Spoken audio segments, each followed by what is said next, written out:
Welcome to the Africa Talks Business Show, live every Saturday. Today we are here with two gentlemen, Harish Dabasia, a business mentor across continents, and Steve Diak, a very professional expert, a voice expert.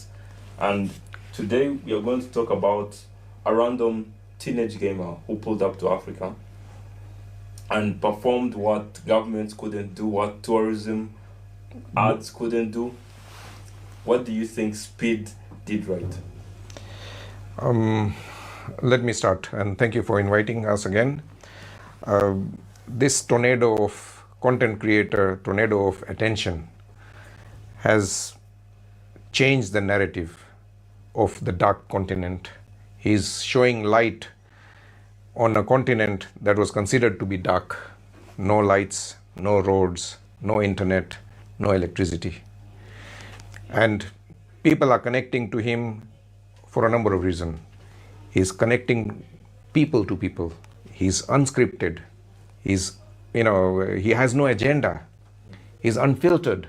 He's just a 20-year-old, youthful, enthusiastic youngster who is embracing African culture, African food, African traditions, African tribes. And everywhere he's going, he's wearing their local clothes. He's speaking their local languages, greetings. When he went to Ethiopia, it's Dananesh. When he comes to Nairobi, it's Habari Gani. When he comes to Rwanda, it's Mirwe. The guy is connecting in levels that no entertainer, no personality has ever done.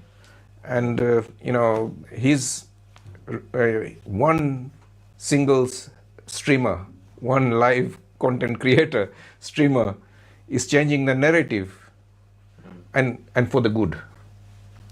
I think Africa lacks storytelling.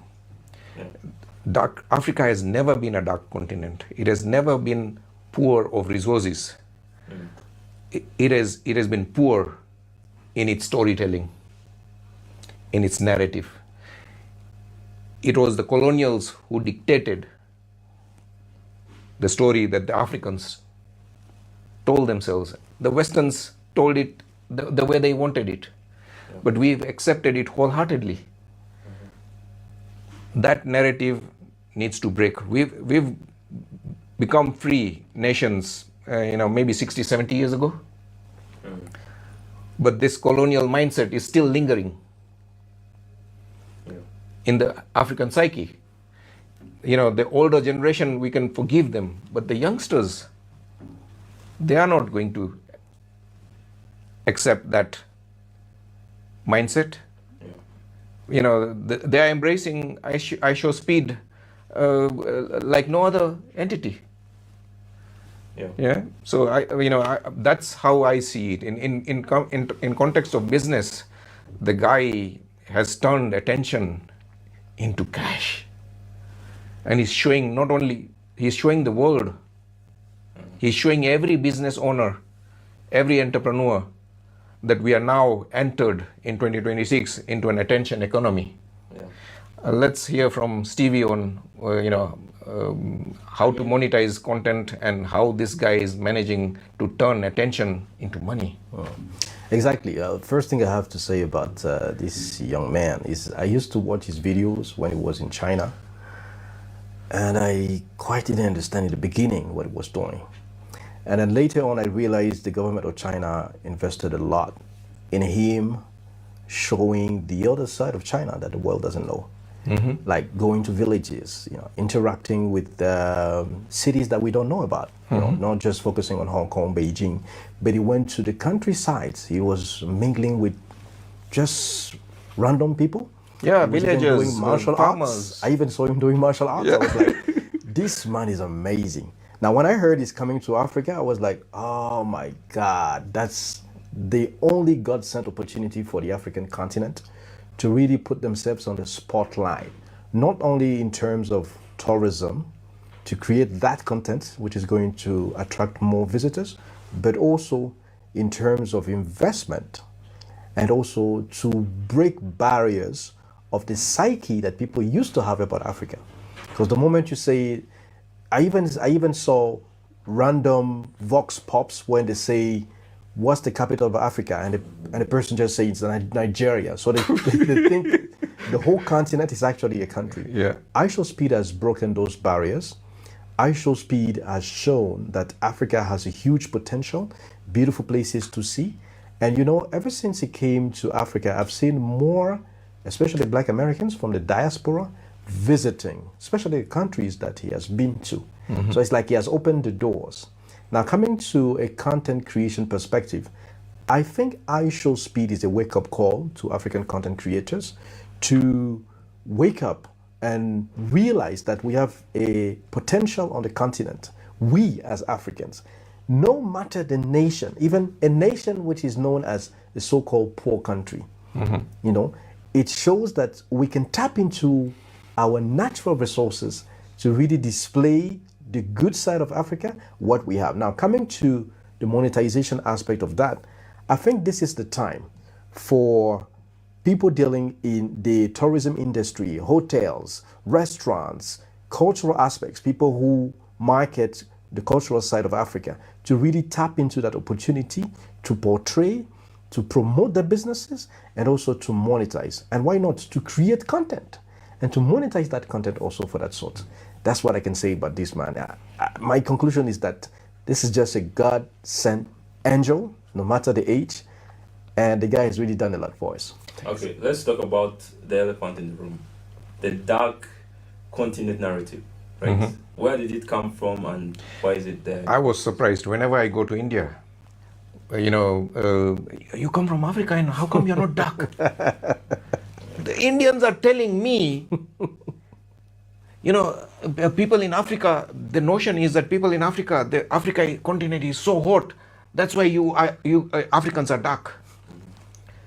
And you know, I tell them that, you know, the temperature in Nairobi is, you know, on average between 20 and 30. Exactly. Oh, that's AC temperature. Exactly. In India. Yeah. And then why are you not, and why are the black people dark? Is the next question. Yeah. They believe that because the sun intensity, because we are at the equator, the sun's intensity is so high, that's you know, you've turned dark. They don't connect it to genetics. Exactly. And even in Africa, there are lots of shades. So in India, the southern Indians look like Africans. Exactly. Yeah. The northern Indians look like Europeans. But this dark continent notion is a derogative term that the colonials used to belittle us, to turn us into slaves, to turn us into servants. You know, and it was by design. They used this divide and rule, and we've seen the consequences in Rwanda. The genocide was a direct result of this divide and rule policy that the Belgians used in measuring people's noses and their head and face and scalp and all that. Yeah. That resentment that was, you know, seeded, that resulted in that genocide where, you know, 1 million or 2 million how many people died. And I'm seeing this. I came across 150 to 160 businessmen this week, and all of them very young. Very few people, old people in Rwanda. And it's because the old generation was killed off. Was decimated. And a lot of youngsters don't have, you know, anchor, you know, family members. They don't have a father, they don't have a mother. Yeah. A lot of orphans. Situations like that. Yeah. They don't have any, you know, family role models to emulate to. Father figures. And that is it's breeding insecurity in this young Gen Zs. Where they are, insecure about, where the next meal is going to come. They're insecure about, I need to have a job. They don't even, every time I come across a businessman, they're saying that they're short of cash. I'm saying you're not short of cash. You're short of clients, well-paying, profitable clients. Exactly. If you had, there was a lady I spoke to yesterday. She used to be she runs a boutique shop. I said, your problem is not cash. If I gave you, forward, orders that gave you, money in advance of 1,000 dresses, will that solve your money issue? Money issue, exactly. And she says no. Yeah, that's an interesting point. Also, Steve, what do you think of that? Yeah, I think the word dark, the continent of darkness, it was all institutionalized, legalized, and accepted by the whole world. When I grew up, I was told Niger is the poorest country in the world. But now we realize Niger has a lot of resources, and people didn't know that Niger is actually the country that brightens up France. Do you know that electricity from France comes from Niger? Yeah, from the nuclear uranium that is extracted in Niger. And guess what? The backstory is that Niger doesn't take advantage of that electricity. Yeah. It's dark. That's why I used to call it dark, poor. And I also realize it's the same scenario for so many countries. Togo, for example, is also rich in mineral resources. But when you look at the official documents, the narrative is that it's poor. So I don't believe in that anymore. What I think is that I show speed, to come back to that young man, he has really shown a huge potential in Africa. Let's take, for example, on his trips. Do you know he was eating food? Now, look at the different types of dishes that he was eating. It shows how multicolored the African cuisine is. It's a huge potential. Very diverse. Exactly. Yeah. That's one. Two, now look at the landscapes where he visited. When you go to South Africa, for example, the landscape was amazing. There are places that I've not even seen in documentaries. When he came to Rwanda, there are some parts of Rwanda or the Rwandan culture that I never knew about until he came up. Yeah. So now, my conclusion about ISO Speed is that, coming back to the content creation, is that now people are starting to change the mindset, and there is a huge shift on the perception of Africa as a so-called dark continent. Look, what do you mean by dark continent when people buy houses worth 1 million, 2 million, $5 million US? They don't run at their houses that cost a lot like that. Just like in California. When you go to South Africa, there's a guy, he has a YouTube channel, it's called Ines Yilmazer. And then he showed a house in South Africa that was worth like $50 million. And you can't believe it, that this is Africa. It was right on the, how do you call it, Port Elizabeth, and you could see the ocean. It was amazing. You couldn't say this is the Africa that I know. So we need to start that thinking. That's what I think. We need to focus on what we have, the potential that we have, and we need to realize that Africa actually fuels the rest of the world in so many ways. I'm from Gabon, and Gabon is the largest, or used to be the largest exporter of logs. There's a specific tree that is called okume. That tree has multiple usages. We can use it as a candle. You can use the bark as a plywood. You can use the log as furniture. And even in France, when you look at France, most of the wooden infrastructures come from Gabon. So it was until the former President Ali Bongo started to lock that export that he was vilified. He was considered as a demon and stuff like that. It's happening to this guy who, Exactly. this new young general who took over the country. Who took over the country, decided to change. What's his name? Olig Nguema. He's being vilified by the French. Exactly. And because the French economy depended on the resources that they were extracting from the colonial Exactly. past. Even manganese, we are the biggest exporter. I was born in the city of manganese. But when you see how people live in that city, it's appalling. It's like there was a war. So I think it is time for even our government to realize that we need to take ownership of our resources, to change the narratives, and to create content, to be storytellers, to Yeah. change the narrative, to remove that dark to light, Yeah. the continent of light. That's what I can say, Kevin. Yeah. Yeah.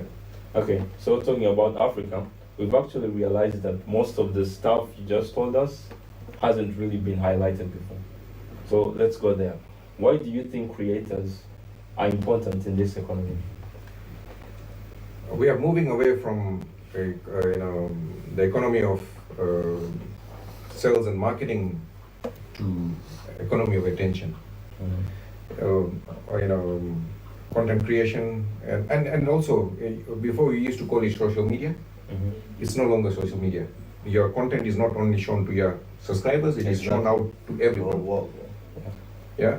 Yeah. And 2026 is the year that this is all going to happen. Live streaming, iShow speed, being followed, and subscribers going up to nearly 50 million subscribers, and nearly 5 million subscribers just from Africa. Wow, this is amazing. Yeah, but live shopping on TikTok is nearly $1 trillion economy.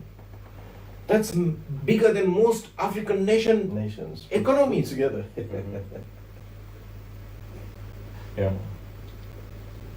And I came across in Rwanda. Yeah.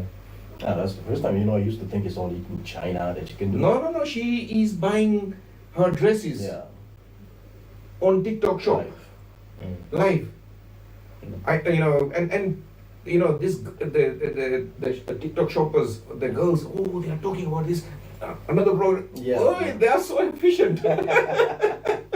Yeah. No time wasting. Exactly. One product to another Yeah, to another. yeah, Hey, it's- and it is so well executed. And people love the experience of somebody selling it to them, Yeah. somebody trying it on them. Oh, this They colors. can relate, to the person trying. And that's encouraging additional sales. Yeah. It's encouraging a new economy that never existed. Yeah. Good. And this is just the beginning. Yeah. What has happened with bricks and mortar stores? Them online retailers are beating them hands down. Yeah. You go to London, all the high streets, 30% of the shops are empty Why? because the retail industry has collapsed Taken because of Amazon. Like huge warehouses. Online shopping. Yeah, Yes. huge warehouses, yeah. And their overheads are a fraction of a retail overheads. The retailer has to pay the Rent, the rents, workers. the charges, the many things, and these are even council taxes for businesses are unaffordable for many retailers. These guys are in the farm somewhere, huge warehouses with huge logistics capacities, and they deliberately put it in Milton Keynes because it is center of England, where distribution from here to London to Manchester to Liverpool Yeah. is more cost effective. Yeah. That's pretty. And it is not only small retailers, even supermarkets are feeling it. Yeah. Giants, supermarkets are giants of commerce. Yeah. Yeah. They cannot compete Yeah. with online I retailers. totally agree with you when you talk about our mindset should shift from the traditional sales method to the attention-seeking method. And that's exactly that's iShow Speed has shown. Let me give you an example. Car dealerships. How did they used to do business before? They had a showroom, they had a specific location. But these days, I don't know if you know, there are groups of people, especially in East Africa, in Kenya particularly, they have YouTube channels where they go cruising from, let's say, Nairobi to Johannesburg on the road. Yeah. Okay. Yeah. You should check that. I forgot the name, but you can just check it on the internet. Now, during the journey, not only do they show the landscape, how beautiful it is, when you pass the corridors, But the second thing is they take time to advertise about the car. So they're promoting the features, Exactly. the benefits. Exactly. You remember those side mirrors you used to have just to see how handsome we look in the car? Now they've turned it into dash cams. Okay. Very powerful dash cams. I don't want to advertise the product here, but they talk about the effectiveness of the dash cam. Rear one, front one. You can do 360. You can even take full HD, and then you can have it on the cloud. It's amazing. And guess what? They have more sales because people see the demonstration of the car, of the gadget. So you see, even the marketing system has completely changed. Yeah, we used to be very that's like static online before. shopping. Exactly. Where you are Exactly. allowed to try it Yeah, without to being try. there. Yes, to try it. Somebody else is trying it for you. Exactly. Somebody else is showing how you Showing use the this. failure, Okay, how showing do you use this? Exactly. The steering warmer. How do you Exactly. use the seat warmer? Exactly. So that's the best opportunity. Like when they do the cruising, they advertise a lot. They advertise on the different. You see those beds they put on top of the car when they camp. They also advertise on camping gadgets like utensils. Yes. The banners cutleries, the yeah. banners. Yeah. So for me, that is the best method to advertise, just like the TikTok shop. And that's exactly what iShowSpeed was doing.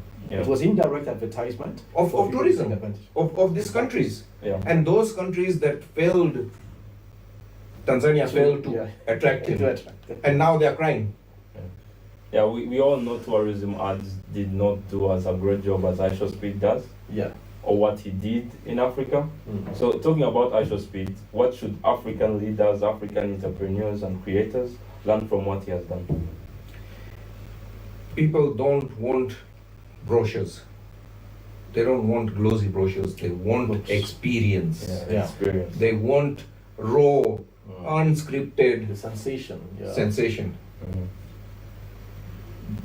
This, brochures and websites and all of them will fail Mhm.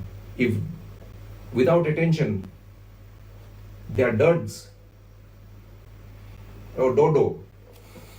Yeah. They'll go extinct. Yeah.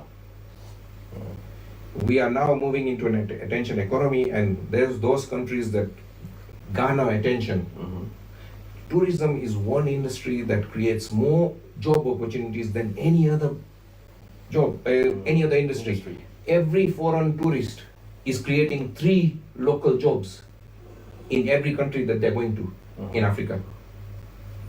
There is a chef being employed, there is a driver being employed, there is a maid or something being employed. Yeah. Yeah. Mm. There are videos of Americans saying that they wasted quote unquote $5,000 in a week. But what they don't know is that they created jobs for us. Yes. When visiting Africa. Not only that, in the plane I was coming to, and I came across a ranger, an Irish ranger, English Okay. Irish ranger, and when he shows his lifestyle in Kenya, where he manages a range in Voi, is that he can say and claim that I can afford a maid, I can afford a watchman, I Yeah, can he's afford very proud of it. Yeah. I can afford a babysitter. Yeah, he's very proud of it. Yeah. Yeah. For a total of $1,000 or £1,000. Yeah. Even less than that. Yeah. Yeah. Yeah. That's.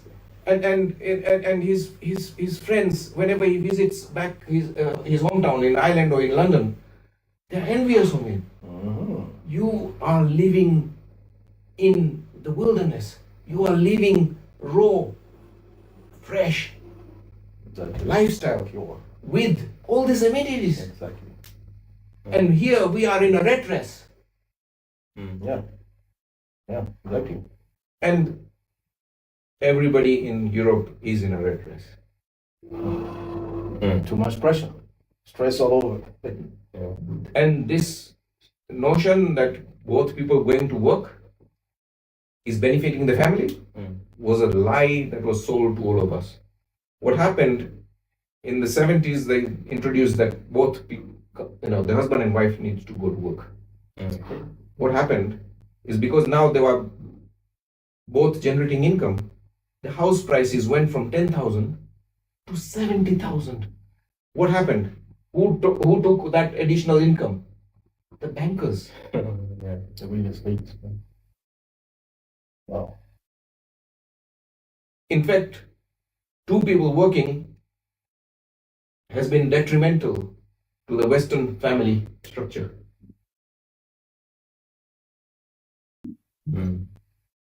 There is no one doing babysitting, no one rearing their kids, no one cooking, and all the responsibilities are falling onto the governments. It is the government's duty to educate my child. It is the government's duty to cure my child, provide health care, provide education, and provide a job. These socialist values are unsustainable. And the world did this on a population scale in the communist era, where China and Russia, even though they had machinery and they had tractors, they gave everybody a djembe and made everybody a peasant, and everyone went hungry. Just by throwing more labor at a problem without innovation does not increase productivity. In fact, it decreased it. It caused more increased productivity. In fact, more fatalities. It killed more people. These two stupidities killed more people than the two world wars put together. Yeah. Wow. Going back to the creator economy, why do you think creators have now more influence than institutions? It's mainly they are leveraging technology to reach to millions. iShow Speed, when he started, he was only having 2-3 viewers. Today, the guy speaks and millions of people listen to him. Steve, you're a content and voice monetization expert. What do you think iShow Speed did right? Yeah, coming back to the government side of government's responsibility, or what should African governments do as per iShow Speed visit, I think the government should start looking for champions. I don't know if you remember, when we were young, there was this drink, the drink, I don't want to mention it, but it's an alcoholic drink. And there was a champion for the drink. I don't know if you remember. And they used to create series. So there were series where he was jumping from a plane, where he was chasing the bad guys, where he was, an African. And the sales exploded. And funny enough, after that time, everything just died out. I think iShow Speed has brought that again. We need to find champions for every institutions of African governments. For example, in health, we need to have a champion to create content. In tourism, we need to have champions to create content. What are those champions? They could just be random people, just like iShow Speed when he started. Let me take, for example, the Ministry of Health. Why can't our African government create like a specific character in a specific country that is going to showcase the reality of health in Africa, for example? You can do visits like public hospitals, you can do tours, just like iShow Speed, live, raw.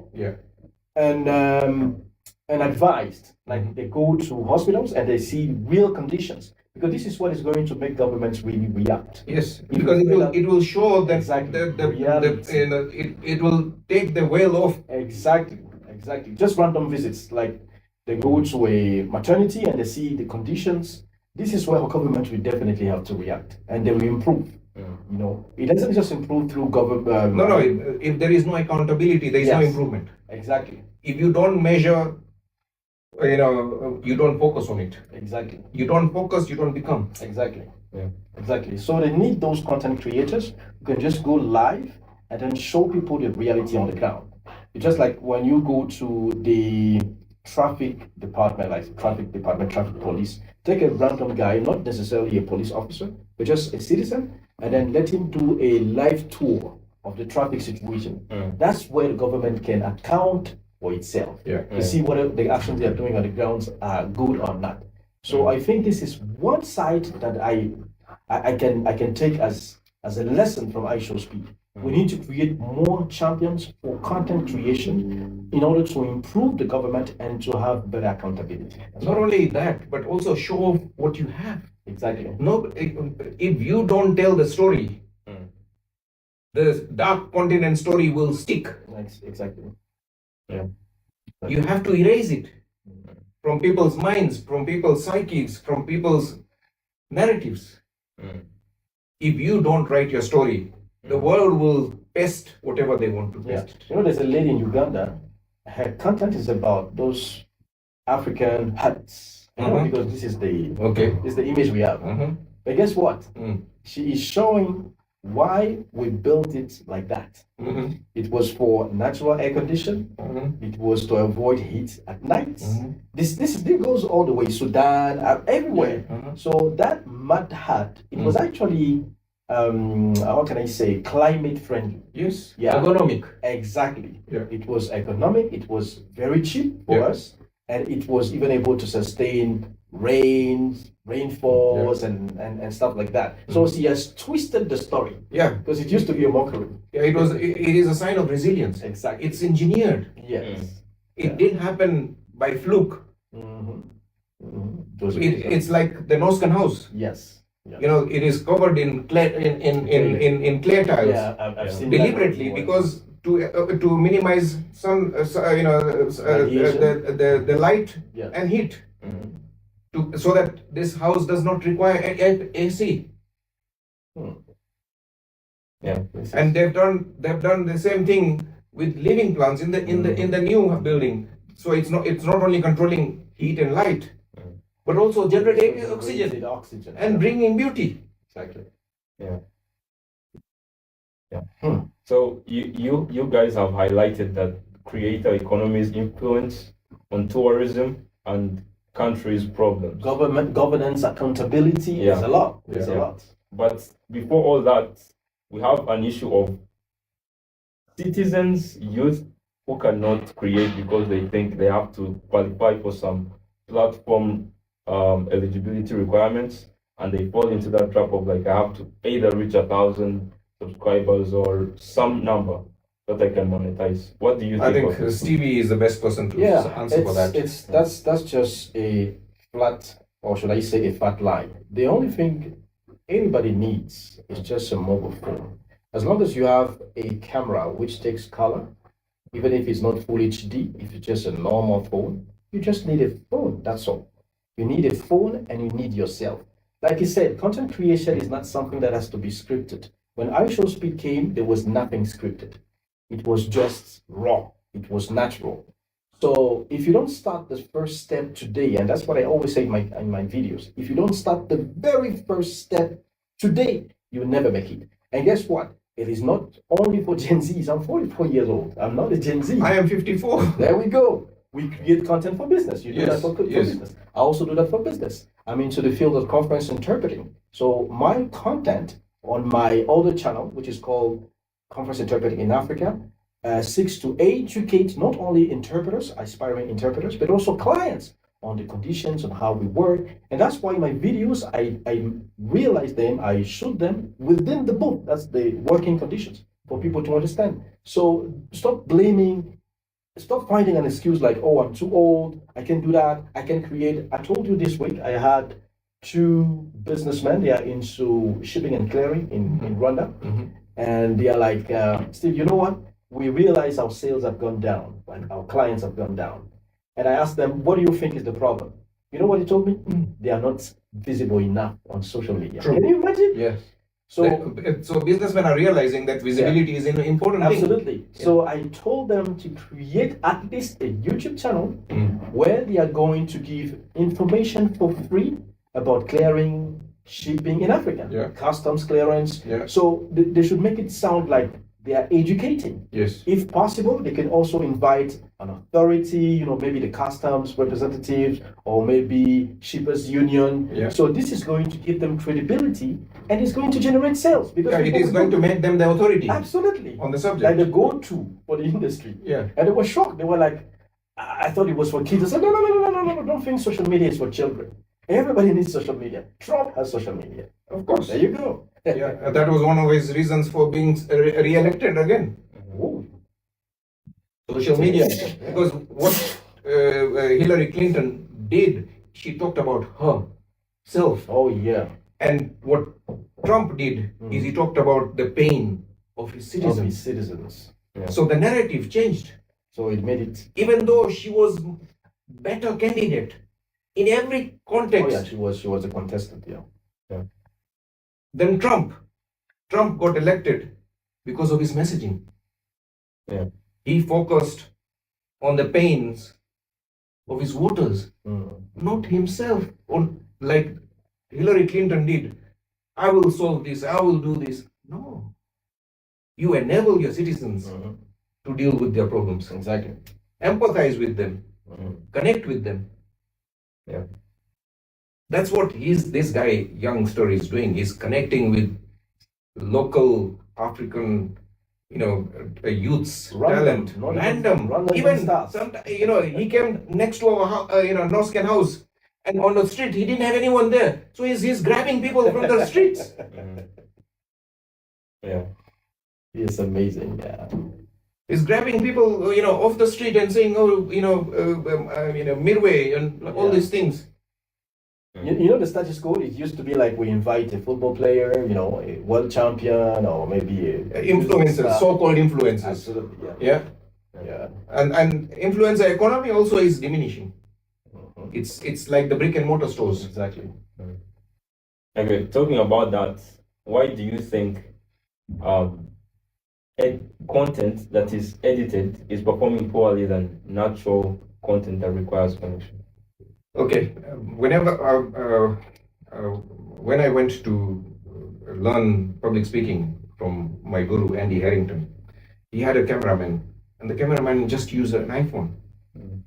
I asked, he's an Indian, young, talented cameraman. I asked him, why are you using, you have access to such, good equipment. Why are you using just a small phone?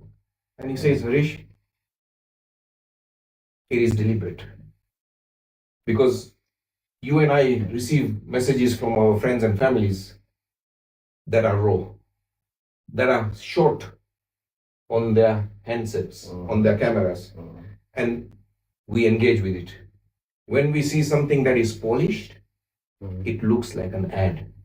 Yeah. And today, all I have to do is scroll. Yeah. Exactly. Because it's polished, it's an ad, somebody is trying to sell to me. We don't like to be sold to. We like buying things. I bought these shoes, I bought this shop, I just bought these things. But when I say, buy this now, Buy this one. Yeah. we shut off. Yeah, that is true. Yeah, we all like to buy things, but we don't like to be sold to. And now this new media is allowing us to, sell in a way that is not salesy. Yeah. Exactly. That is connecting people to the product and the services without, buy this now.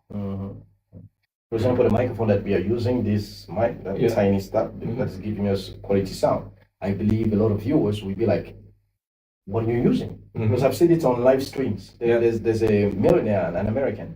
He puts it on his hat. So he just puts it like that. Okay. And people are like, what's that nice gadget? They say, this is what is giving me the sound. Mhm. And then, viewers were like, please tell us what it is. We want to buy it. Yeah. You know what he told them? All right, I will give you my affiliate link.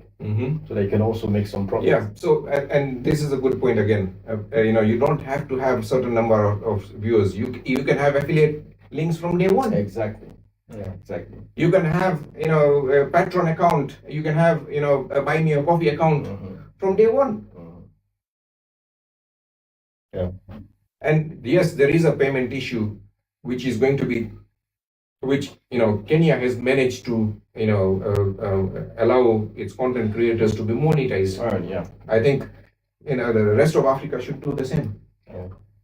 The platforms need to be forced to start paying African content creators. Exactly. Yeah. They are not going to go and say, "Oh, I'm feeling generous today, Africa." Yeah. African creators come, we'll pay you. Yeah. No. Yeah. They are not going to do that. Yeah, for sure. That's why our government should take responsibility and understand that the content creation industry is worth billions of dollars. So they need to create incentives for us. They need Yes. to allow us to receive. And it has to be classified as a profession, As a profession. as a business. Exactly. It needs to be in the same as shipping is, or Exactly. logistics is, or retail is, or wholesale is, or Yeah. service He industries. said something great. He said, you shouldn't always expect to have 1,000 subscribers. Somebody will tell you this is crazy. How is it possible? Even if you have 2 subscribers on your TikTok account, once you share something valuable, you may receive a DM. So everything starts from the DM, that is a direct message. So on the DM, that's where you have to add whatever service or product that you have, like your booking, like your how do we call it? Buy me a coffee if somebody wants to support you, or like your Patron one-on-one account. sessions. Yeah. Exactly. That's where people can. Yeah, that's why you can start monetizing as early as possible. Yeah. So stop that mindset of having 10,000, 20,000. If this is what you expect, my brother, my sister, you might spend like 5, 10 years, and you would end up just giving up and say this is not for you. Okay, the burnout rate in YouTuber industry or the content creation industry is alarming. The infant mortality rate is more than 99%. 99% of the content creators don't last 3 months. Exactly. Yeah. And it is mainly, and they've invested so much in the equipment. They've bought very expensive camera. They've bought expensive, mics. They've bought everything Yeah. to look glamorous. And it is discouraged. It's disadvantaging them because they are seen as salespeople. Yeah, yeah, yeah. Yeah. Too salesy, too salesy. You know, Yeah. when I create, I do voiceover projects with clients. Sometimes I ask them permission to shoot the entire scene just to show them raw what I do on voiceovers. So sometimes I record myself. Guess what? I not only have a studio back in my office, but I also have a studio at home. And my home studio, let me tell you, is just as natural as possible. Guess what? Sometimes my dog even just slides in. Yeah, whilst I'm recording. You see, it makes it sound relatable. Yeah. And somebody's like, I want to do the same thing, Stevie. Please help me. That's what I start helping because they've seen how simple and realistic, raw, whatever I have is One of our videos that is doing so well is called Why Rwanda, and it's a conversation between two Indians talking about Rwanda, and in between, one of my cameramen starts coughing. He goes out. Another cameraman comes, and we didn't edit it out. Yeah. Yeah. We deliberately kept it, and it has the highest engagement, the highest messages and responses and everything. What do you think is what explains it? Is it because it's just laid back, natural? It is, yeah, because people are tired of scripted, narrative, fixed narrative, boxed narrative, ideas, and we are learning a number of things that there are a number of things that we need to stop cutting out. There is a trend now in 2026 where raw content is more engaging because of its authenticity. Yeah. And non AI. Yeah. And there is this fear that AI is going to take over. I study technological revolutions, and every technological revolution has created more jobs than it has destroyed. Just take the hose and cart industry. When we moved from the hose and cart industry, for thousands of years we've been using hose and cart for transportation, for people and goods. Then the first car came out. First car was a 10 horsepower. Even an emperor at that time could not imagine having a chariot with 10 horses. Yeah. And today you and I are driving 300 horsepower bangers that we can buy them to dirt cheap. Yeah, the car has created the cities and towns and roads, and everything is car centric. The size of the road being 13 meters is specific for a car. The old roads in London, 9-meter roads. You can't have parked cars and Exactly. cars crossing each other. Yeah. And as we come to our conclusion of this live, I want to ask you both one question. What did, in one sentence, you can answer it in one sentence. Okay. What did iShowSpeed really do right, and how can business owners apply it in their own businesses? Connect with your audience, connect with your customers, connect with your suppliers. Connections are your greatest asset as a businessman. At human level, at tradition level, at food level, at language level. Yeah. Yeah, I think that's the same. It's connection creates relatability. So it makes you relate to your audience, and it makes you naturally gain attention and audience. So stay truthful to yourself, stay raw, stay natural, stay honest, and you will see your sales will increase, your views will increase, and you make more sales and you sell more products as well. Okay. Thank you, Mr. Harish, Mr. Steve, for showing up for today's live. This was Africa Talks Business Show, live every Saturday. I want to remind you that you have to like the live and subscribe to the channels so that you can be notified the next time they are live. Join us every Saturday, 11 a.m. East African time. Thank you for watching. It's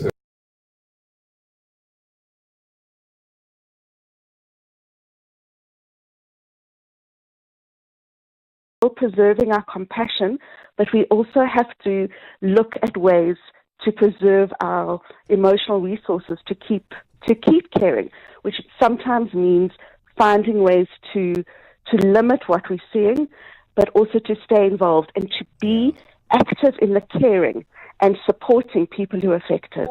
Ruth, that is a beautiful nugget of advice. Thank you very much for sharing it with us. Ruth Answer is a clinical psychologist. We will share that as widely as possible, and please send it on to people who you believe will be in need of it. That's it from us. Thank you very much. We'll be back again tomorrow morning. It's 6:01.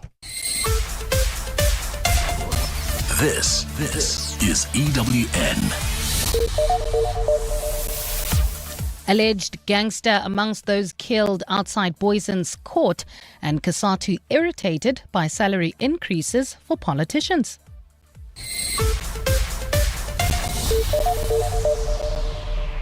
Good morning, I'm Bali Dlamini. An alleged gangster has been counted amongst five people shot outside the Boysen's Magistrates Court in the south of Johannesburg. The incident occurred yesterday when three gunmen fired several shots, killing two people and injuring three others. A reliable source has now revealed to EWN that notorious gangster Jonathan Swartz was amongst those killed. Jabuli Limbata reports. Jonathan Swartz has previously been implicated in gang-related crimes. In 2022, Swartz was arrested alongside Rons Matthew for the kidnapping of two Ethiopian pilots who were students at a facility in Vereeniging. The pilots were at a club in Germiston when they were kidnapped and kept in a house in Bryanston when police later found them after a ransom demand was made. He was charged with kidnapping and extortion. Yesterday, he was in court for another matter. Gauteng police spokesperson Brenda Morudili. According to information at hand, the group of people who were shot were in court to support an accused who was appearing on a murder and attempted murder case that occurred in April 2025 at Monju. After the shooting, the suspect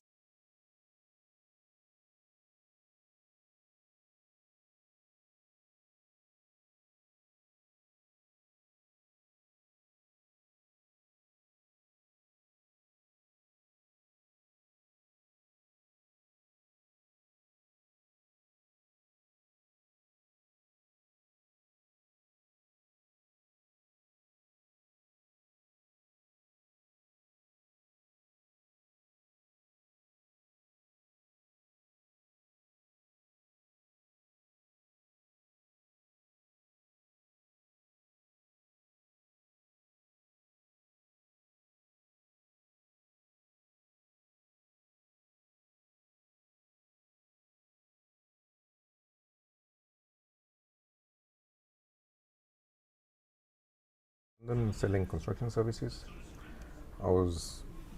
everyone calls me. I would, Mr. Dabasia, we've been given your number by so and so. Can you come and survey our project? We want to do an extension. We want to do a bathroom. We want to do a kitchen. Blah blah blah. And I would rush there, do a proposal, do a payment schedule, do a work schedule, everything. Send it.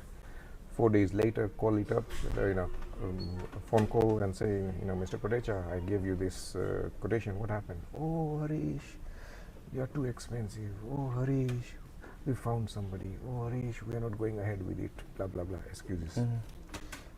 2 months later, I pass by the site. I see an Eastern European using my paperwork with my logos and everything, just different prices. And I'm saying, this is abuse. I need this stopped. How do I do it? So I grappled and came up with a system to filter these time wasters. Because in every business, especially your business, you'll feel this tremendously. If you don't tackle the time wasters, you'll be wasting your time. Yes. Yeah, exactly. So you need to have a system to filter them out. What I did was that somebody calls me, 10 people call me and say, Mr. Dabasia, we've been given your number by so and so. Can you come and see? I would love to come and see your project. Before that, is it possible for you to come and check out the workmanship on the site that I'm working on at this moment and meet one of my clients? Oh no, we don't have time. Oh, I just needed a price. They filter themselves out. 80% filter themselves out. The 2 people that make an effort to come and see my workmanship and meet my client, one is ready to do a deal straight away. No price is nothing. Says, Mr. Dabasia, we've heard a lot of good things about you from Mrs. Kotecha, who said that you did this roof window for her at no extra cost, and that thing looks perfect in that place. When can you start? No price, nothing. They are ready to start. I would send a team, it will start, and the negotiations will carry on. The other person that is skeptical will then say, okay, I did what you asked me to do. I've come to your site, I've met your client, can you come and do a survey? So I would go and do a survey and I would make a proposal and deliberately send out a proposal without a price. And I would receive a phone call straight away. Mr. Dabasia, you've sent me a proposal without the price. Yes, it's deliberate. I need you to come to my office. 25% again filter themselves out there. The 75% who come, I get another half conversion there.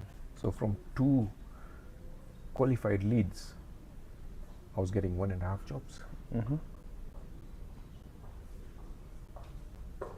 You will need to have a system similar to this, because as soon as you put out an offer, you will be inundated. Yes. Even now that I'm just talking about growth mentoring, business mentoring, I'm getting requests for, can you introduce us to investors? On my DMs, on my YouTube, on my TikTok, can you give us a job? And I'm not even advertising. Yeah. I'm just educating. Indeed. And I'm getting, daily couple of these messages. So when you are offering to elevate somebody with a bucket load of cash, I can't imagine how many people. Yes, I know, and that's why sometimes will queue up. That's why we've been trying to, and that's why I reached out to you, was to say, okay, listen, we've gone the route of advertising, opening the floodgates. It was mad, and there was a lot of frustration and disappointment. So we said, what would be the best way to make sure that, we're able to filter out the right type of people that we want? We know that we still have to do our own filtering and whatever, but how do we just attract where there's the likelihood is higher? You need, okay, let's say if you have 1,000 inquiries. Of those thousands, they need to be dwindled down to 10. Yes. And that without you doing any work. Exactly. Just by stating who this offer is for and who it is not for.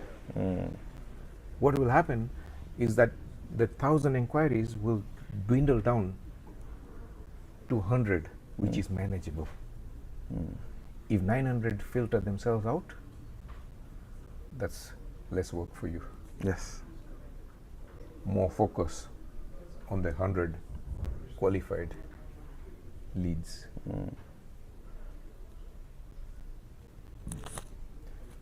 Sure. Because it is in the, and there is another thing that is, you could do a score app. You ask 10, 15 qualifying questions. And from that, the answers, we can do you a score of which is the most likely candidate you should talk to.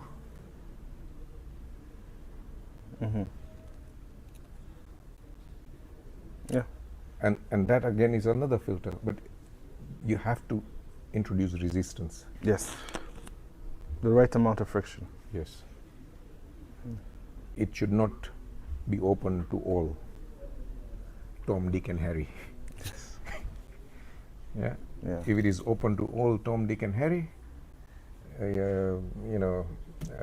you'll be a headless chicken, Yes, true. and nobody will be satisfied with the whole event. Neither you, neither the applicants. Exactly. So you need to. There are two ways of doing this. We can help you structure it, and also the message, the ad also needs to be not that we are open for investments. No, we are open for investments for only this people, not this. Yes. That needs to be clearly stated, Okay. and that will, that will do maybe 50% of the work, and then the score app will do the other 90% of the work, and that will help you attract the right audience, Okay. the right enquiries, and Okay. and this needs to happen with anything that you're offering. Most people just pray that I see somebody. No, there is no need of kissing too many frogs, ugly frogs, to find one prince. Exactly. Exactly. There is a way of filtering things out, and if you can structure it in such a way that it does the job, then it will make your task of finding the right talent, the right company, far more easier. Okay. Yeah, and okay, tell the audience what you do. So what I do is I work for, we've set up a venture studio in Rwanda, but which serves the African continent. And what we do is we look for high growth potential firms that have traction. They don't need to be profitable right now, but there's we can work together to find a path to profitability. And what we offer is to make sure that we get your management team in top shape so that you can address all the challenges that you're faced with, so you can get on the path of growth faster thanks to our experience. And while we're doing that, we also engage investors that we have in our networks who've invested in companies with us before, so who trust us, and make sure that you become an interesting target for them for investment. So you are a bridge. Yes. Between investors and potential startups. Yes. Okay. There was another thing. Okay, and now that you have come here and this is a New Year's offer that we are offering you, I want you to. How many people do you manage? So right now there's two of us, Okay. right? So me, I do mainly the management coaching. My colleague does the advisory part. Mhm. And yeah, we have for now one client. That's it. One thing that I want to give you a gift, and that the gift is a skill. Mm. We all need to be motivated. Your clients need to be motivated. Your suppliers need to be motivated. You and your team needs to be motivated. What do you do for motivation? For myself? That doesn't cost money. Oh, well, for us, that doesn't cost money. What we do is we try to be generous in our explanation. We try to at least make sure that we're useful to you. Okay, there is a skill, and we all know that praise is the greatest motivator. Shakespeare famously said that I can survive without wages, but not without this. Yeah. Yes. And most artists face this problem. You know, even Michael Jackson, even the big stars, when they get this, they forget the money part, and that's why they have to have money managers. And if I was to praise, sorry, I didn't get your name. Emil. If I was to praise Emil for being a good listener, the evaluative way that 99% of the world does it badly goes like this, and that I would say is a bad style. It goes, Emil, I've enjoyed talking to you. You're a brilliant, super, fantastic listener. That ends there. The more effective one is called directional praise. And this is how it would go. Emil, you've maintained eye contact with me. You've been brave enough to allow us to record you. You've asked me probing questions.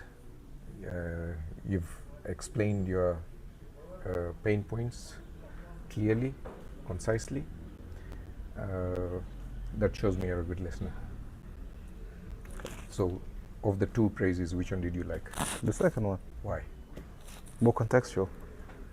It's evidence-based. Yes. Contextual, evidence-based. I've just told you what I want you to do more of. And instinctively, we are designed to please. If somebody tells you what pleases them, you are more like, the likelihood of you doing it has gone up by 1,000%.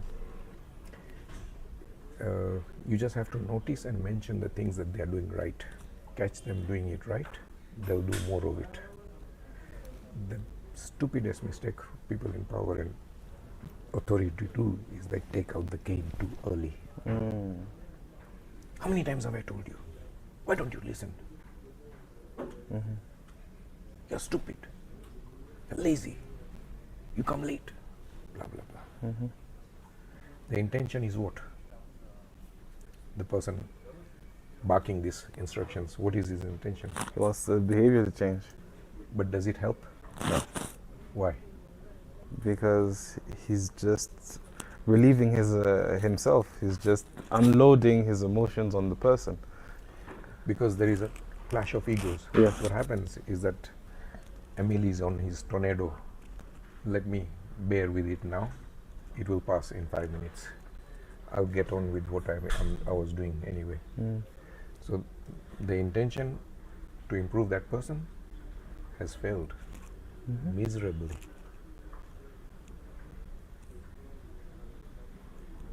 Instead, if you catch them doing it right, it doesn't matter even if it is in a small direction. Let's say the guy has a habit of coming 30 minutes late, and the day you see him and make eye contact, he's only 10 minutes late. What are you supposed to do using this skill now? Can you acknowledge the fact that he made this improvement and praise him directionally? Okay, this is how I would do it. You're only 10 minutes late. That's a 20-minute improvement. What message is he getting? He's doing good. He's doing better. What does he want to do more? Yeah. you will find out that you telling him 1,000,000 times is ineffective, but you say this 10, 12 times, becomes a habit.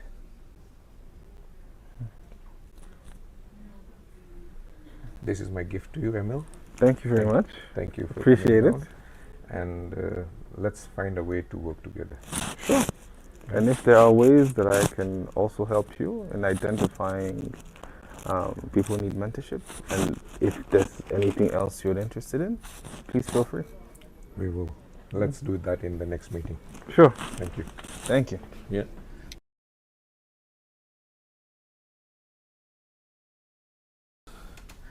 Thank you for coming down. My name is Harish Dabasia. I teach business owners how to grow their businesses.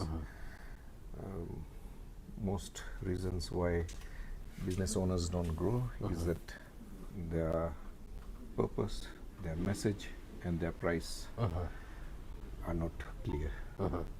There is no clarity in purpose, there is no clarity in message, there is no clarity in pricing. And that's the reason why most businessmen don't succeed to the level that they need to succeed to. Yeah. They're good at doing their work, but bad at selling themselves to their potential clients and even to their existing clients. Where do you stand in this? That's a good question. I would say we have the product. We know what we want, Okay. but we don't know how to communicate. So you're finding it difficult to sell yourself, Right. or sell your product. Their product, definitely. So for many reasons, because we've been in Rwanda for 3 years. I work for a company called Article 26. It's founded by a German company called Maxpa. So we provide trainings in project management, Prince 2, Agile, and we have also another one we created that is called Project Management Associate. That basically Is it with that big German guy who used to be a banker?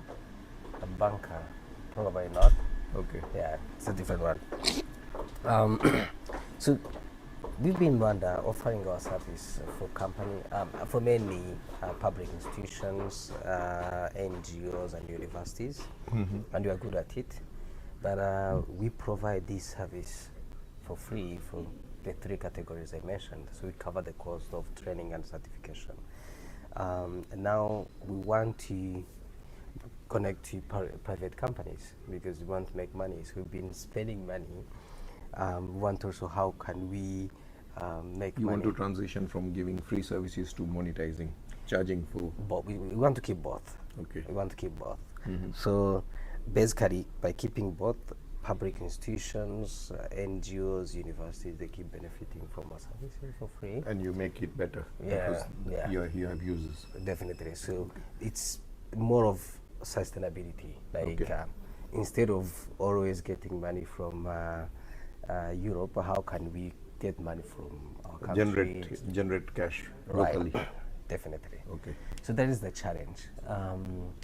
So we've been trying to sell.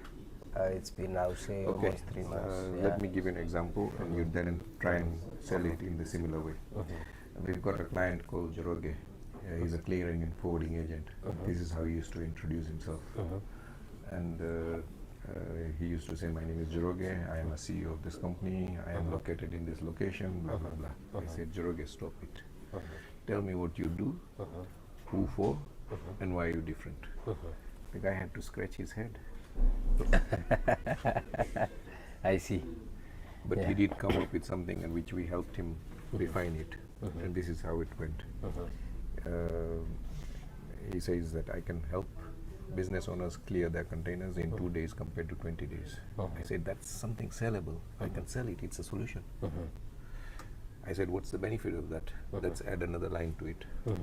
And we added this line, said that it allows business owners to take their goods to market 18 days earlier than their competitors and turn it into cash. Yeah, I see. I get your point. That sound bite, somebody will remember. They'll not remember Joroge. They'll not remember his company. They'll CEO, not the remember titles, his title. They'll not remember his location.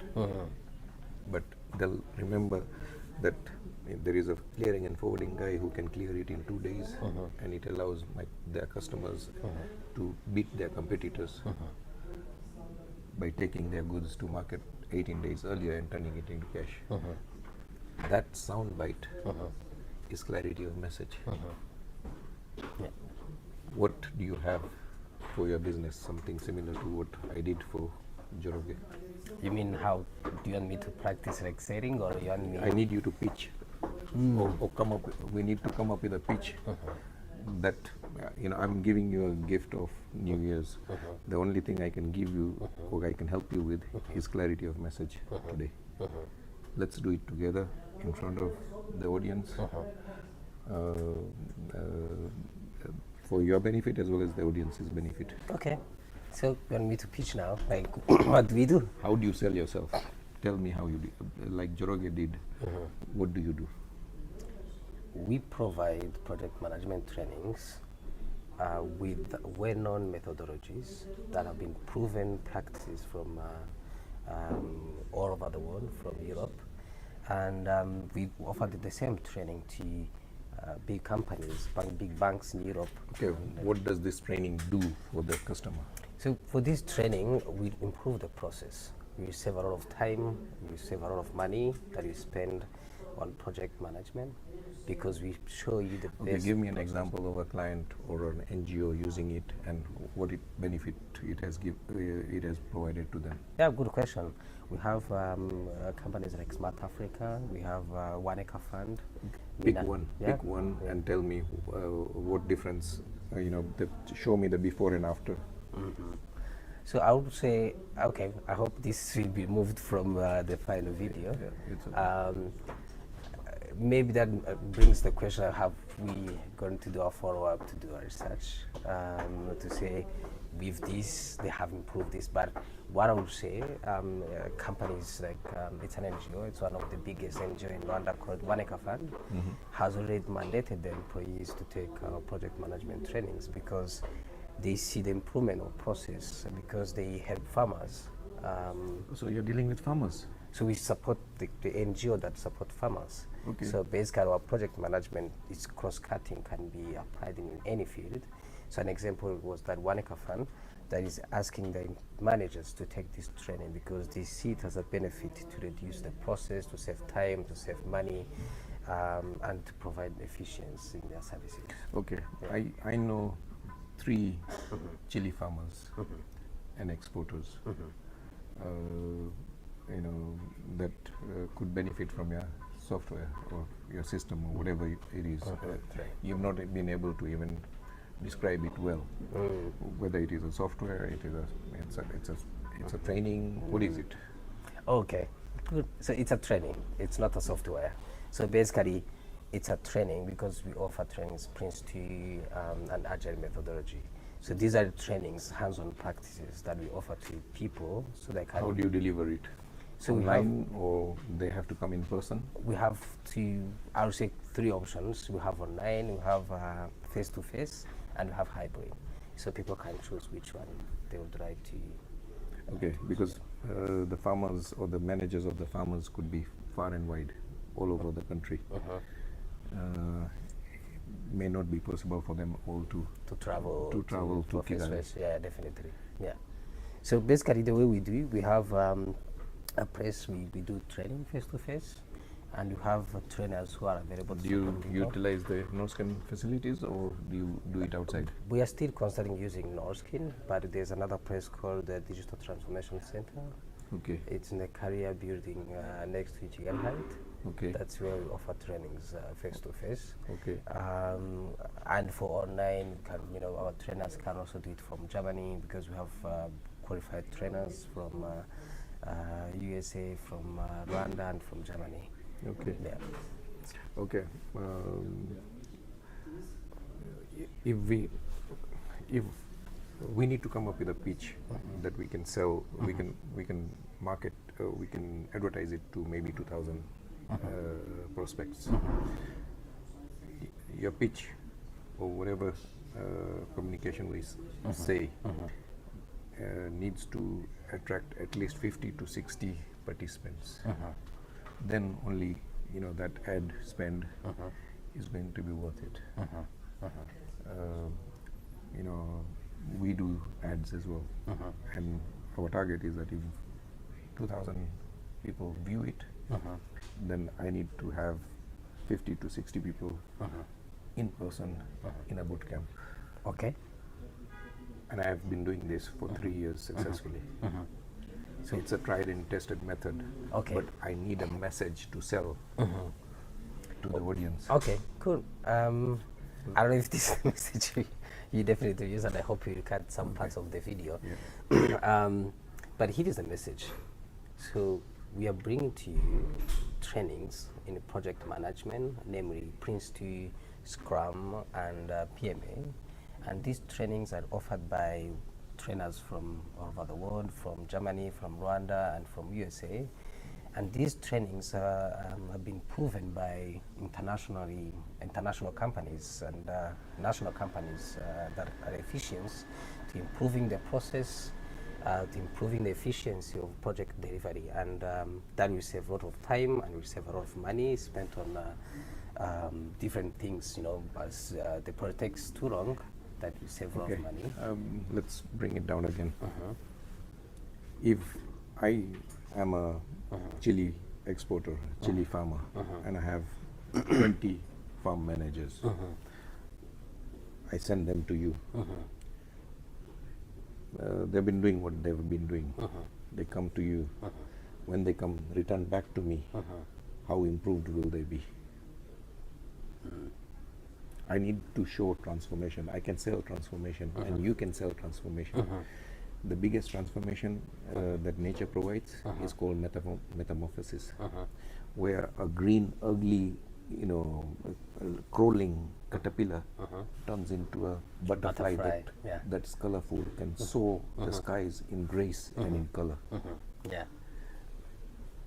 Any transformation, if your training is providing transformation, I need evidence of it. Like the caterpillar, the green ugly caterpillar is turning into a butterfly. It is measurable. Similarly, these inefficient managers who come to you need to leave like butterflies soaring in the skies. We need, any proposition has to have a transformation. The problem is, I sell this program, I sell this technique, I sell that doesn't sell. Transformation sells. Okay, so which means for the chili exporters who say, if you are sending me, I'm just going to say this first, then you tell me. See, if you give me 20 of your best managers, I'll train them and make them work three times more efficiently, or one manager will be able to do 3 managers worth of work. I see. Yeah. Good point. Yeah, I'm getting it now. Yeah. That's clarity. That's sellable. We are using international this, we are doing that, we are doing that. No, that doesn't sell. It may sound good. It's like selling benefits in a car. Or it has 5 gears. It has, it has it has power steering. All that doesn't sell. Instead, if you said, if you sit in this car, it will make you feel like $1 million. Okay. Yeah, I see. The sale is done. I get your point. What people want to hear, it's the impact. How is this going to change my life? Because people are not, you bought these shoes, you bought this shirt, you bought these trousers. We all like buying things, but we don't like to be sold to. If I say, buy this cup now, shutters come down. You switch off. But if I say, if you buy this cup, your tea will stay warm for longer, and it will taste the same way it came out from the pot. Yeah. Then I don't need to sell it to you. Yeah. You are selling it to yourself. Yeah. True. When I used to sell my construction company in London, I used to help wealthy people build dream houses. And my pitch used to be like this. I would say, sorry, I've forgotten your name. Obed. If Obedi was the client and I am the contractor, I would go to Mr. Obedi and say, Mr. Obedi, thank you for inviting me to bid for your dream house project. I'm a very fussy builder. I can only afford to do 3 dream houses a year, so I choose the customer that I work with. I'm expensive. I will take longer to build your house, but it will be done right. It will be overbuilt, over-engineered, and over-specified. Even 20 years later, if your bulb goes, I'll come and fix it. Yeah. And whenever I did that, the customer, Mr. Abedi, will get off his seat, go to the door and tell the other candidates to leave. He's found a builder that he wants to work with. He comes back to me and says, Mr. Dabasia, when can you fit me in? No price, no nothing. Because while I'm talking, he's done the calculations. Okay, he's expensive, but how expensive? Maybe 20%? I can afford it. He'll take longer. How long? Maybe 25%? I can wait for it. But he's giving me 20 years of peace of mind. For people who have money, that is a price that they're willing to pay. Yeah. Yeah. They want a contractor who's not going to hassle them. Yeah. Yeah. So basically, standing on your feet and tell them, this is something that you benefit for 20 years.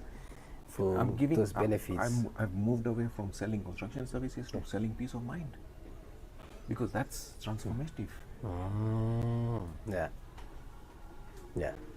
You need to stop selling your features, your benefits, your trainers, and sell a transformation. I'm taking my customer from being worried about who the builder is going to be, how they're going to be stretched, how they're going to be hassled, and I'm giving them a solution. Yeah. Okay, that's a good point. Which actually, I don't know if I can take you a few steps back. How best to find yourself in such conversation? Because I'm a business mentor. I help businesses grow. You may have reached at maybe 100,000, and you want to get to 1 million. You need a different operating system. What took you to 100,000 is not going to take you to 1 million USD. Yeah, definitely. You need a different operating system, and it is the same with everything. Any business that wants to grow needs to clarify its message, its purpose, and its price. If you do those 3 things, I can guarantee to double your profits or revenue. You choose one. Which one would you choose? To double revenue? Revenue or profit, which one would you choose? Profit. Okay, but I want you to work on these 3 things. If you want to double your profit in 1 year, if I don't deliver, you don't pay me. That's my guarantee. Okay. Okay. Oh, good. And what about the revenue? How will you? You tell me what your revenue is today, and we see what your revenue is in 2 years' time. It's measurable. Yeah. Okay. Yeah. It's accountable. Yeah. Yeah. I like your strategy.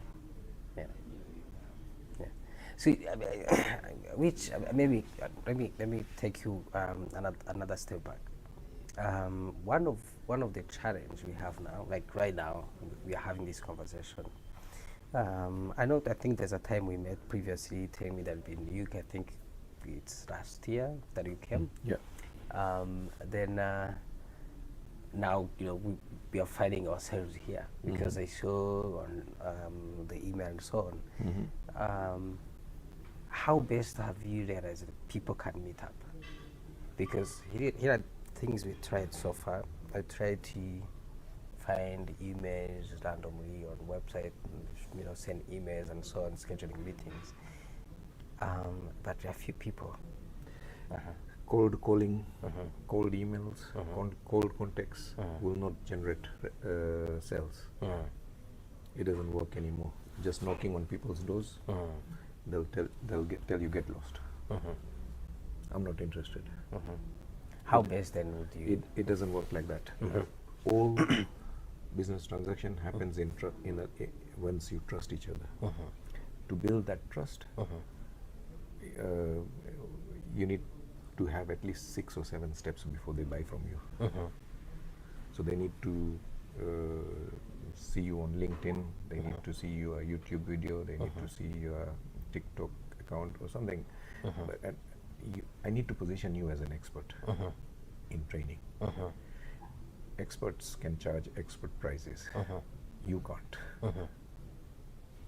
But if I position you as an expert in training, in management training, or whatever training, and we make content on it, this is one content we are making. So that can be posted on social media, it can be posted on your YouTube channel, it can be posted on many on your emails. But once we clarify your message, you need to keep using it everywhere. Joroge now uses that same message everywhere he goes, and he's winning business as a result of it. Is this Joroge your example or just? No, it's a real client. Okay. You met here or? Yeah, over here. Okay. He's Rwanda based. Okay, he's from Kenya probably. Yes. I could tell. He's Kikuyu. Yeah, I could tell the name sounds Kenyan. Yeah. He's Kikuyu. Yeah. But he's based here. He's operating here. Okay. But it is that important, clarifying your message. Yeah, we need to book another meeting to clarify the message. But you get the idea. If you want people to stand and notice you, then you need to stand out. So basically, tell me, how do you work? So basically, so you help me to create the message. Yes, I also help you market it. And you help me to market the message. Yeah. So we have social media experts over here that will create the content for you and post it for you. Okay. So and the leads that it generates, we will tell you how to close on them. Okay. Because the biggest problem is not having leads, it's the closing. So if I was to, can you give me that phone? If I was to, you are a customer and I'm selling you this phone. Yeah. You'll have to remind me your name again. Obed, it's okay. Yeah. Obed. Yeah. Obedi, of the phones that I have in my shop, why did you choose the most expensive one? Because it has features that that can help my life, make my life easier. What are you going to use it for? Pictures, videos, apart from like what a regular phone does, like calling and can be able to connect to my laptop. You want to create content using this phone. What is it for, personal use or business use? Both. This is the right phone for you. It has been discounted from 700 to 500. I only have 3 pieces and I've already got 2 customers committed to it. You've come in person in the shop. If you want it, I can give it to you if the price of 500 is acceptable. Can we shake on it? And can I have your credit card now? This is closing. Yeah. I see. I see your really a good salesperson. Yeah, yeah, I can see. So basically, the way you do, you create the content, you spread the content, and then we help you draft a pitch or a closing deal. So how you can close it. Yeah. So that, they've already bought it before they come and see you. All you have to do is check their hands. Yeah, and say and ask for credit card. Credit card. So you really don't give them time to think otherwise. Contemplate. Yeah. Or else they'll come up with, I need more time. I need to consult my manager. I need to consult my wife. The sale is gone. Yeah. The reason I started with why did you choose the most expensive was deliberate. I also created scarcity. I only have 3 pieces. Yeah. And yet you have a lot of pieces. Yeah. I could. And there already someone had they request them online. Yeah. Creating the illusion that someone is already the fear of missing out. Yeah. FOMO. Yeah. I see. And then I've already discounted it. This piece is here. Yeah. You can have it now. Yeah. You have to shake on it now. I see. So, now, if I was to imagine, if we had to work together, how would you benefit? Okay. I sell a mentoring program. So I have to mentor you or the sales team that you hire or you own, because the message needs to be in the whole team, not only the business owner. Most times in small teams, it's the business owner who does most of the sales and marketing. But if you have a big team and you have a sales department or sales team, then I need to train them as well. And it's a subscription based Okay. model. Oh, it's on Moodle? Yeah. Okay. It's model or Moodle? Model. Okay. So which means you pay and Yeah. We train your team or you okay. to help you clarify your message, clarify your audience, clarify your price, clarify your purpose. Okay. If we do that, and then we help you also with the marketing of it, and also closing on it, the sales of it, then we become a small part of your operators. Okay. So that we can monitor what is happening and what is not happening. So because it is in my interest to make sure that I get paid. Okay. I don't have to pay the fees that you are paying me back in a year's time. Okay. See, I think so. What is your rate? That we can't talk on camera. Okay. Yeah. That we will have to have another conversation. But I need to I need to come and see you where you operate. Okay. Before me to be able to. Definitely. Okay. See it. But okay, in today's today's interaction, what two things or three things that you've learned from me? Okay. You mean from this? From today's interaction, what have you learned, picked up that you are going to implement on? I think one thing is not saying the names of my products, but saying that the transformation the product is bringing. Good. The clear message, basically, go to the point, not really round corners like, it is this tool, this expert. Yeah. And I think there's something that I've been doing that I should change. Having this European product, this international product, it's good to mention it, but it's not the first thing people want to hear. No, it means that it is expensive. Yeah. Whenever you say it's a European product, yeah, it's expensive. Yeah, true. So basically, what I need it's basically how it's going to change. Yes. Their lives. Yeah. What basically do I get after? If I send my people to you, what is the benefit to me? The benefit, definitely. That is something. Other things of the qualified trainers. That can come later. Later, yeah, it's later stages. Yeah. Yeah. Once you have hook, the sale. I think it just you hook someone interest to feel like I want this. Yeah. Yeah. It's like when you want to buy a shoes, you're buying it for a purpose. You want to go to a wedding, and you want to look good. Yeah. Or you want to go to an interview, and you want to impress your prospective employer. Yeah. You have a reason for buying anything. Women buy clothes because they want to look good in a wedding. That they're going to or a party that they're going to. Yeah. Yeah. True. I see. Yeah, she wants to look Cinderella. And and that's what I was going to mention. I think people like examples. Like I remember you mentioned, if I say Cristiano Ronaldo or this star bought this shoe, or is using the same phone to create the content. Harish is using the same phone to create the same content that is going viral on different. I think that's the things I've got from this conversation.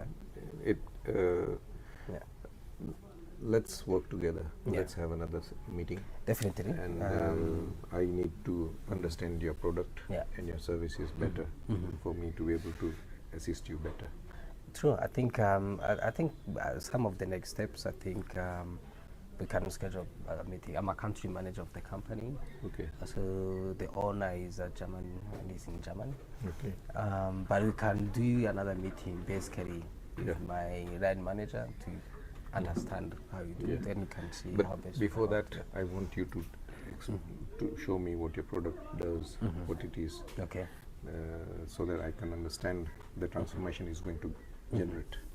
Yeah. Because as I said, before and after is what everything people are buying. So what I'll do, I think I have your email. Yeah. I can send you some, like we have a brochure that I can send to you. And I can send you some emails I've been sending to people. Yeah. And let me look at them. Yeah, definitely. Yeah, because we need to change the wording, the messaging that you are communicating with. Okay. Yeah. Maybe, I don't know if you can stop the camera, but... in every story there needs to be a conflict. What's the conflict in Lion King?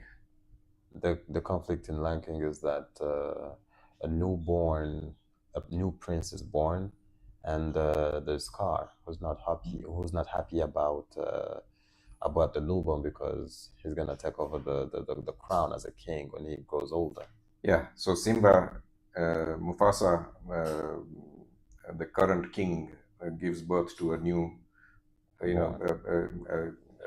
the family, the pride gives birth to Simba, who's going to be the future prince, future king. He's announced as the prince.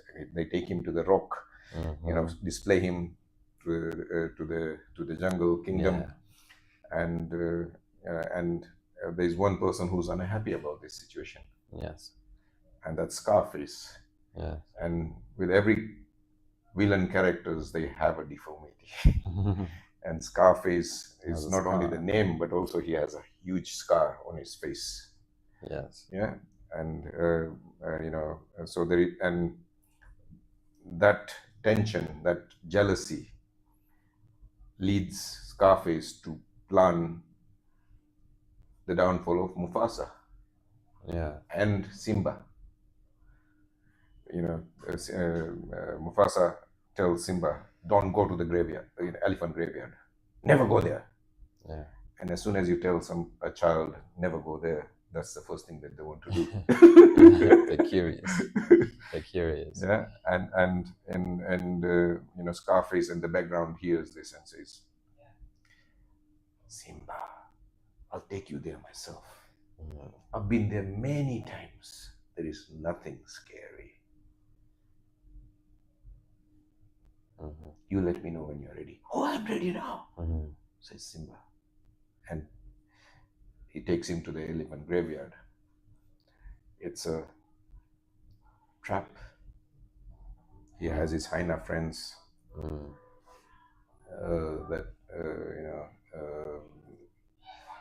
that are waiting to pounce on him.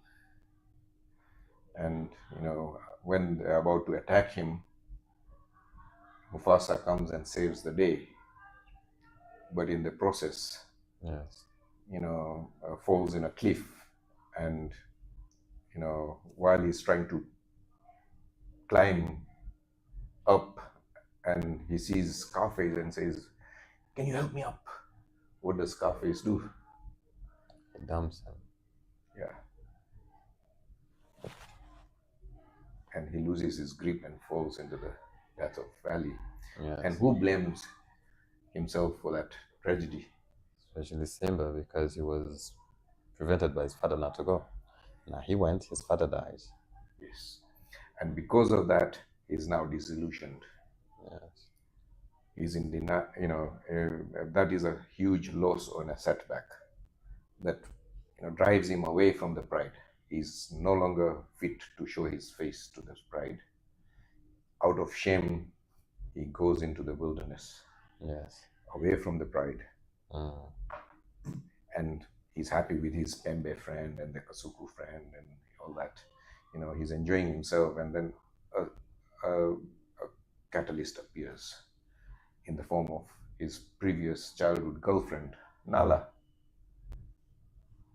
And they recognize each other, they fall in love, they have a short romance. And Nala then says, "Simba, the pride is starving, the jungle is dying, the kingdom is crumbling. You need to come back. You are the rightful king. Scarface is starved, and his hyena friends are starving the jungle, the pride. We are barely surviving." Yes. And Simba hears this and says, No, I'm happy here. I don't want to be a king. I don't want anything. I don't want to come there. Yeah. But, Nala says that I have no choice. I have to go because the pride is dependent on me. I'm the youngest, the most powerful. So I'm going there, but, I'm disappointed in you, Simba. Yes. Take the call and, bring him in. Yeah. She's disappointed in him. She leaves him, and Yes.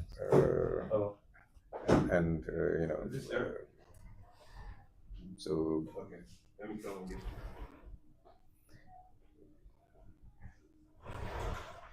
She leaves. Close the door. Close it. Yeah. She leaves him, and that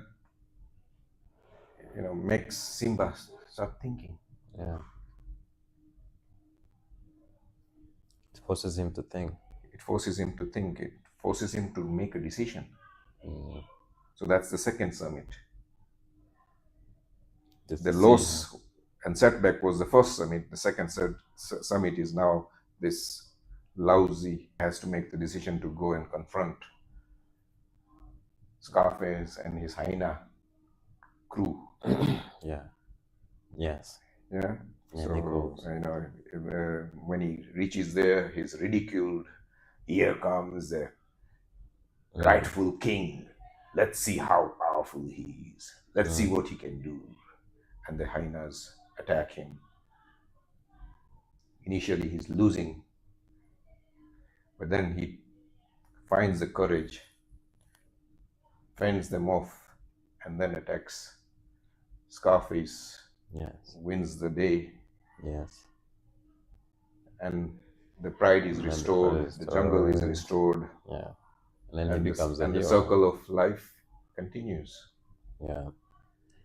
And he's gonna give birth to a little baby, and then the same thing happens again. Yeah. Yes. So again, it's so the win is the third summit. Restoring the pride, restoring the jungle balance, and all that is the third summit. So this is a tri-summit, storytelling formula. Is it something that you can use in your field? Yes, very much, very much. How? Yeah. How can you implement this in your my work? in my work? I can definitely implement this in my work as they say every movement has a meaning. Okay. Yeah, every movement in dance So has to have a meaning. in choreography in dance, every Yes. movement has a. Yes. So similar to the word the metamorphosis, you say that you're crawling first. Yeah. And then you had to, you had to become a butterfly, and then you're flying. Yes, and then we carry each other. We carry each other on our backs. Like someone is lying on my back, I'm carrying him on my back, and then somewhere in the middle, there's a conflict in between because we do not understand each other. I want to get there, he wants to get there, and then we start fighting, and then we follow our own journey until the life brings us back together because we need each other, you know. Okay. And every hand gesture, every word, every finger point has to have a meaning, like you said earlier about what was it again?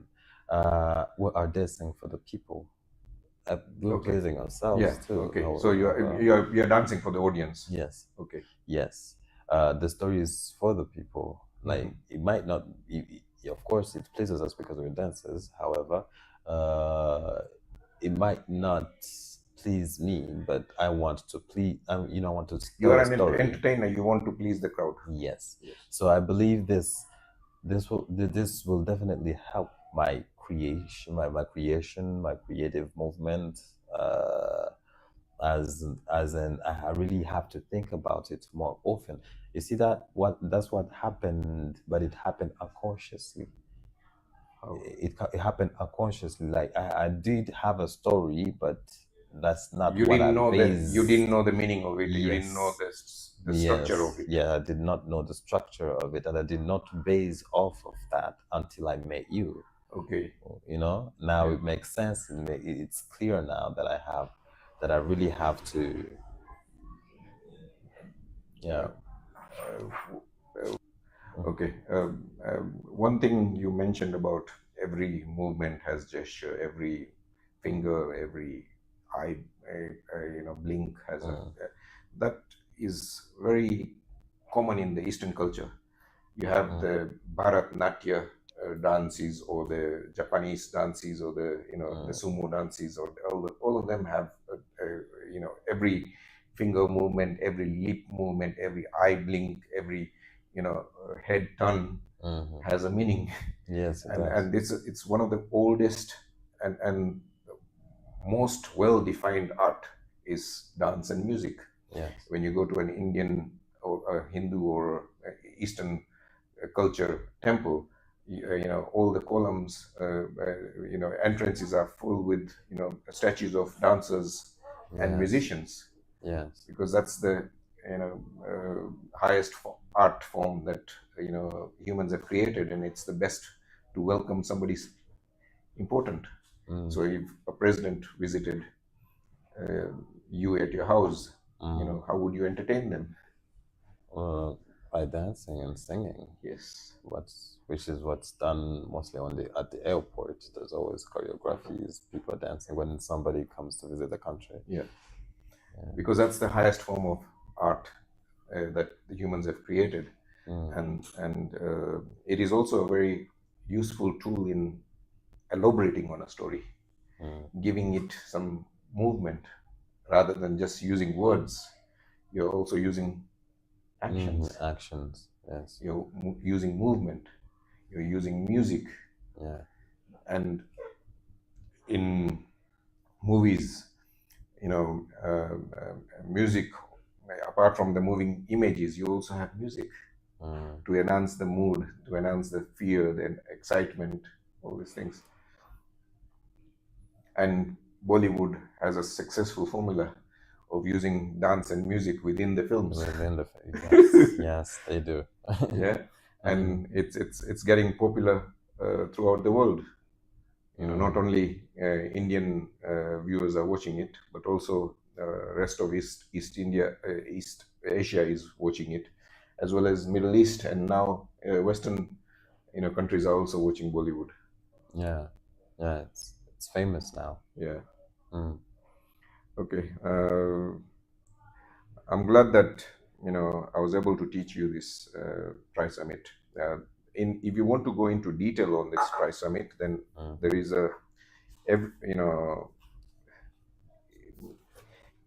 in the Tri Summit, if you are looking at the whole thing, if you're just describing the scene, so Yes. you have 5 A's: the scene, suspense, star character, speech and dialogue, and segue. And within the just describing the scene. So if I was to describe a kitchen scene, then I would say it was 2004 April, English summer day. It was midday. The day was hot and bright, and the sunlight was shining onto the stainless steel kitchen utensils and kitchen cladding, which made the kitchen even brighter than the daylight outside because of the reflections of the sunlight. Then because it's a kitchen and it's a busy kitchen, you have to describe the noises. Yeah. What sort of noises do you hear in a kitchen? Well, mostly boiling. Yeah, so cooking, yes. gas firing, then utensils banging, and people busy, and somebody chopping. Yeah, or somebody breaking glasses. Yeah, utensils over, and then in the visuals you see, okay, there is the tall white, with a white apron, the master chef with his master chef hat. Yeah. And he's visibly angry and telling off somebody. How many times have I told you this? Why don't you listen? And so and so. And so there is that emotion. And because it's a kitchen, you also have to describe the smells, because every kitchen, food and smell go together. So, this is an Indian kitchen, so it is smelling of spices, saffron,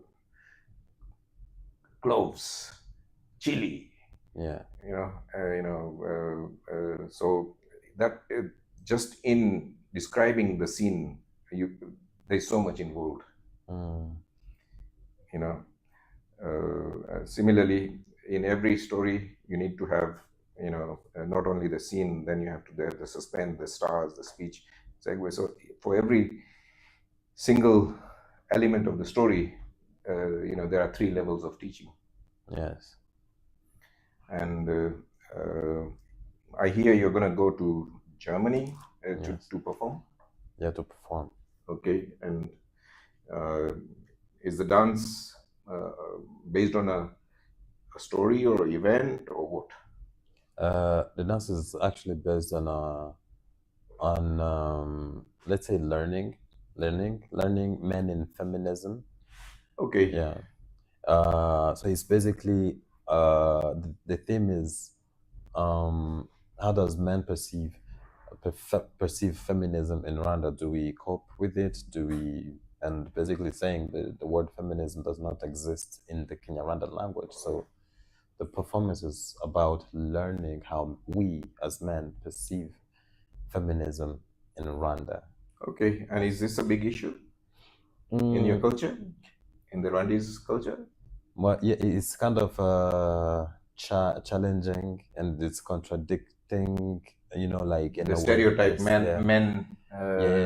Yeah, some men are okay with it. Some men are also against it. Even like, for example, when we talk about feminism, it straight up goes to women all of the time. They think we're talking about women power. However, I personally think that the dialogue is for men and women, because we believe men has power and women are somehow housewives. Mm-hmm. And sometimes culturally culturally, it's we brought up like that. We grew like that. We have seen our mothers at home and, you know, cooking meals and stuff. Our mothers But I protecting see, the family. I've been living in Rwanda for nearly 2 months now, and I see, you know, women in the workplace as much as men. You know, is this a problem? Is this a current problem? Because I see more women in the workplace in Rwanda. You know, your parliament has the highest women representation. Yeah. You know, women are doing most of the sales in every shop, in every, you know, in every industry. Yeah. Visually, yes. Like if you come and look at how everything is going, yes, it's even on border. I see more women being, you know, being on borders than men. Yeah, the equality is actually being put in action. However, but how does men see that? Are they happy with it? Do they not think the women are taking over? You know, that's okay. So that's a, you know, there is still you know, you know, the society has to get adjusted to this new reality. Yes, and also, was it there before? I mean, is it being brought by the Westerns, or did we have it before? Are we coping well with it? Me personally, yes, I'm coping well with it. But however, is it disturbing the homes? Is a woman? Does a woman now think that she cannot do certain things at home? Does she think that a man is supposed to do this at home and not do that at home? Does a woman, you know, like it's all the study that we're doing, and it's going to be projected on stage in Germany for performances. And hopefully, if we come back as well, we'll be performing at Les Pas. It all okay. They acquired all these skills on the streets and then make them excellent workers in USA, in foreign countries. Yeah, foreign country. I heard about it a lot. Yeah. And many companies in USA. Not only that, now that you talking about this immigrants, I went to Sweden just before coming here. Sorry, Norway. Yeah, okay. And in Norway, they have some vending machines for recycling. Okay. And all these immigrants, because they don't have, nobody's giving them jobs, they're just collecting all the rubbish from the streets, the cans, the plastic, and putting in the machine. And the machine is giving them money. Okay, okay. Okay, I see.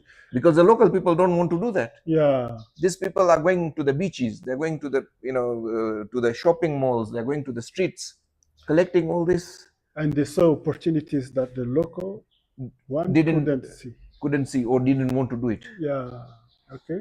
So that's that is a strong thing that we can make our youngsters to learn about and to train them. You know, spotting opportunities, exploring opportunities, how to leverage those opportunities to make someone successful is trainable. I think you can agree with me on that part because we lived it. Yes. We lived it. You know? Yeah, and I was born in India, came to Nairobi at the age of 9, and went to UK at the age of 25. I've seen, you know, populations working in different ways in all 3 continents. Okay. You know, and you know, okay. Now, if we change gears, you are now 40 something. Yeah. What's your age, if you don't mind? 45. You're 45. Yes. You are trained and educated in assessing businesses or something, and now you're in. You've shifted from that to coding. To coding. How did that come about? Okay. You know, when you're okay, I started my career long before I studied economics. Okay. In secondary school, and even in university. So all of those trainings that we can get, and going from there, working for organization like Care International, Handicap. I was doing monitoring and evaluation. So you can find many opportunities of learning how the society works, human behavior, how you can change human behavior by advocating, like GBV, gender-based violence. You can run an organization that can make people aware that GBV is there and set the solutions that can address to that problem. So those are theoretical things. Yeah. So when I went from there, learning trading, I started So realizing trading meaning stock market. stock and the forex. Okay. I started thinking that I have many things that I have as ideas, but how to make them livable, like Monetize them. How to make them pay for your rent or pay for your expenses. Yeah. Okay. The one thing that I saw, the way you can create and bring to life your idea is by coding. You can create a software or a platform, address an application that can address certain problem in the society to bring a solution by just taking your idea, coding them, and to see how those ideas can be applied in creating solutions to the population. So that's why I'm doing it. I'm learning by doing it. Okay. So it's not only about going to a course and then just leave it without any okay. So you're learning on the job. Yeah. Most people fail by wanting to be perfect before they launch something. So perfect before I need my product to be perfect. To be perfect. I need my service to be perfect. Yeah. And then I will go to the market. Yeah. But that's a flawed mentality. We did not start anything while we were being good. Perfect. No. Yeah. We all start and then learn on the job. Yeah. So you learn more by doing. By doing. Not by studying. No, not by studying. Even I studied a lot. Yeah. Okay. I cannot say that I studied a lot. But again, it's just studying alone and not practicing it is pointless. Yeah. What is the point of having, a pot of knowledge without that you cannot use? You cannot use. Yeah. Or you don't use it. Yeah. That's why I said part of the solution that I think for me, I think many people, not only coders or people studied IT. I think people in general should study, but the basics, only the basics of coding, to be able to create something out of the ideas or the experience in life. But also coding is becoming easier. AI is becoming a very good aid. I don't need to know the coding languages. I can ask AI to do it for me. You can prompt it. Okay, at that point you have to just to learn the basics of coding, to know what coding, what parts do what, and from there you will know how to prompt. Okay, so prompting is a very important subject in AI because you have to prompt it as if you are talking to a human being. So let's say I'm doing music editing. Then I have to say to ChatGPT that you're a one-man band music editing team. You have to do the music synchronization, you have to do the dance synchronization, you have to do the light, you have to improve the lighting, you have to do this. So all that comes into your prompt. You give as if you are talking to an assistant, to somebody who's going to do the task. Prior to the prompt, you just place it in that context. You create the context, the good context, you give it the whole context, and after prompting, you see it will create it for you. Yeah, if in data analytics they say rubbish in, rubbish out. Did you study? Do you have a background in accountancy? Yes. Yeah. You know, I'm not an accountant, but in business you have to know accounts. Okay. Because you know your accountant does your books, Yeah. and then you have to adjust it. Yeah. You know, you have to tell him not like this, like that. Yeah, you said it because it is a accounting terminology. Okay. Many accountants like to say rubbish in, rubbish out, Okay. garbage in, garbage out. Okay. Yeah. Okay. Okay. Yeah. Yeah, but it's with all data points. Okay. If your data is not, you know, is not specific, you're not going to get anything. Okay. Okay. If it is not debugged, it is not specific, it's not you know, pure, then whatever you do with it. Yeah. Yeah. One thing I want to point about the AI is like it is yeah, it is just it's a debugging. Like many people tend to say that AI will make people lazy. But I think it will not be like that, because for using it, first of all, you have to be knowledgeable about what you want to be to make it create. I see it as a enabler. It's a tool. Yeah. It's similar to our mobile phones. Yeah. It's similar to social media. It is similar to internet. Yeah. You know, we have become more productive using internet. You know, we've educated more people using the internet than you know, anything else. So AI is similar. It's another tool that human beings need to use. Yeah.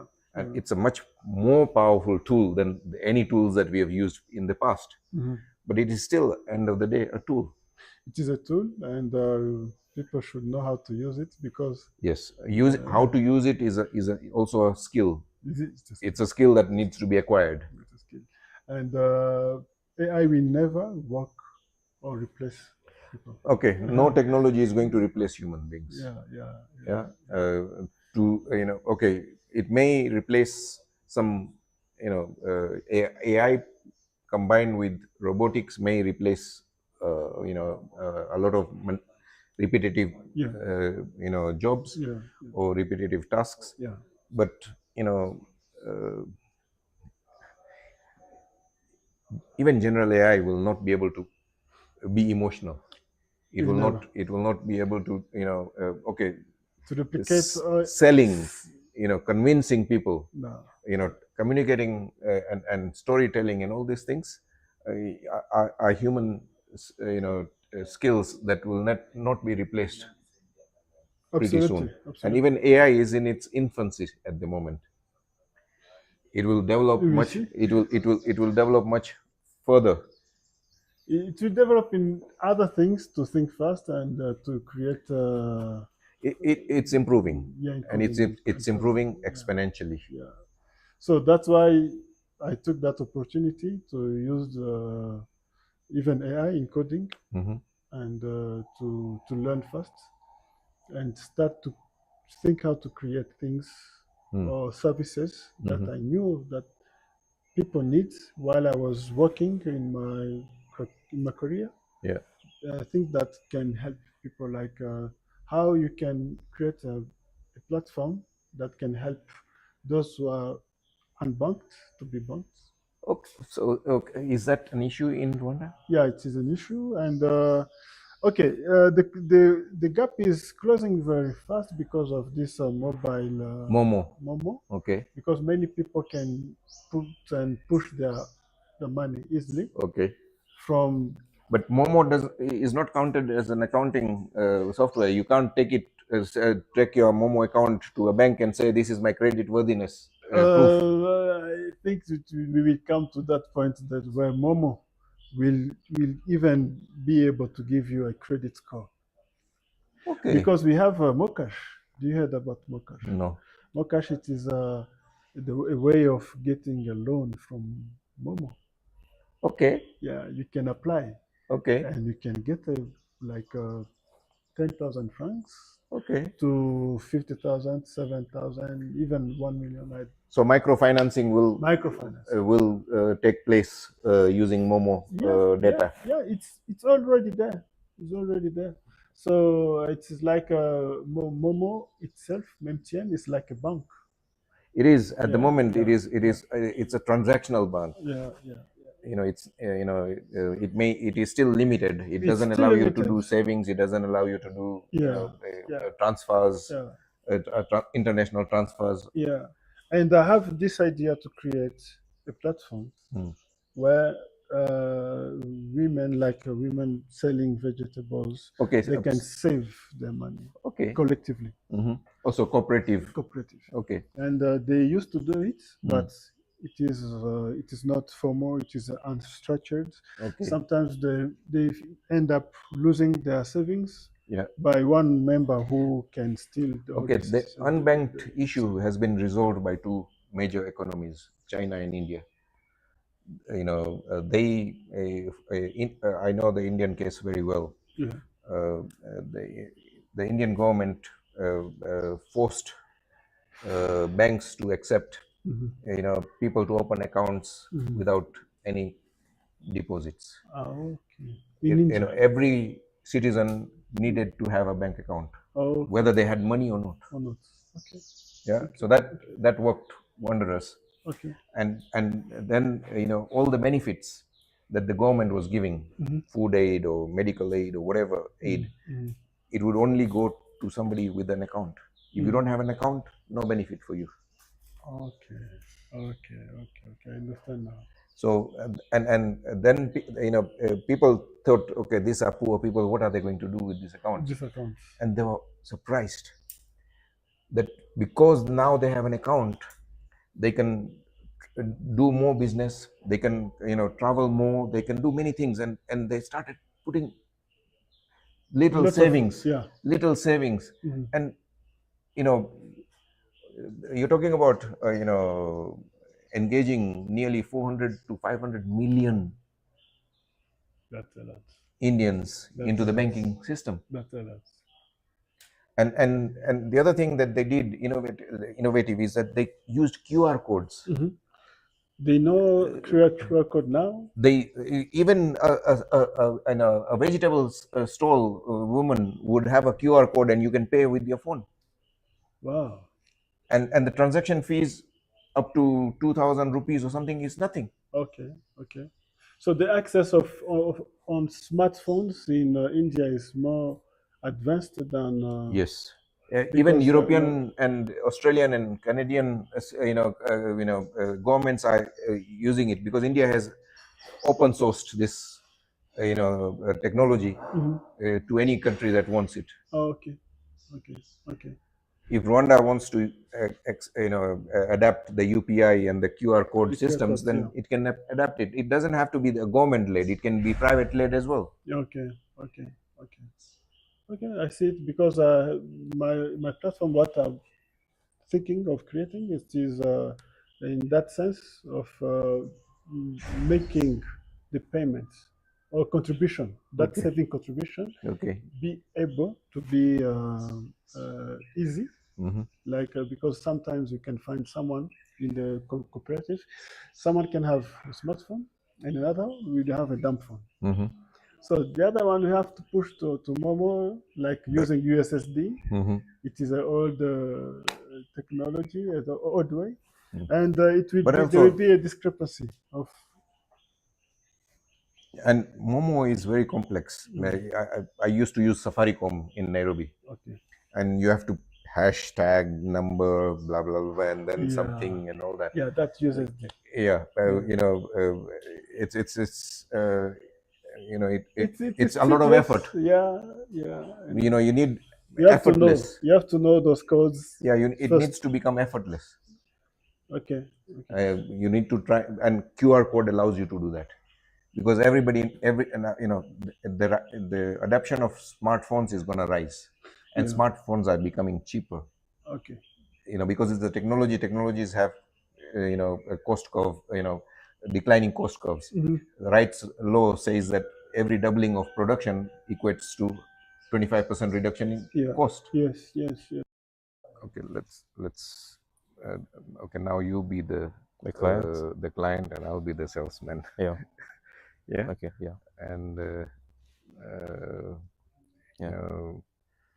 Mr. Kamara, I'm glad that you checked the car out on the website, and you've made the effort to come down here. Yeah.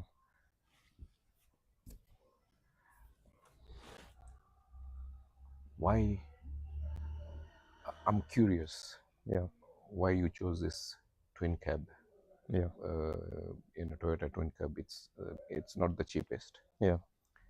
And it's, you know, what are you going to use it for, and why this particular car? I happen to be in construction, and I have many sites across the country, so it's easier for me to carry equipment and materials that I'll use to sites. Okay, and it can also carry 5 people as well. Yeah. So you're gonna use it for family as well as for work. Yeah. Okay. And why this model? Why this car? I happen to like Toyotas because they are much for family. Family, yeah. Kevin, since you've shown an interest in this car, I've had 3 more clients. But you are the first one to turn up in person. Yeah. So there's a queue of 3 people. Yeah. Why should I sell this car to you and not the other 2? I mean, I arrived here first, so it's either. I appreciate it. Yeah. And but okay. What can you do for me to allow you to jump the queue? I can pay now, if. Okay. Yeah. I hope you're not gonna ask me discounts. But because we are friends and I arrived early, could you do something for me? A small discount? I'm glad that you use the word small. Yeah. You're serious. It shows me you're serious in buying this, and you're serious to jump the queue. Yeah. Okay.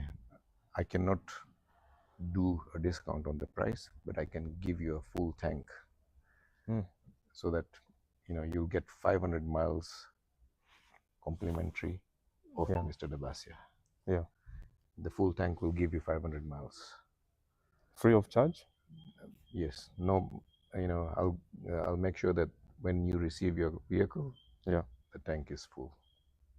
Yeah. It holds 80 liters and it will be full. Yeah. That's the best I can do. Yeah, I'll take that. Can we shake on it? Yeah, shake on it.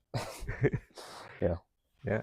So this was, because we are doing role play, and there is a good way of selling and a bad way of selling a car. Yeah. And because you've taught me what was your good way, and I've taught you what is my good way. Is there something that you can learn or implement from what we just did? Yeah. What did I do? I mean, different from what you do.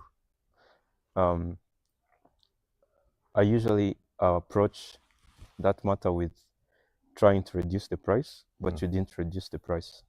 You shifted the conversation from trying to give him a small discount, although he came early and came before everyone else, and he put in effort to try and skip the queue. And you didn't go it by reducing. You didn't go about it by reducing price, but giving him benefits. I made him feel important by allowing him to jump a queue, but on a condition. Yeah. Yeah. If I do something for you, you do something for me. Yeah. And we also created scarcity. And urgency by telling him, okay, now you are here. There are 3 people waiting in the queue. If you want to jump the queue, what can you do for me? Yeah. And again, by the person who asks the question is the one who is in control. Yeah. Yeah. In a sales conversation, the person who's asking the question is in control. If your customer is asking the question, what price can you do for me? Can you put in the insurance? Can you put in the full tank? If they are doing the asking and you're doing the justifying, yeah, they are in control. yeah, And in all negotiations, it's your enemies before you shake hands. yeah, Yeah, you yeah. don't have to see him up there. You don't have to see him down here. You just, why don't you see him eye to eye? Yeah. Yeah, when you're looking at each other eye to eye, you know, you can read the person's body language. Yeah. I can, from your body language, I can see whether you're keen, Yeah. how interested you are in. Yeah. And the reason why I asked you, what are you using it for? Yeah. Why this expensive car? Yeah. And you did the justifying, you did the selling. Yeah. To yourself. I literally sold it to myself. Yes. Yeah. By me asking you the questions, leading questions, Yeah. you're selling it to yourself. Yeah. Why? Yeah. Why expensive? Yeah. What are you going to use it for? Yeah. Would you say having the leverage of saying no in a negotiation is important, or? Okay, yes, you can say, don't say no to the purchase. Say no to the discount. Say no to the added services. Yeah. Say no to, floor mats. Yeah. Yeah. Don't kill the Yeah. the sale. Just kill the items that he's Yeah. asking for. Yeah. Kill the discount. Yeah. Kill the full tank. Kill something else. Kill the free insurance. Kill everything else, but not the sale. Yeah. Do you think giving discounts reduces the value of the product, or it just makes it more accessible? Okay. In my experience, the customer who haggles the hardest, for them it becomes a game of tug of war. Yeah. They want to see how far they can drag you down. Yeah. And taking you down to 10-15% discount, they think they've achieved their goal and they don't need to buy the car now. Yeah. So their goal is to simply make it difficult for you. Yes. Yeah.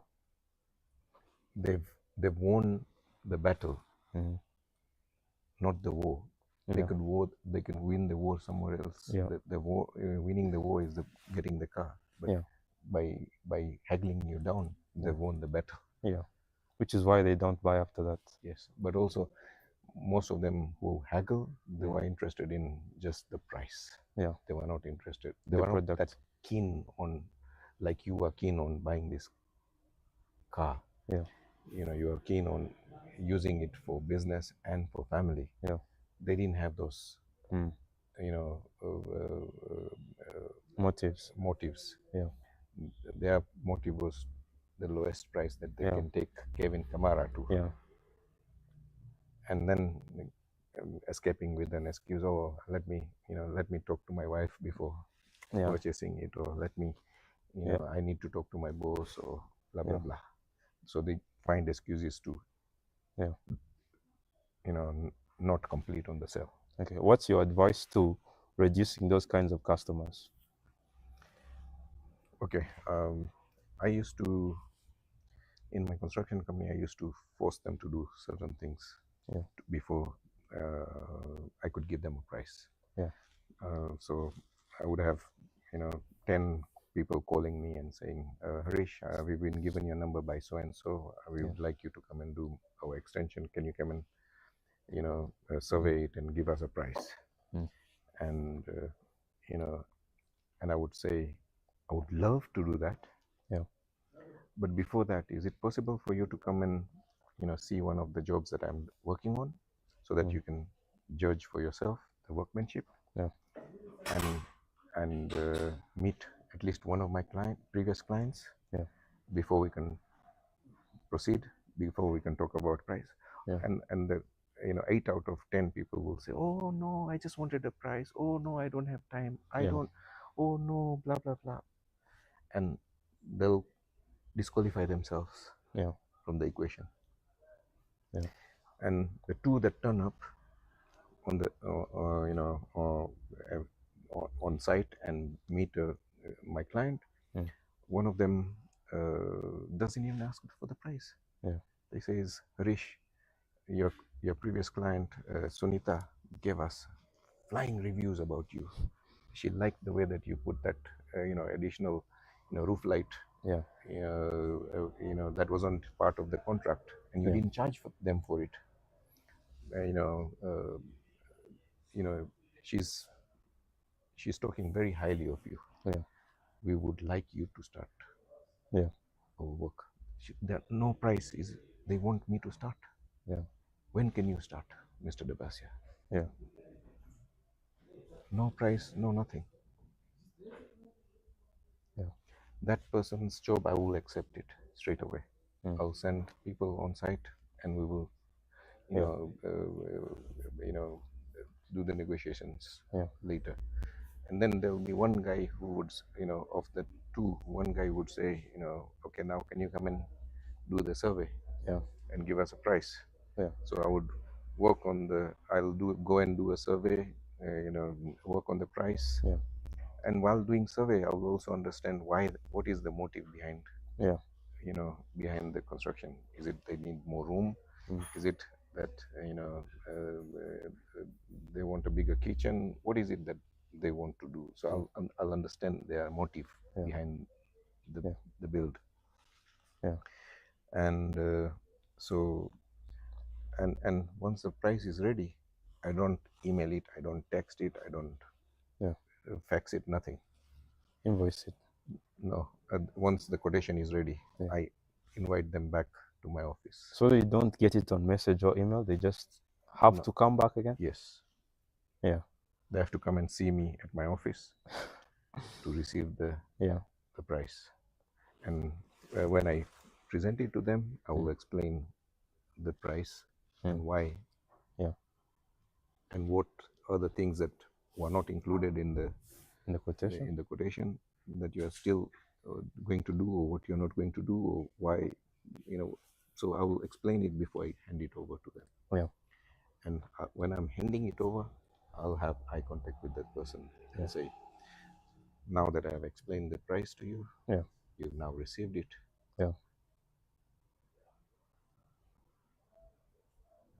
What's your decision? I'll be straight. What's your decision? Oh, Harish, this price is too high. Blah, blah, blah. I would not argue.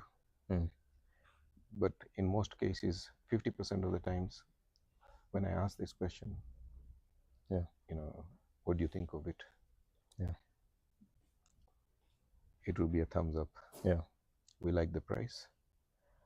We like that your previous clients gave you access to the property. They've spoken ravingly about you. And yes, let's do it. When can you start? So 50, from 2 people that arrive on site and meet my clients, I get 1.5 jobs. And that was the best thing I did. I created a filter system to avoid time wasters, people who just wanted a price. And is there something that you can do in your car salesman like this? I did this for the construction industry. Is there something similar? Can you set up a system similar to this with your car salesman? Yes. Your car dealership? So they're supposed to, you need to give them a call and say, okay, can you talk to my previous client, Jacob so-and-so? He bought a pickup like you, that you're interested. Get his feedback before we can discuss price. Why do you think it's important to do that? It creates a more trust, and it moves the focus from the price to more about the value they are getting. True. If your customers are, are willing to talk about you, then they're definitely happy about the sale, the purchase, and they like you as a salesman. And so that validates you as a profession, as a professional person, and it makes the sale much easier. And once they do that, they will definitely come to you. That lead is now qualified lead. People phoning you and sending you messages, they're unqualified leads. How important is doing after sales services for clients, especially like giving them? Most people give gifts like sweaters, hats. What do you think about experiences like taking your clients to tennis courts? Okay, I think once the sale is done, you want to build friendship with that customer, and giving them hats or jumpers is not going to do that. It doesn't. It doesn't. It doesn't. Make connections. It makes them feel good that they've got something, but it's not. You want repeat business. You want repeat clients. You want your clients to become your friends, and not only friends, they need to become your fans. They need to start marketing you. Okay, it's a very good question. That enduring businesses follow systems, processes, and frameworks. Why are they important? Is because when a business needs to scale, if all the knowledge is in one man's brain, then the 1,000 staff are dependent on him. And can one man be able to attend to 1,000 people? He can't. What he has in his brain, he needs to put it on paper. He needs to create a framework, a structure, a system that then he teaches to his managers. For 1,000 people, he will have maybe 100 managers. Once the managers learn it, they pass it on to the sub-managers and things like that. And that way, everybody is following the same script. Everybody is following the same system. And once you systemize something, your efficiency, your productivity increases exponentially. But it is a very hard thing to do. There was an incident where Chipotle chicken or something, one of these big, fast foods, instead of saying, thank you at the end of a transaction, they changed it and said, it was my pleasure. So instead of saying thank you, once they've served the customer and they've received the payment and goods and whatnot, they just wanted to change it to it's my pleasure. And it took them 4 years to implement this one single change. That's how difficult, taking an idea from the owner to a marketing suite to the shops, and to the shops to the staff in the shop. It's not an easy thing to do, but it can be done, and but it only you have a system to implement it. So this was a very small change. We are talking about complex changes. Then things will fall apart if you don't have a system.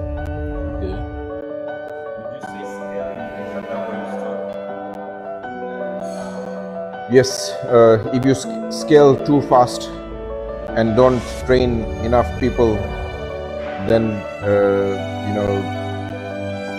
you'll collapse much faster.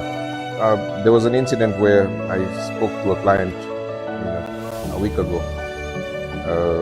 He said that there were a startup of 6 people. They built the whole thing and company, and they got funding of $2 million USD for that project.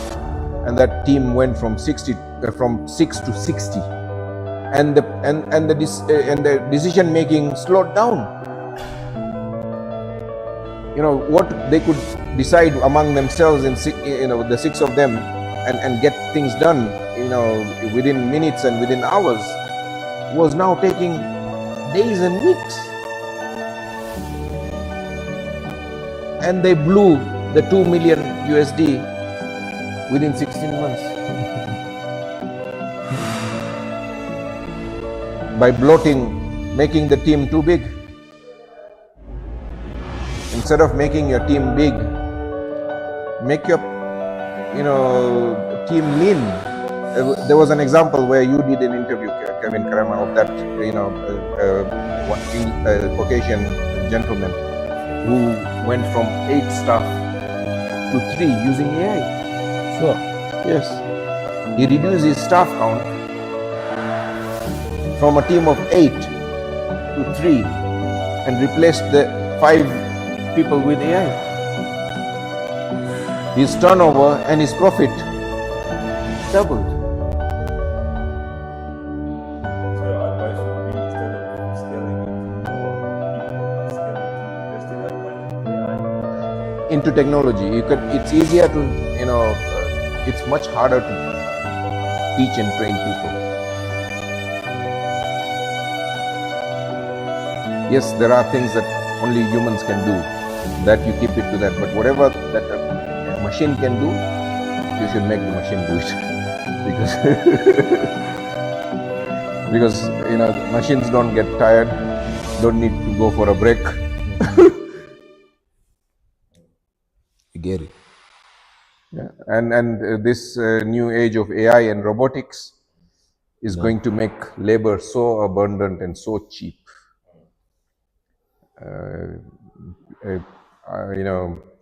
It's going to turn the current economic model upside down,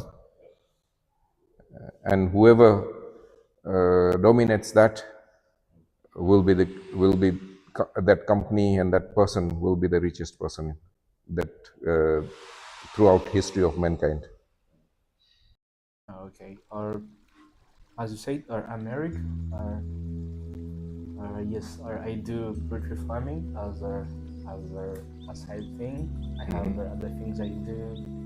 I have a side job I do, like play tennis, and then after in the weekends I go to do some works on my family. So, reflecting on our poultry farming, in our country, many people, if you say you're doing farming, they say farming is for people who are not educated. Okay, so But as I have studied our statistics, there is a quote we have: if you don't count, you don't count. So where the world is going, we have to do things as a business.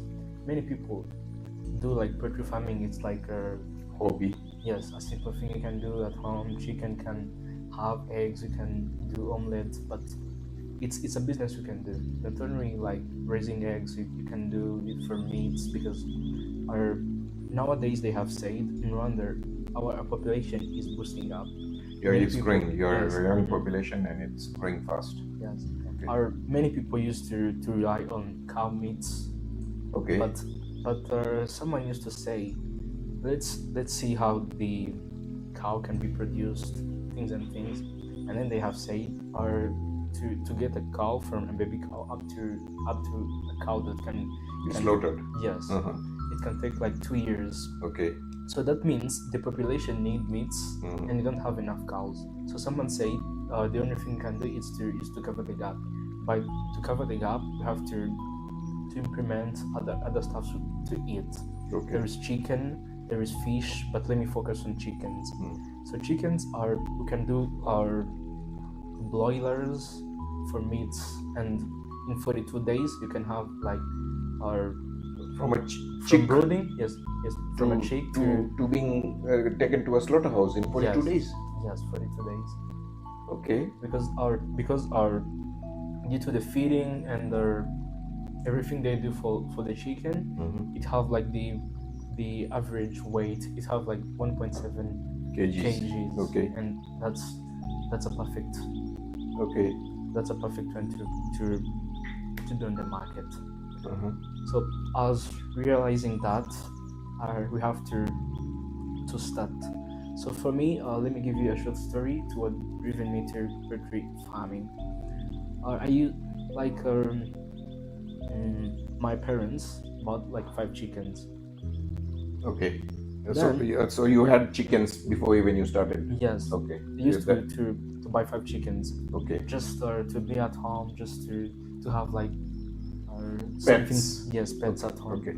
And then we went at school. And then when we came back, the chickens laid eggs. They're doing hatching, and then they developed little chicks. And then after we came back from school, we found out like we have like more than 40 chickens, and I was like, this can happen. And then we have it, or there was like diseases coming up, but we're doing it as a hobby. And then later on, our neighbor, who went to see him, and then he said, I have someone, they brought me chicks. I bought a chick which is 1 month old, and then I have it here. After like 3 months, I'll be having like eggs. I can do it for meat purpose. I was like, let me just try. And then I told my father, yes, I'm here. I finished the university. I don't have nothing to do. Just you can buy like 30 chicks, and then let's try and see what we can do. And then they bring up like 30 chicks, and then I was home doing chores and everything. And then so you're getting your hands dirty. Yes. Yes. Okay. But many of my friends, if I go and say to them, I'm going to do this and this, they would say no. But for me, I said, I'm not doing anything, so I'm just home. Let me try something new. Okay, so you decided that instead of waiting for an opportunity to come to you, you are going to take this opportunity that is already at home. Yes. And then after later on, my brother called me on my phone and say, talk to that person, he has a job for you. And then I went, I did the interview, I did everything. I was realizing I was here raising chickens. It's been 2 months staying with the chickens, and then I went away. What can I do? Who will be taking care of those chickens? Okay, so you're attached to them. And then I said, maybe this is an opportunity for me to have a job, to save money. I don't want to do freshy things, or maybe this is an opportunity for me to grow. And then I sat on the table with my father, and then I say, what can I do? And then he says, we have a place here, home in the backyard. Oh, so you have a big backyard? Not too big. Okay. But he said, those houses, nothing you're doing it within 2 days. So you can take the place, you can make some simple setups, and then see what we can do. And then I was like, we need money to do some setups, or we need to bring chicks, we need feedings, we need many things. And he said to me, like, what you can do. That time was like last year, it was like September, mid-September. And then he says, you have to do step by step. You have to do the setup within the house, and then you have to bring the feeders, drinkers, or you have to know where you can buy feeds, because as you're seeing it as a business, you need to do it professional. Okay, but now that you have your chicken set up and everything, how are you selling your produce? So the eggs and the chicken, how are you selling it? Who are you selling it to? And how talk me through the process of you picking the eggs. Where are you taking them? My eggs are, my mom has like a simple shop. Okay, so there is a family shop that sells this eggs. Okay. Yes. It's because I'm starting up. I cannot do everything on my own, so they have to help me. So there was a shop before, or she has created just for this eggs? No. There was a shop before. Okay. She had a shop. Okay, so she's, she used to sell. She sells grocery, or what does she sell? Groceries. Okay, so this egg is something that she would buy from outside. Now she's using your eggs. Yes, that's okay. It. That's it. Okay, and what about the meat? What about the meat? So it depends, because I have the chickens that lay eggs, and then I have the others for meats. So sometimes for meats, my neighbors come and hit me and say, or can you give me a cheap one? Okay, so you sell them live. Yeah. Okay, and people do their slaughtering. Yes. Okay. It depends. If you want, I have a guy who Okay. can do it for you, and then you can Okay. take it. Okay. Now, okay. Is there a way you can, you are an IT literate person. You are, you are an educated man. Is there a way you can, document what you do to create a personal brand around poultry farming? Yes, I can and share. You going to pick the eggs. Take a video. Just press the red button. Put a camera somewhere. Start recording it. Once that let's show the process that is involved in the rearing of chicken, harvesting of eggs, Yes, I can do and it. everything. And the reason why we are saying this is because instead of being dependent on wholesale values, Yes. or you could create a personal brand, and and using your personal brand, you could approach customers directly, remove the middleman, Yes. and charge premium prices for a premium produce. Yes. That way, and we could all add another business model onto it, and that is, you teach other people how to do it. Yes. Because there are lots of people who want to go into poultry farming. They've been dreaming about it, but they don't know the steps. You can show them the steps. You don't have to be a genius. You just need to be, a year, 2 years ahead of them, and tell them what difficulties you faced in your journey, what they can avoid, how they can avoid it. If there is a feed issue, or is there a their chickens are not growing, or they're not laying eggs, or whatever industry problems you are having. Yes. You start sharing that, how you dealt with it, how they can deal with it, and that way you are, and once you do that, you can charge for the teaching. You're comfortable with Zoom calls, you're Yes. comfortable with recording, you're comfortable with maybe you may have to learn how to edit your videos or whatever, but posting it on social media, you're consuming social media anyway every day, so you're creating a social media brand, social media awareness campaign on your industry, how other people could benefit from your experience. And I believe eventually that will supersede your income from your poultry. Your poultry will become a byproduct, Yes. and teaching will become the main product.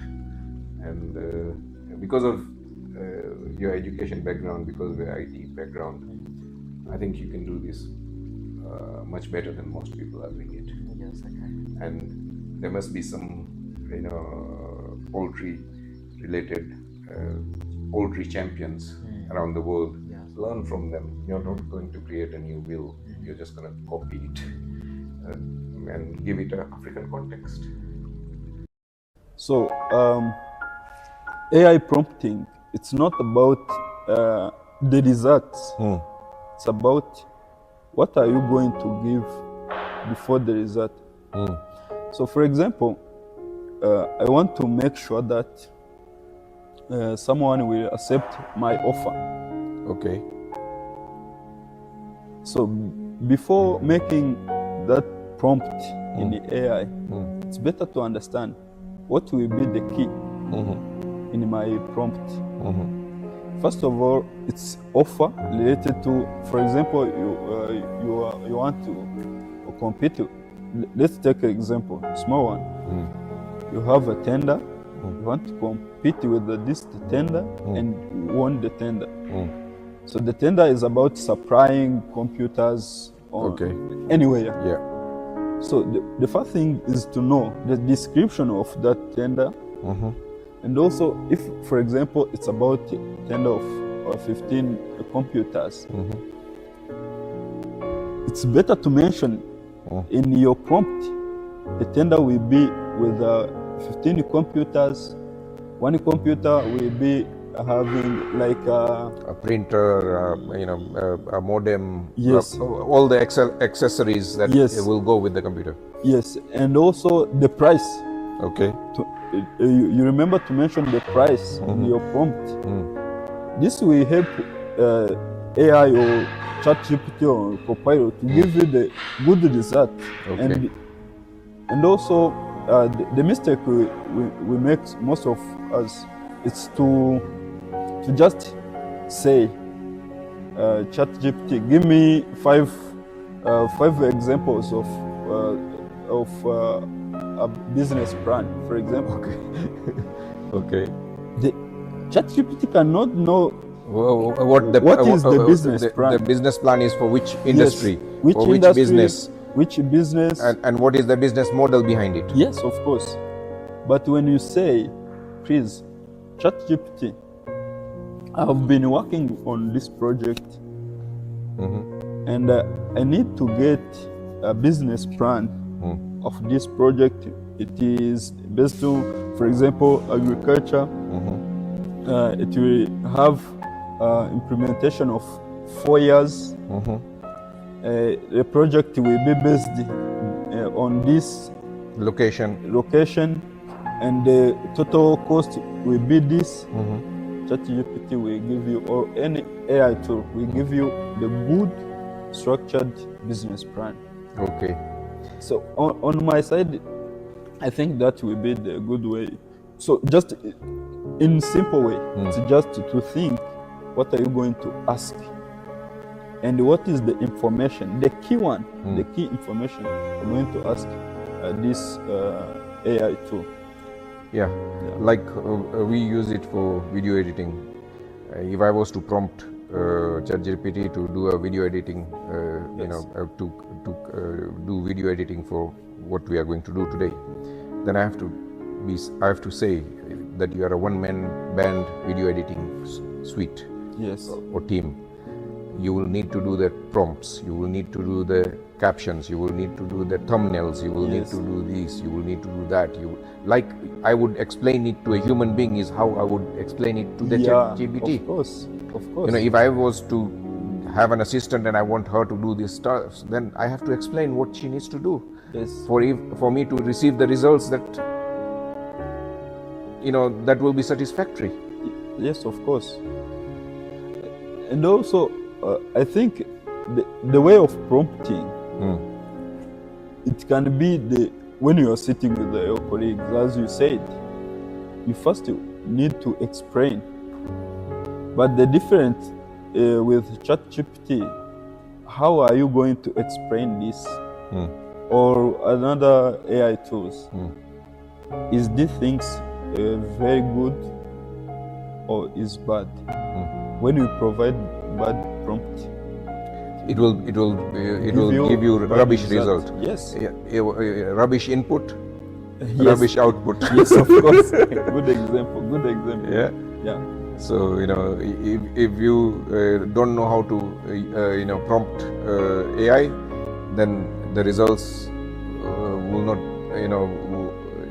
not be effective. They'll not be good. Yes, of course. And also about this AI tools, I can even mention we have a company which is providing stock management software. Okay.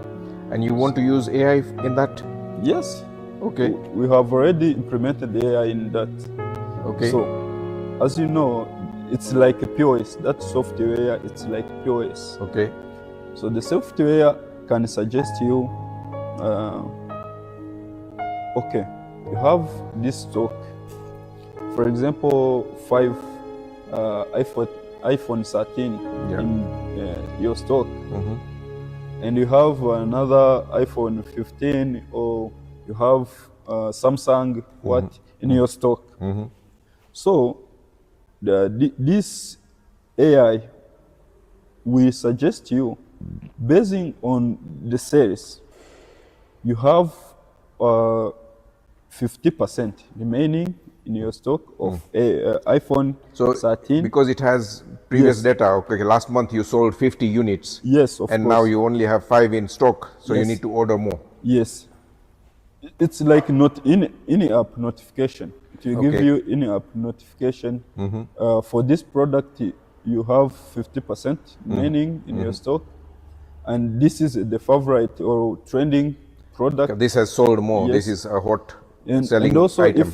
if you have a big company, you can even track in your employers who is the best performing. Okay, so it can also track who is Yes. selling more, Yes, and who is not, or who is selling. performing and who Yes. is not performing. Yes, of course. Okay. And also try to predict what will be the stock for next month.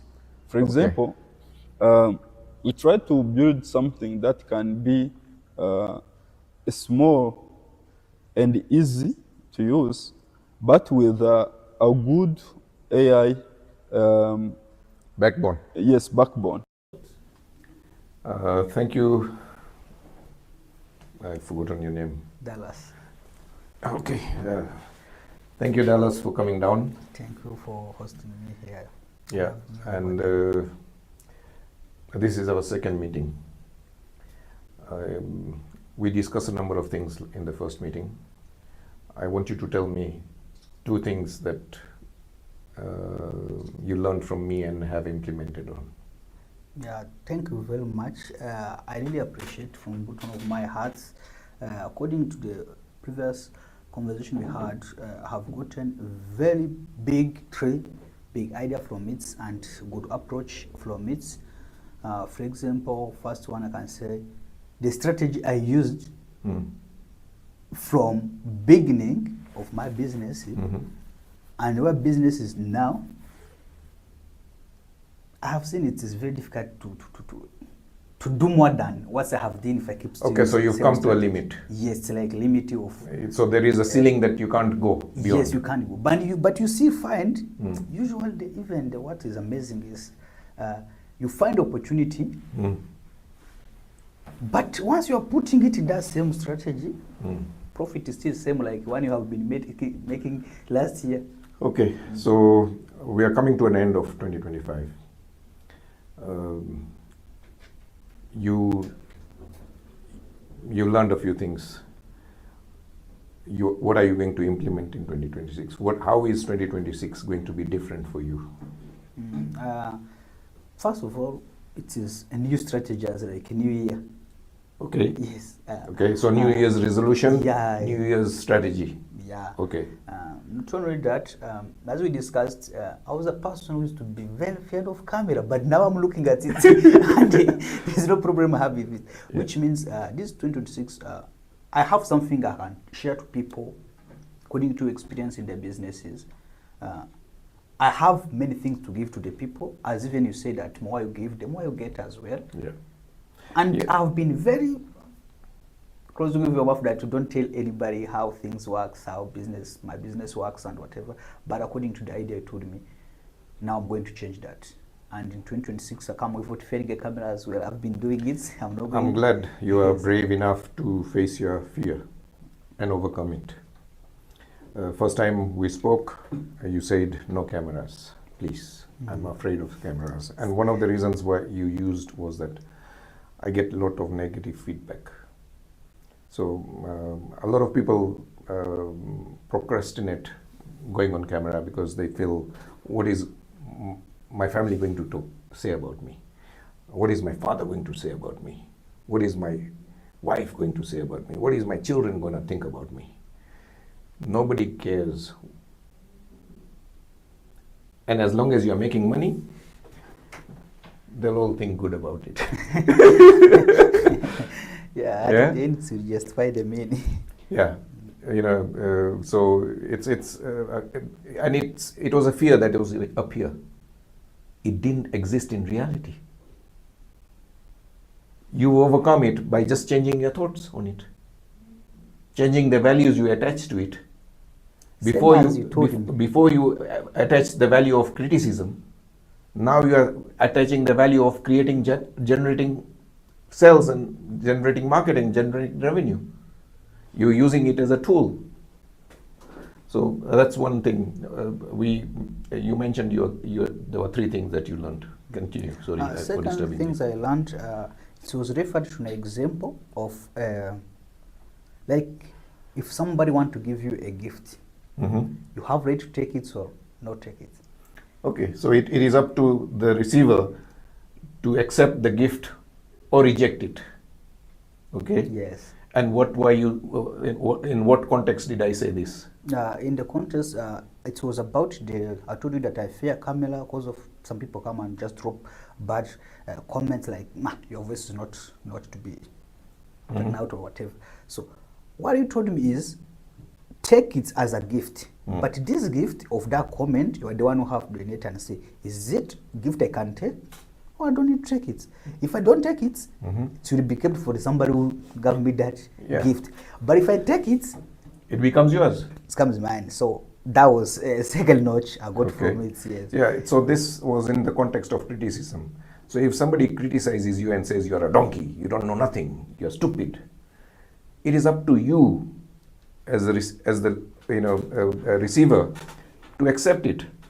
Am I a donkey? Do I have big ears? Do I have a tail? No, I don't.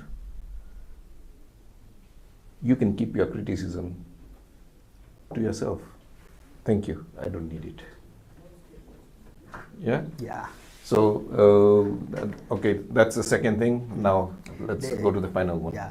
The third one was about, let me say it's like a bad strategy. I was thinking, I will be behind of the scene and I will brand my company. But I'm not going to brand myself. Okay, so you thought as a way of hiding, you were using your company brand so that you don't have to show your face. Yes. My company work, but mine I don't need to. At the end of the day, you are doing the work, but you're using the company logo, company brand, so that you don't have to be seen. You can hide behind it. Okay. And how did it work? Yeah, with that one, you gave me very, very good ideas, and even when I went home, I get deeper and analyze it. We took, I think, 4 examples. Yeah. So personal brands is going to be the thing in 2026.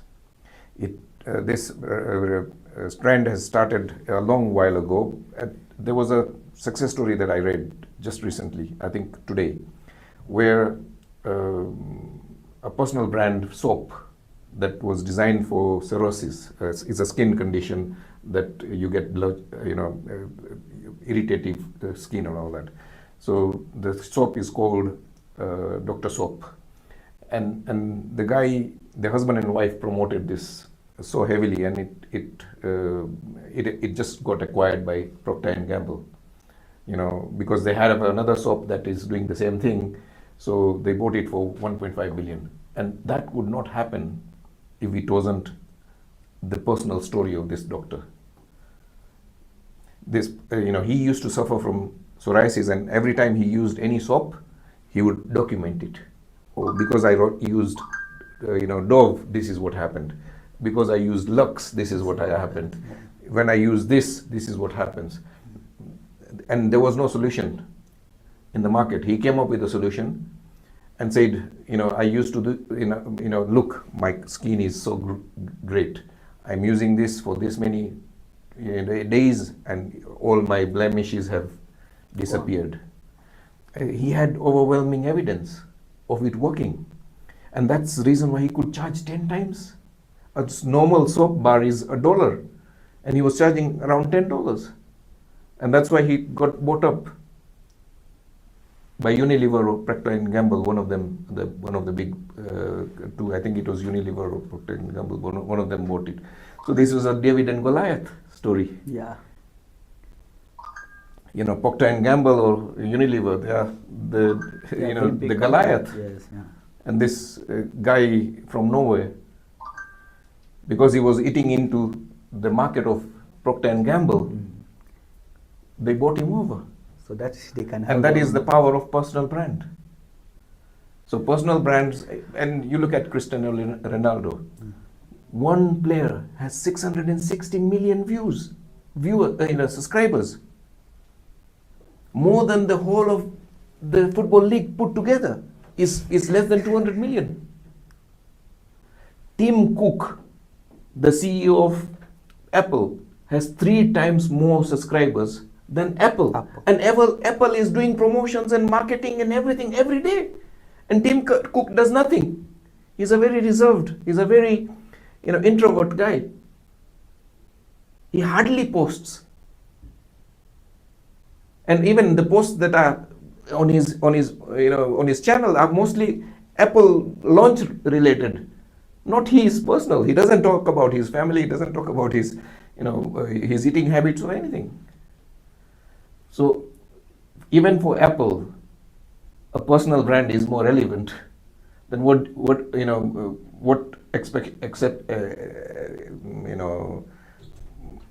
why should we be any different? If for football, Cristiano Ronaldo is a better ambassador than Manchester United or Real Madrid or whatever, for your own product, for your own services, there is no better ambassador. There is no better sales and marketing person than you. And they'll connect more to you than your brand, than your company brand. Because a company is not a person. The company has no eating habits. The company has no lifestyle choices. You do. And that's why people connect to you. Because you are a human being. Tim Cook is a human being. That's why they connect to him, not to the Apple brand. So personal brand is going to be the next big thing that is going to blow out in 2026. If you don't have a personal brand strategy, then you'll be left behind. And if you need any help on that, we can help you at B2A system. You also delayed the launch of your products. Yes. Why? I wanted to make it perfect, like 100%. But that perfection, I'm trying. Okay, what is the product? Tell the audience what the product is and why you delayed it. Yeah, I have a product called Booker.life. It is a marketplace that provide accommodation, tour, car renter, photographer, spa, massage, and manpowers and skilled laborers. Mm-hmm. Yeah, and it's a lot of things. Yeah, it's a lot of things. Yes. In one platform. Yeah, in one platform. One website. Yes. Okay. We tried to launch it because we wanted to make it perfect. But the issues with, according to the correction I got in from you, was, are you making it perfect for who? Mm. You are not a client, you are a provider. Mm. Where are you getting the ideas for what the client will need? If you don't launch and the client gives you the reviews that maybe this one is not working good, this one is not working good, then you collect. How are you going to position yourself as the producer? As a client? Yes, as a client, Yeah. and also act as a producer, which means I'm making my brain to overthink while it's even is a long door. Yeah, so a classic example is Apple launched Apple One. Apple One was an inferior product. iPhone 17. It took them 17 years to get to iPhone 17. And you want to get to iPhone 17 from day one. That doesn't work. And that all from your own little brain. You can launch it, do a beta testing with 500 or 1,000 people. And they'll give you the feedback. Oh, this works for me. This doesn't work. Oh, this one has this glitch. This has this problem. Oh, whenever I'm booking an accommodation, I don't see this or I don't see that. That's a far superior. You will be able to make a far superior product much faster by doing this. And if you build something that is perfect in your brain and you go take it to market and the market spits at it, what are you going to do? Yeah? I'm gonna use that strategy you told me. We look for what the client are saying. I see what we can create. So I see even what can fit, because other things is, I don't think like anything client tell you, you have to do it. No, you have to accept it or reject it. Okay, this guy is complaining about, no sleepers in my apartments. Sorry, we are not a 5-star. We can't provide sleepers for you. You don't have to take that feedback because that's not the level of service that you are charging or providing. This is just an example, but every price point has a service level. Somebody who is paying 3-star cannot expect to get sleepers in his bedroom. Yeah. Or like the breakfast they might provide on the 5-star hotel, if you come and expect it. Yeah, it will be a continental breakfast. Bed and breakfast service. Yeah. Yeah, it's gonna be. Which means you have to vary how much you are paying according to the services you are receiving. No. If people deliberately chose 3-star because they wanted it to save money, or they didn't have the money to pay for a 5-star. So if they have paid 3-star money and expecting 5-star service, there is some mismatch. There is a mismatch of expectations, and you don't have to entertain that. That is also the reason I got in from you by that day. Yes. We took an example for the phone, bargaining of the phone. I think if you're okay, you can share to my viewers where they understand. Okay, can I have that phone? Okay, you're going to be the customer that wants to buy this phone. Yeah, and and you like haggling, you like discounts. Yeah, and I will try and sell it to you without giving you a discount. Let's do this role play. Okay. What's the offer of how much you charge this phone? I want it. Dallas, I have many more phones. What is the reason why you're choosing this most expensive one?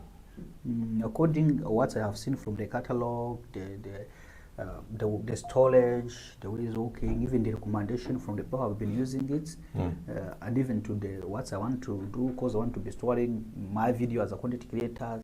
So, and some of them are big, so this phone I think can fit. That's why I'm very interested on it. True, it is one of the best in the range, and I like your taste. I like that you're using it for business. In business, you want something that is reliable, that won't break, that won't run out of storage very quickly. It's a very good choice. Yeah. So, but I'm also glad that you're not using the D word, the discount. This is one piece I have in the store. I have 3 clients waiting. No, please, I need a discount. I need a discount, please.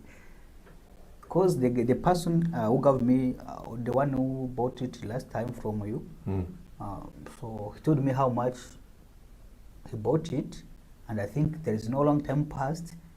So I think you have to try and give me a discount. I will do even a recommendation for many people as well. So they can come. Thank you for the recommendations.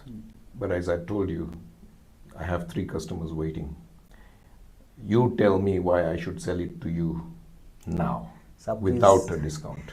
Yeah, I need it. If you need it, it is here, and because you are here face to face, I'm willing to give it to you compared to the 3 interested parties. They did not bother. How much you want to charge me for this? The original price is 700. You and I have agreed to 500. This is the deal now. If you leave now, that deal is gone, and I'll sell it to somebody else. Sir, please have 400. I'm afraid no deal here. Please come. You can come back when you have the money. I really needed it. I really need it. Sir, nothing you can do on it. Maybe try go down small.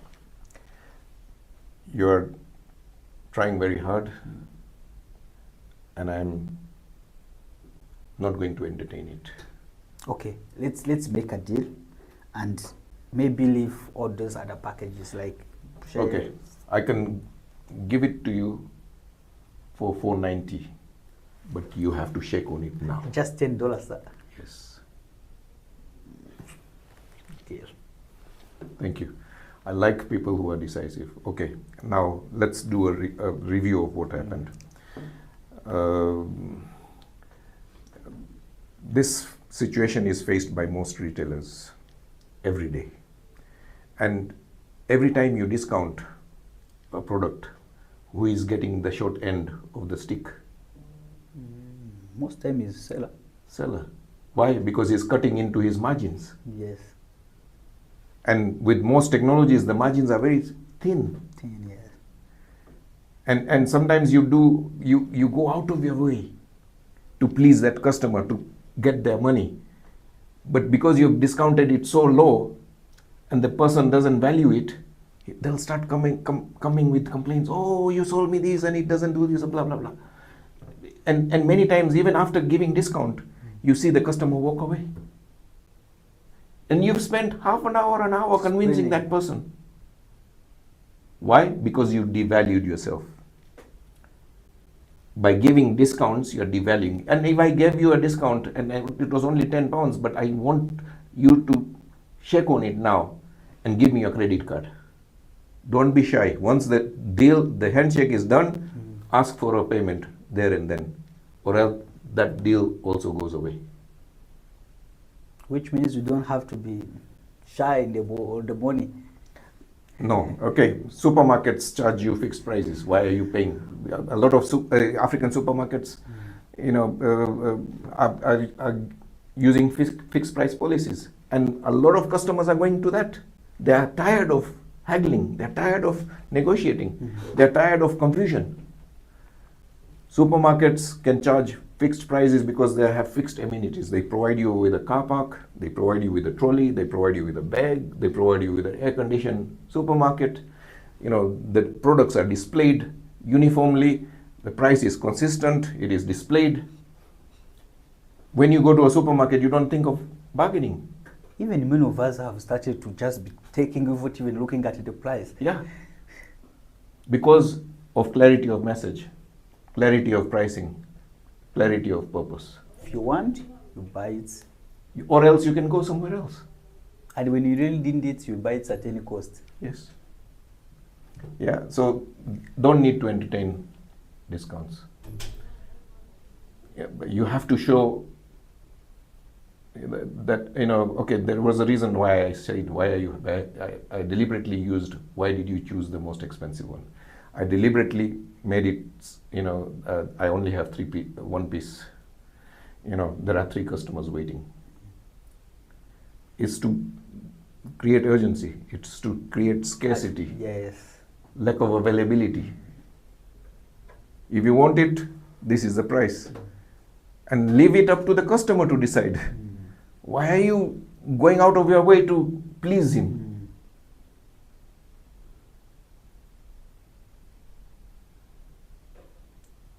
And cut your margins.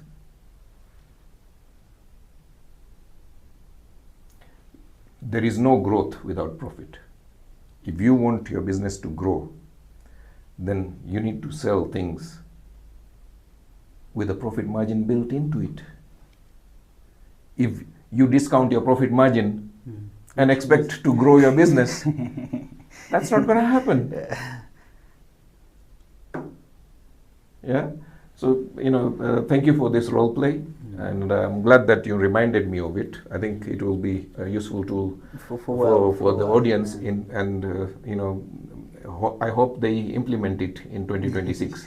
Yeah. We are recording this towards the end of 2025, and I hope this small interaction was valuable to you all. Thank you. Thank you very much. In this world of social media and content media, it's getting harder and harder to make people stay on your content. Yeah.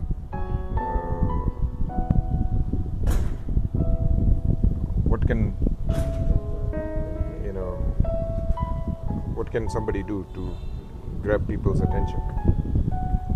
Let's say you're selling fitness. Yeah. How would you sell it online? If I was selling fitness, I would try to stop people scrolling by posing a question, something like that. Okay, pose a question. What? Pose a fitness-related question. I'd not try something like how to help you lose your weight, something. Okay. Let me. Let's change roles, and you know, I'll be the salesman, and you'll be the woman. Yeah. Yeah. Yeah. Yeah. Or you'll be the ideal customer. Yeah. So if I'm selling a gym membership or a fitness coaching program, then you know I need to have overwhelming evidence of being fit. So I need to have a six-pack. Yeah. You know, if I'm going to sell fitness, then you know, have to look. I can't have a beer belly. Yeah. Yeah. And I would pose a question like,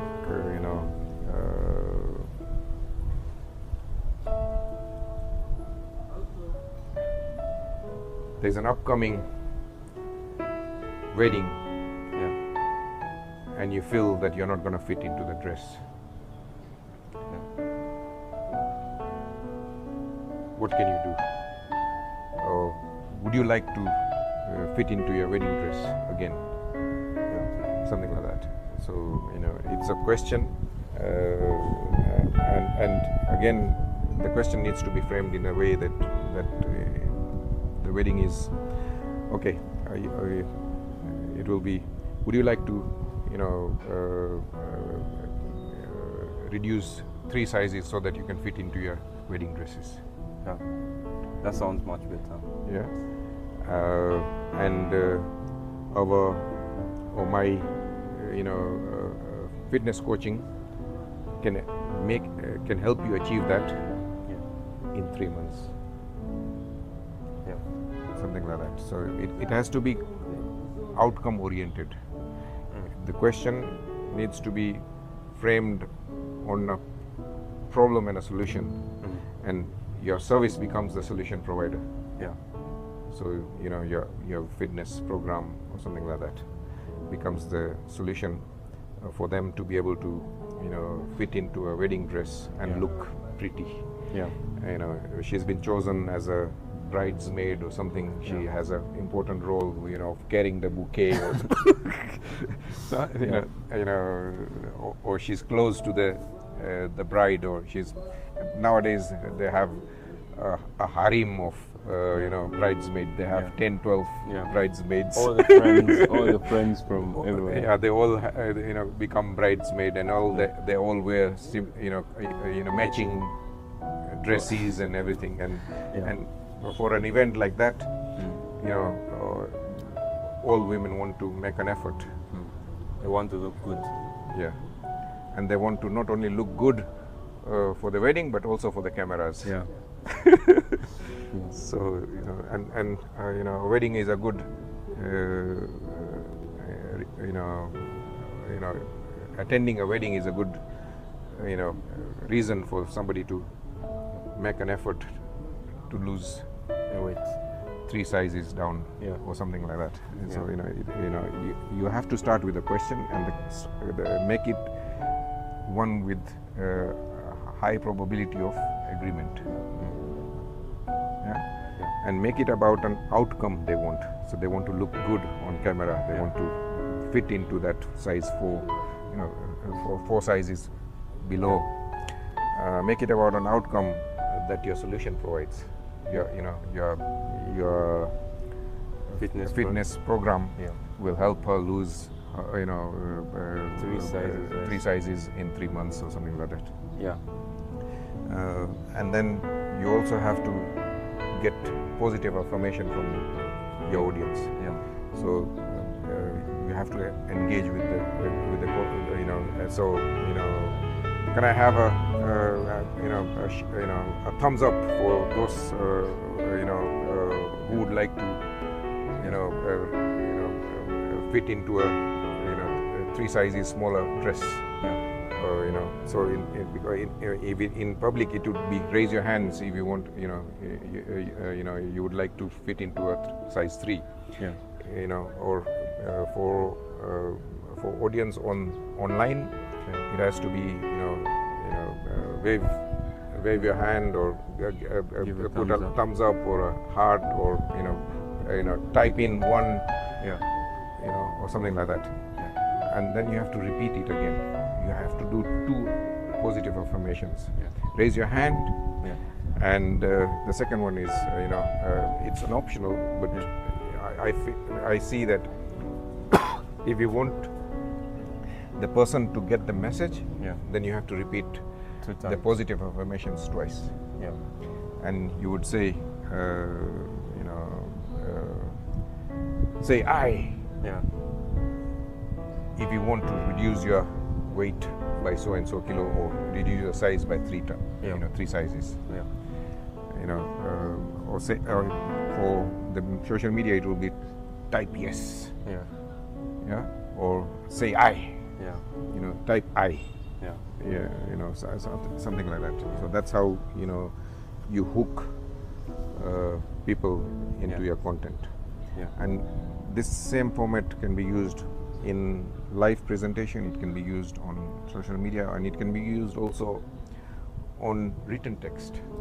Because what happens is that questions force the audience to answer, to start answering it. It engages with the audience much faster than anything else, than saying boring facts. Being healthy is so good for you.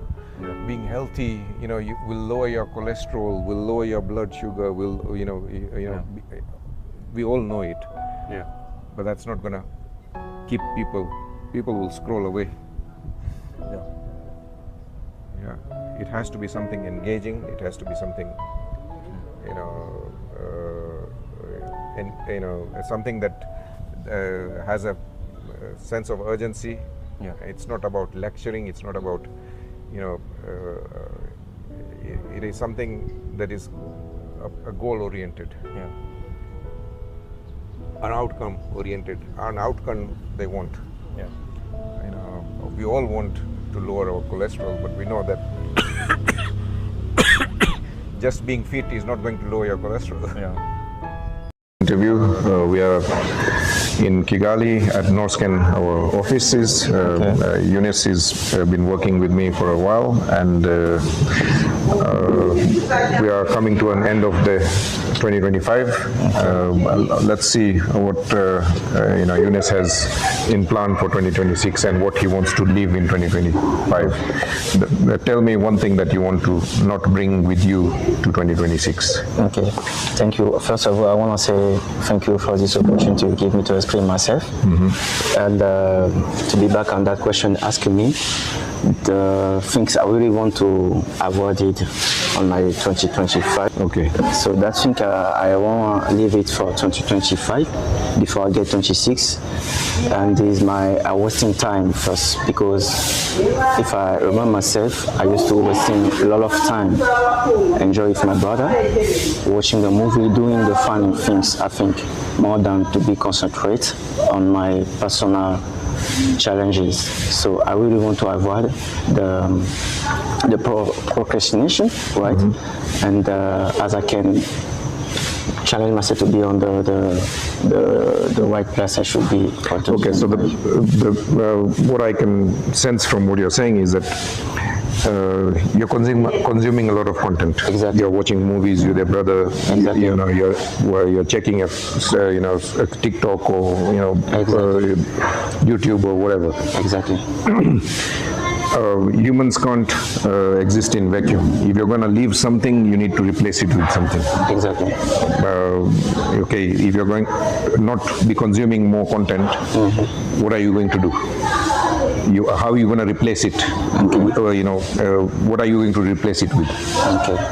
To replace that, instead of wasting too much, I'm going to be concentrate myself more than boost myself to learn new skill, and also to find a way to enjoy what I really want to do. As like, for instance, currently I'm doing filmmaking, producing TV. I used to design something, on my computer, Photoshop, whatever, something like that. I really want to use that skill to boost myself, to use that on the good side instead of using on the bad side. So you want to go from consuming to creating content. Exactly, to create content. Yeah, exactly. Okay, exactly. Because consuming content, nobody pays you. Exactly. Yeah, but if you create something, you can monetize it. Exactly.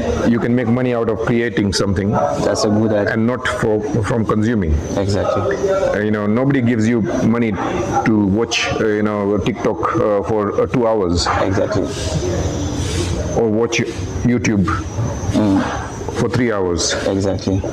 But if you did create some content and you published it, we can help you monetize it. Okay. So that means we can help you monetize whatever I'm doing. Monetize your creations. Exactly. Not your consumption. Exactly. Nobody can help you monetize your consumption. Exactly. Okay. Yeah. Okay. But somebody can help you monetize your creations. Exactly. Yeah. So, okay, you wanna. So that's a good goal. Okay. I like that goal. Okay. Okay. Now, that's what you are going to leave. Okay. And what you are going to create. Okay.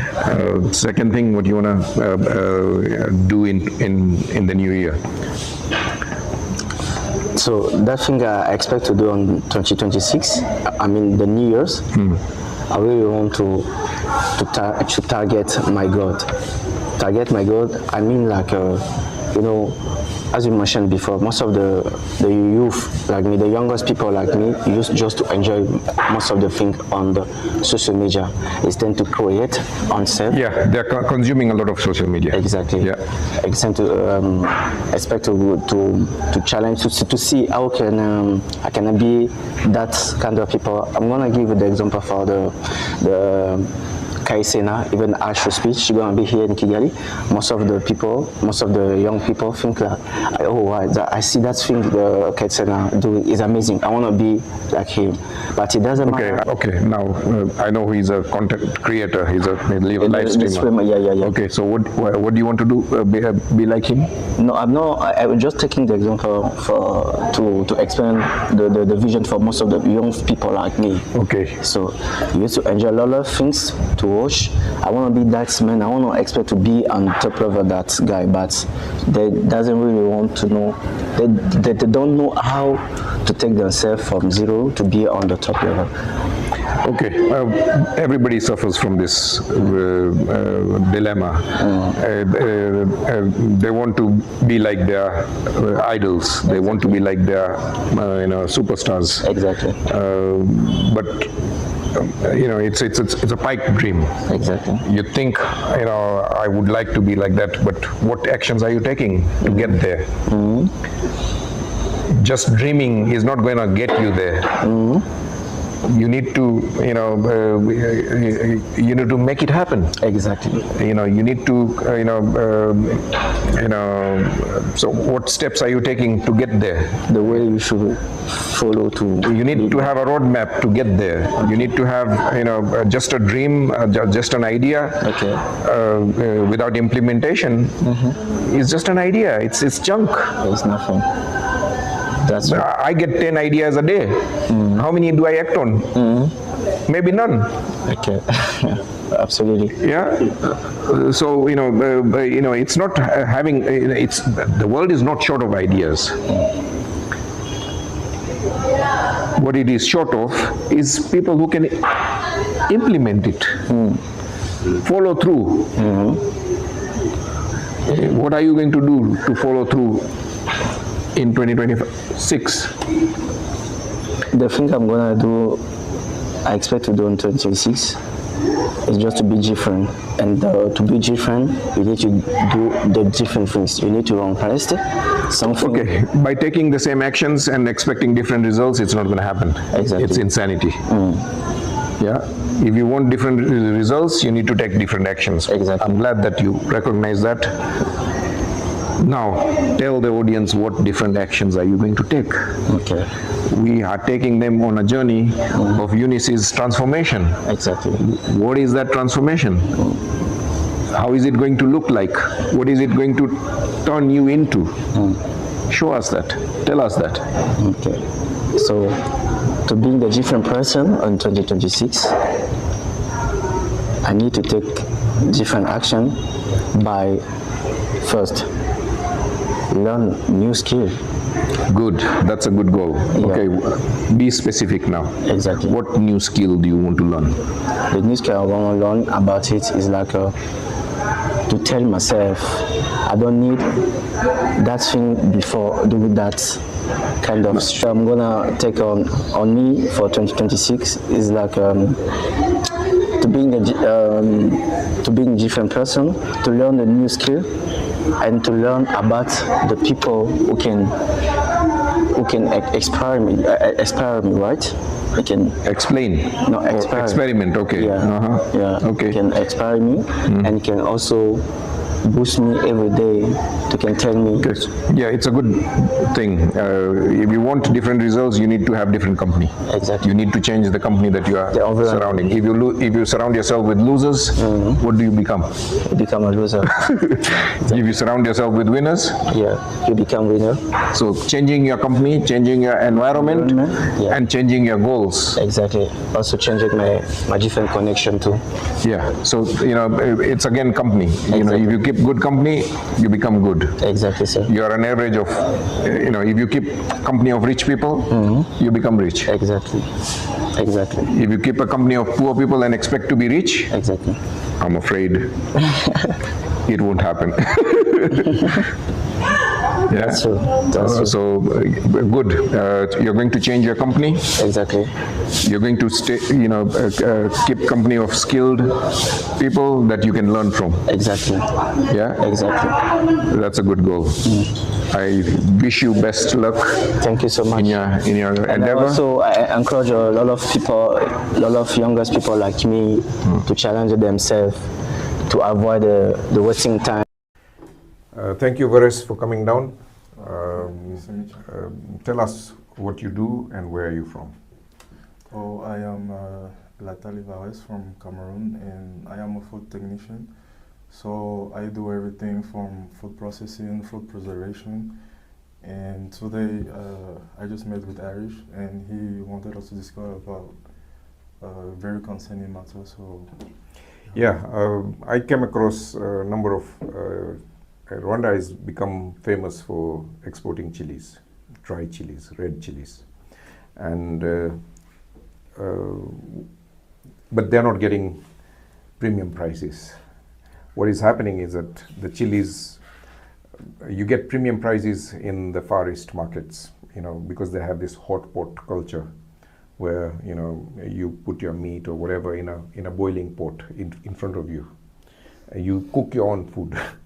It's that culture, but and they use a particular type of red chili, and Kigali or Rwanda has been exporting a lot of these chilies, mainly to India and China. What is then China doing is that it's regrading it, taking away the brown chili, which are class said third grade or fourth grade, and keeping the red ones as premium quality and selling it to China, to Korea and Japan.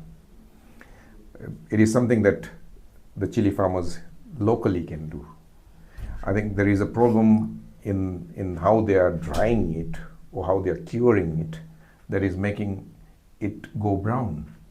I don't know the science behind it, but if the Chinese or other producers can maintain the color, the red color of the chili, and get paid premium prices, why should Rwanda be left out? Yeah, sure.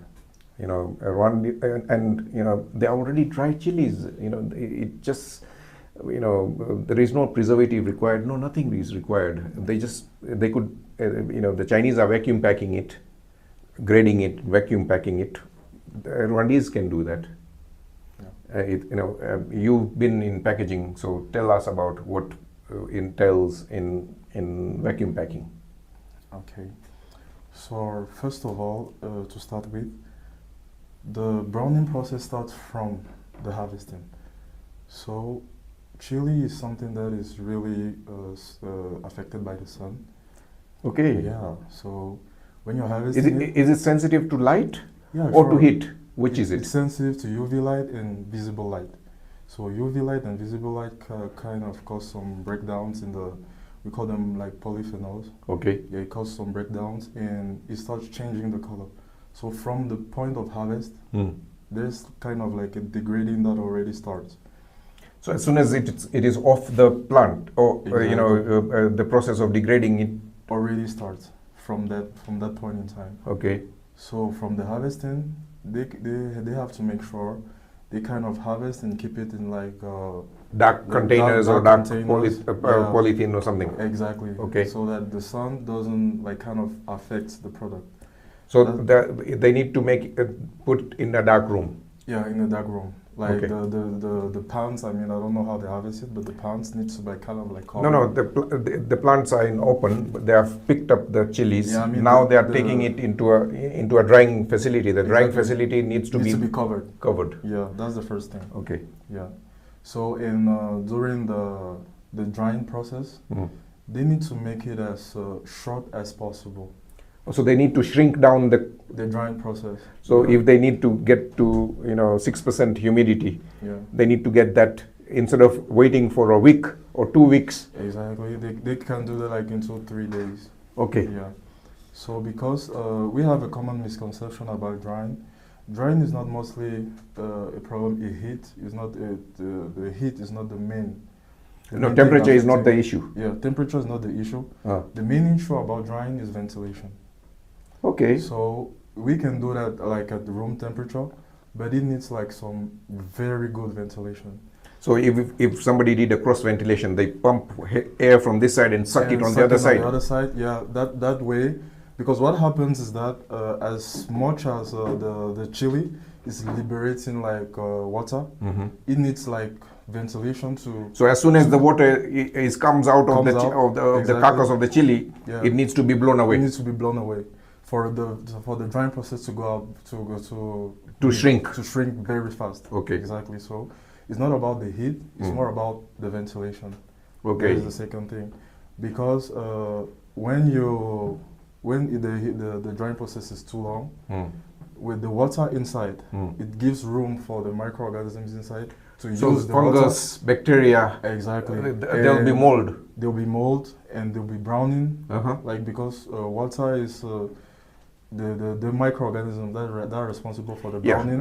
Everything lives on water. Exactly. Okay. So the water is like a medium for them to continue to thrive. Yeah. That's the first thing, and the second thing is the heat. The heat doesn't need to be very high because it is not even good for the aroma of the chili. So the aroma is also affected by temperature? Yeah, the aroma is also affected by temperature. So the smell of the chili or the taste of the chili? If you even realize it, if you raise the temperature very high, like the whole home is going to smell chili. That's the aroma of the chili that is leaking out. Okay. So at the end of the day, when the drying process finishes, the chili will not have as much aroma as you will want to, and it will not be as much as like the intensity, spicy. the heat intensity will go down. Will go down a little bit. Okay. So you need to shrink the drying process as much as possible to make it as short as possible to preserve most of the spicy taste and the aroma of it. And also the color. And also the color, effectively. Yeah, because the color is what is giving them the premium prices. Effectively. But also, I didn't realize that also the intensity of the heat. The intensity of the heat is really critical too.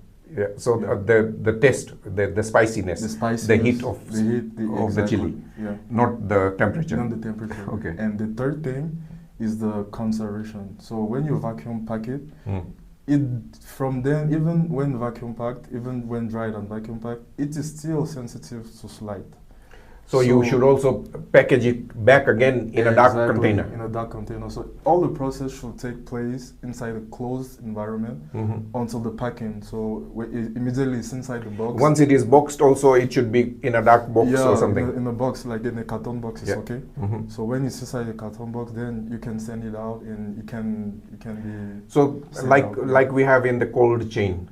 You know, in refrigeration, you need to maintain the cold chain. If it goes about a certain temperature, if it is exposed to more light, if it is exposed to more temperature, then the quality will deteriorate. The quality will deteriorate. There's some kind of damage in that the light. It kind of affects the product by then. It is a solution that all chili farmers and exporters in Rwanda need, and not only in Rwanda but the whole of Africa. Yeah, sure. Can you provide these solutions? Can you become the solution provider? Oh, sure. There are some solutions provided. You know, when you already know the problem, there's surely a way to solve it. Like in engineering, they say that identifying the problem is 90% of the work. Exactly. Fixing it is only 10%. It's only 10%. So as long as the problem is already identified, as long as you know exactly the problem, you can easily find out a solution. As I said already, like from the harvesting, they have to make sure it is kept on, it is protected from. What is your background? You did some preservation in your country? Yeah, I did a lot as a food technician. I did. I was working on these natural juices. You know, liquids are more like the preservation of liquids are much more difficult.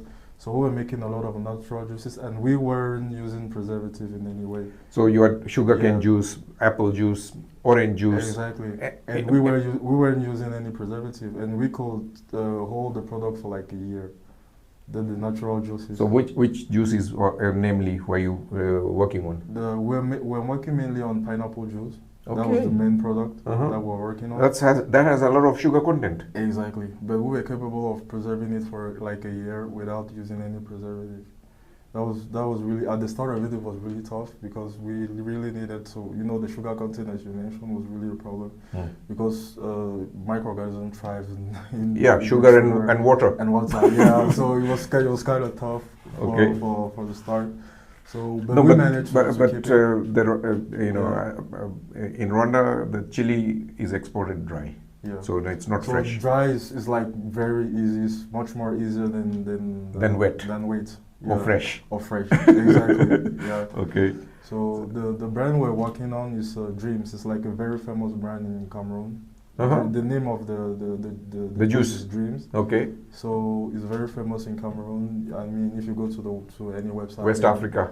Yeah. Okay. If you go to any website and you type Dreams Cameroon, I think you're gonna find the product right there. Okay. It's all across. But also,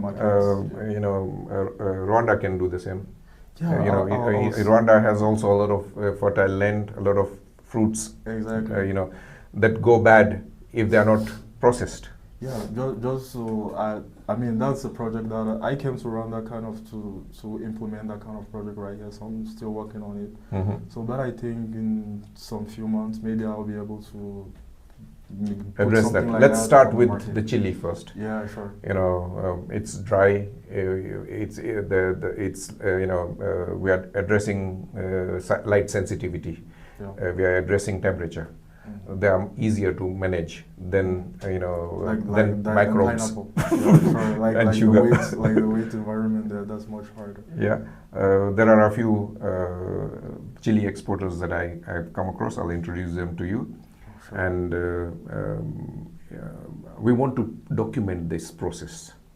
I want you to interact with the farmers, go to the field, and everything you do, I want it documented. Sure. So that it doesn't only benefit the few Rwandan farmers over here, but it becomes a global solution. Yeah, it becomes an African solution first, Rwandese solution first, and then a global solution later. Global solution later. Because the demand for spicy foods is increasing. It's not,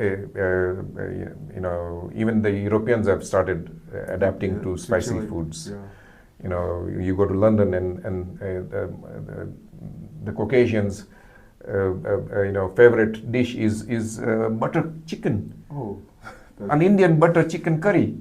Yeah, is become the most preferred or a favorite That's new to English me. food. I never really knew that. I thought like chili was only something like African. Yeah. No, it's a global phenomena, Yeah. and I think it has also some health benefits. I think it helps, dementia, reduce dementia and Parkinson's and other Even diseases for flu, that. it's kind of beneficial for flu. Okay. You can even give chili like a small doses to kids. It helps in like the immune system. Okay. It's really good. It's Yeah. really beneficial. So, but let's make sure that the chili that people are consuming is grade 1, Exactly. and the farmers are receiving top-notch prices. Exactly. Yeah? Rather than substandard 3rd grade, 4th grade brown chilies that have diminished value, diminished potency. The temperature, the heat, the sensitivity, the spiciness, the color is faded, or the aroma or the smell has faded. Has faded away. Yeah, let's make it possible. Let's make it happen for the Rwandese farmers first. Yeah, that's Thank you for coming down. Thank you. Yeah. Okay, nice to meet you. Yeah. Okay.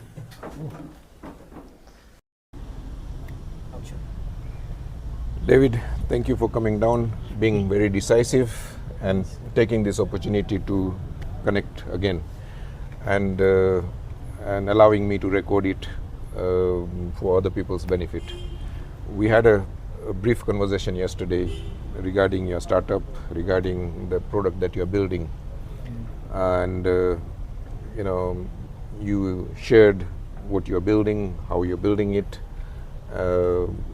I was introduced to you by Norbert, and you made time to connect with me. I enjoyed our interaction, but what is it that you enjoyed, and what did you like about the interaction? Yeah, thank you. Me too. Just thank you for welcoming me in this conversation again.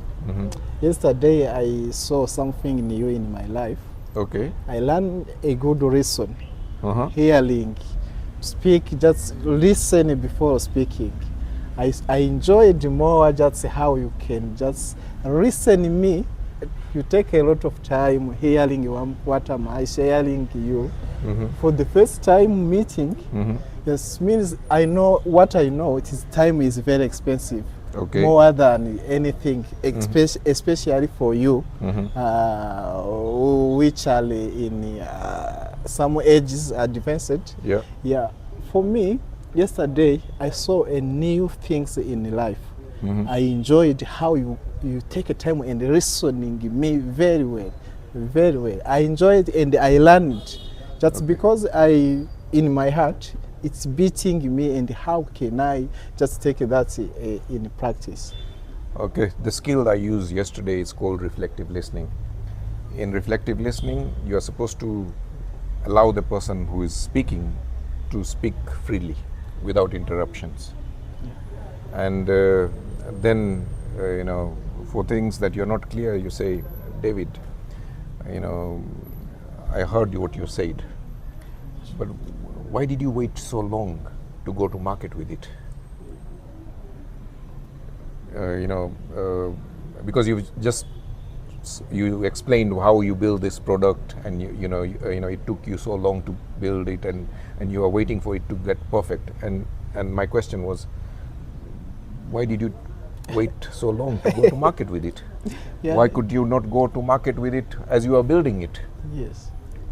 And by asking you, and by trying to be in your shoe, Yeah.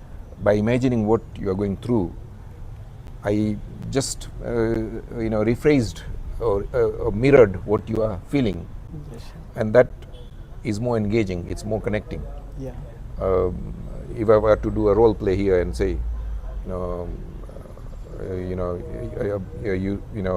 somebody comes to you and says, "I hate you." Yeah, instead of saying, "Why?" Why do you hate me? I do so much for you, blah, blah, blah. That is confrontation. That's not going to result in anything meaningful.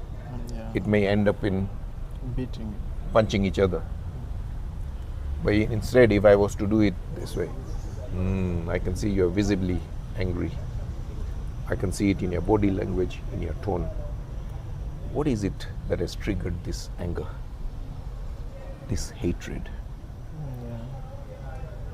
That's a more meaningful question than why? Why are you angry with me? Why you hate me? Yeah, sure. That is gonna result in resentment. It is gonna result in more anger, more hatred. To demystify that, the approach is that I can see that you're visibly angry. I can see, in your eyes, in your tone. And can you explain what I have done wrong? You genuinely don't know what you have done wrong. Sometimes you know it is. Yes. So but that's a way. That's a technique. But God gives us one mouth and 2 ears for a reason. We are supposed to talk less and listen more. That is why you have one mouth. Yes. If God wanted us to talk more, yeah. You can start from 2 years. Okay. Yeah. God gives us 2 ears and one mouth deliberately, because 2 ears means we have to listen double and speak less. We have a tendency of empty talk, useless talk. Yes. Sure. That has no meaning, that has no purpose, that has no direction. Yes. Sure. We have to avoid that. And by putting emphasis on what you're listening, stops you from talking rubbish. You have to balance what you are telling me. You have to balance what you are listening. Yeah. Before in your mouth come just saying other things or. Yeah. We need to control. We need to filter what comes out of our mouth. Oh wow. Yeah. But also we need to avoid talking trash. Just talking for the sense of talking. Sure. Instead of doing that, if you paid attention to what people are saying, you'll get further. Sure. Listening is a skill that one needs to master. Yeah. And it's a much powerful tool than talking. Yeah, sure. For the younger generation, we have the things that's in our heart to convince only by speaking. How can I say this? Just for younger generation, a lot of people use to speak. That's what is listening from media. What is listening? He wants just all things to tell us, to all those things to speak in one time, without just filtering. What am I going to say? What am I going to share? Why am I going to share that thing in this time?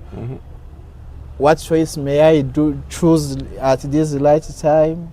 That's why yesterday I enjoyed to see your face, enjoyed how you respond to me. Remember, you asked that question you told. Why do you stay this time doing this thing without you go on at market? I take time and reflecting. Why? I used to tell many people by my mouth, but I didn't take a step to go at market. So you are preaching it to others but not practicing it. Yes, that is okay. Young. Yesterday I saw in your face and I realized that I must go on market. Yeah, when you're building a product, especially a software product, it's much easier to go to market on the build stage and get feedback from your customers. Okay, this feature is not working, this feature is good, this feature I use more, and that gives you direction of how to develop your product further. just relying on your own intuition or copying something, and thinking that is the market fit. No, market fit can only be, experienced by taking it to market. Sure. Yeah, and let's go back to listening. People think that listening is all about words. It isn't. One thing that you mentioned and you noticed is that I was paying attention. Sure. I was listening attentively, with intents, with purpose. That is body language that you interpreted. In listening, it is said that 70% of communication is body language. 70%. 70%. Tone. Do this. Can you do this? 20% is tone. Words is only 7%. Oh my God. Word is only 7%, and we keep uttering nonsense. Sure. And thinking that is important. It isn't. Words portray less than your body language, eye contact, tone, listening intently, reflectively listening. Yeah, sure. These are skills that any entrepreneur has to master if he wants to increase his sales and marketing. Yeah, sure. Your customer needs to be heard. Yes. Not you to them to hear you. Yes. But you hear them. You have to hear your customer's pain. Sure. If you know what your customer is suffering from and design a solution for them, they become your first customer. Yeah, sure. They become your guinea pig. Sure. So you say, I'm building this product because I from your conversation, I think this is the pain that you are suffering from. Yeah, it was my suffering first, and my neighbor and friends suffering. And if you build products to eliminate people's suffering, you will succeed.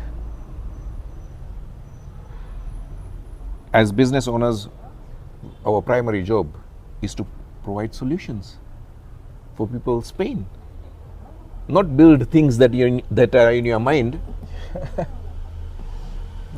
You wake up in the morning and you think something and you go and design it without see what impact will. No, that's that's delusion. That's delusion. And as business owners, we can't afford to be delusional. We have to have a purpose. One thing I liked about the conversation yesterday is that we need to relate your solution to a problem in society. Your problem was eliminating human errors in trading. Yes, human. So your software deals with eliminating, human errors of fear, greed, whatever. Emotions, of taking entries and exiting from the market positions that you have, you are in, and I related it to a fatality in accidents, car accidents. Sure. So in car accidents, most of the majority of the car accidents happen because of human error. Yeah, sure. Not because the car broke down or just the wheel fell or the brakes didn't work. Sure. That's a very small percentage of the total number of fatalities that is caused by failure of the car. The cars are well built nowadays. Yeah, it is just that's like 99. It is human errors. It is human error mostly, yeah, and this this new generation of AI based drivers and robot taxis is going to eliminate that. Robot taxis will be far superior, transport mode than human driven cars. Sure. But your solution is geared towards eliminating human errors. Focus on that. So when you are presenting your trading bot Yeah. I have some errors here with the blur. Okay. So let me fix it first. And then Yeah.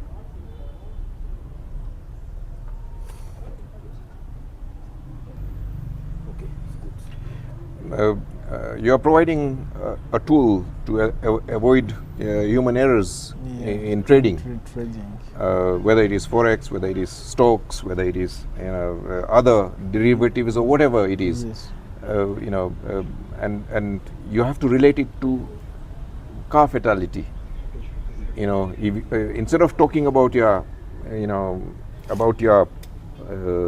products, features, and benefits, transition them from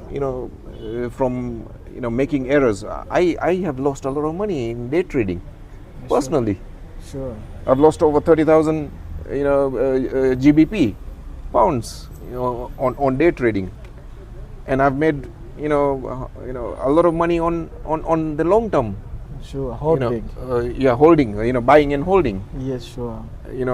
And I would say, if you don't know stocks, then just invest in something that you would buy. If you think that you should buy a Tesla, then invest in Tesla stock. Sure. And hold it. You don't need to think about it. Sure. But if you're doing day trading, or you're doing monthly trading, or you're doing quarterly trading, then human errors is the biggest reason for people losing money. Yeah, sure. I personally can relate to that. I've lost 30,000 pounds on day trading because of my emotions. Yeah, sure.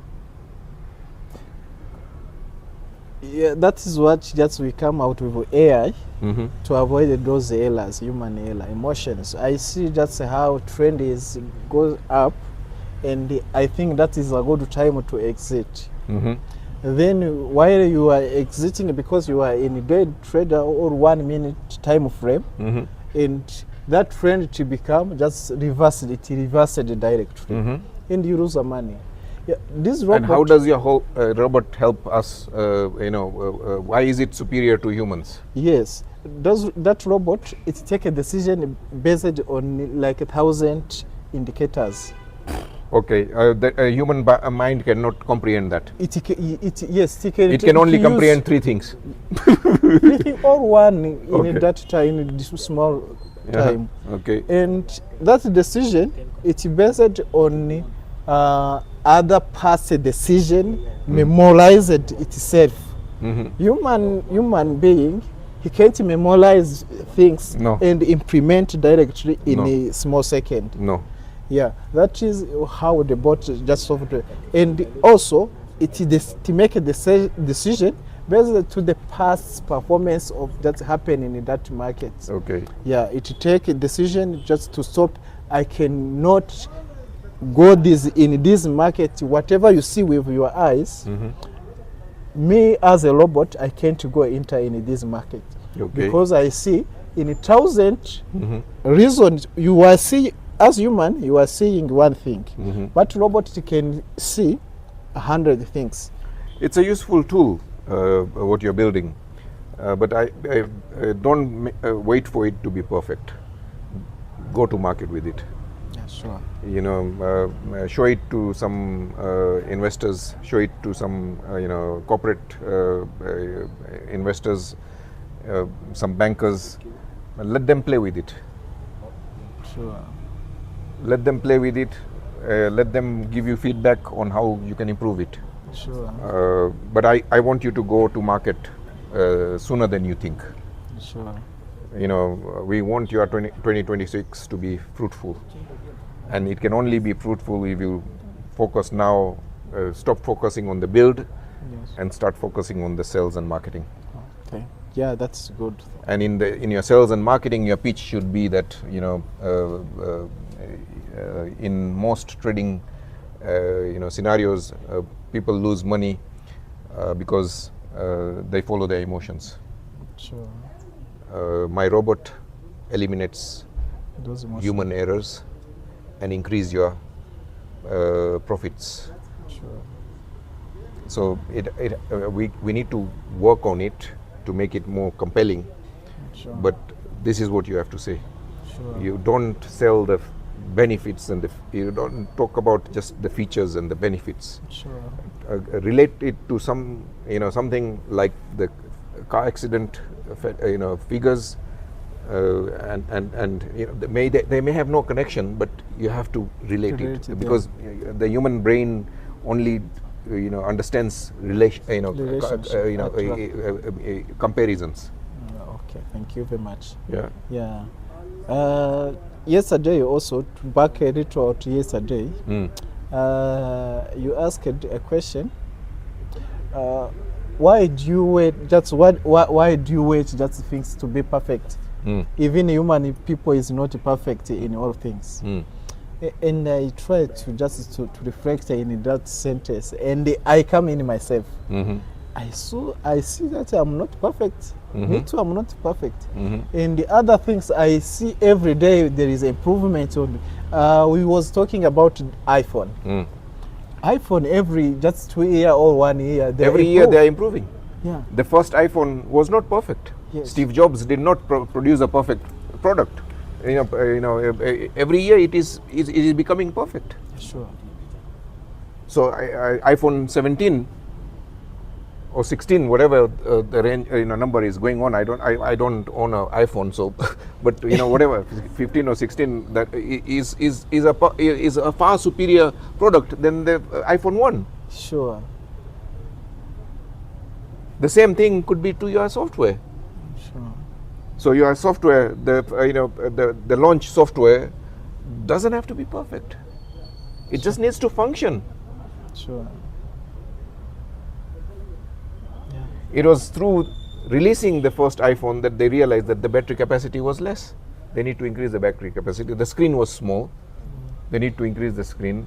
The camera was shitty. Yeah, sure. You mean it is just the customer or client feedback that is helping them improve every year. Yeah, sure. If iPhone can use this strategy, why not you? I may use this strategy. Sure. That is what I was telling you. The younger generation, we have emotions of fearing first to go on market. How that people will say this product, it is not, when you compare to other products which take on the market like 16 or 17 or that's whatever years long. Okay, but everybody has to start somewhere. Yeah, sure. iPhone had to start somewhere. Sure. Why, you have to also start somewhere. Sure. And with interacting with the customers and getting feedback is when you will build a better product next year. Sure. And then the year after and the year after.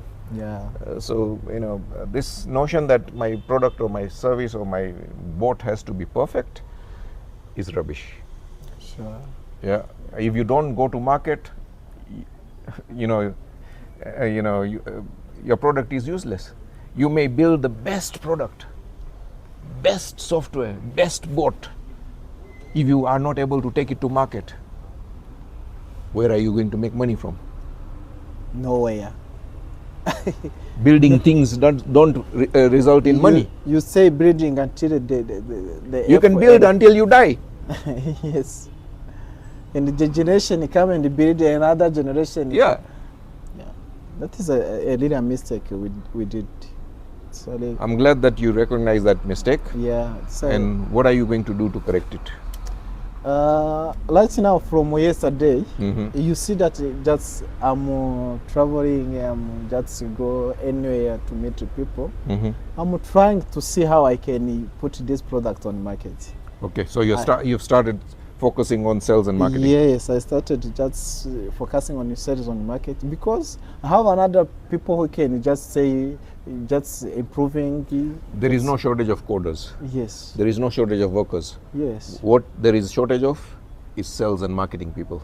Entrepreneurs, the owners have to do the sales and marketing. Nobody else will do it for you. You can hire coding monkeys.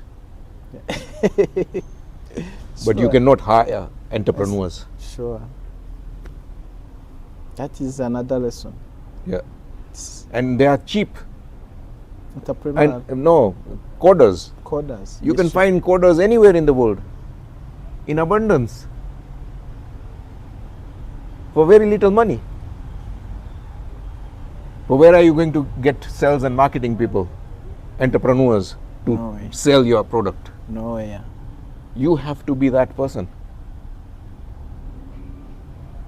And I'm glad that you've pivoted from coding yeah, sure, to doing sales and marketing. Yeah, I'm just focusing on sales. Yeah. I have more code in my laptop. I have a lot of code. Let others do it. Yeah. You direct them. Instead of doing it, direct them. Sure. Delegate it. And you focus on sales and marketing. Focus on interacting with customers, what you're doing. You had a meeting a couple of meetings this morning. Yes. That's the way to go. Sure. Yeah, and let's document this progress. Let's do this on a weekly basis. Yeah, sure.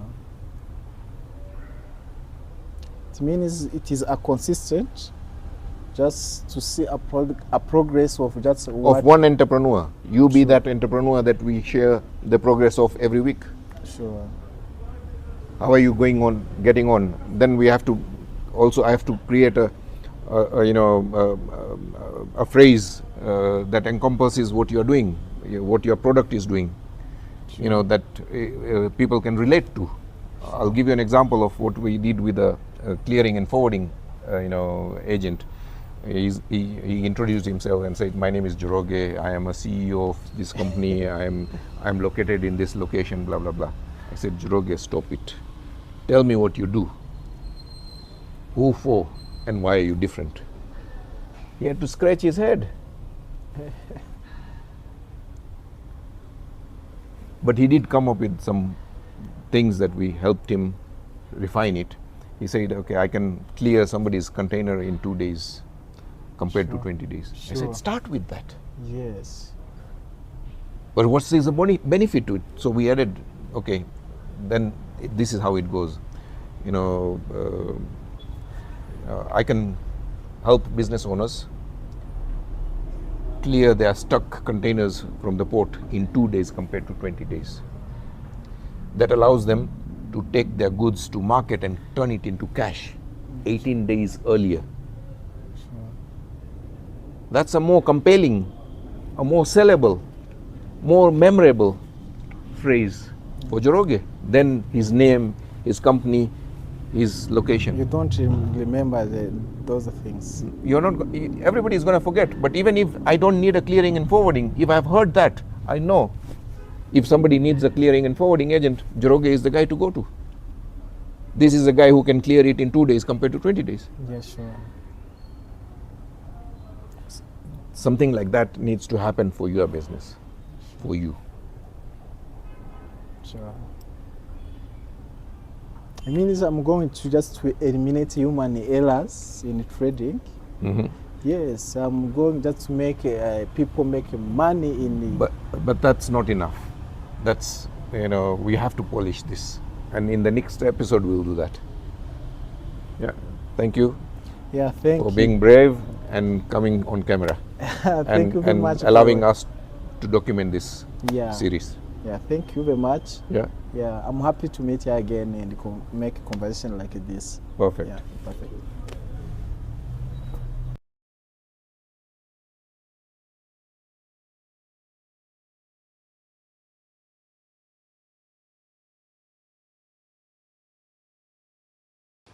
And very briefly, what's the single most important thing that you did to be so successful at JP Morgan? First of all, welcome everybody. Thrilled to be here. Look, I made a lot of mistakes. I don't want to act like the secret sauce. Relentless grit, all attention to all details, admit your flaws quick. Problems don't age well. Reverse course when you're wrong. Get great people, let them do their jobs. It's pretty easy. Yeah. Very easy to do. What do you wish you'd done differently? What I've done differently? If I look back at mistakes I made, it was, and you've heard this from other CEOs all the time, it was too late.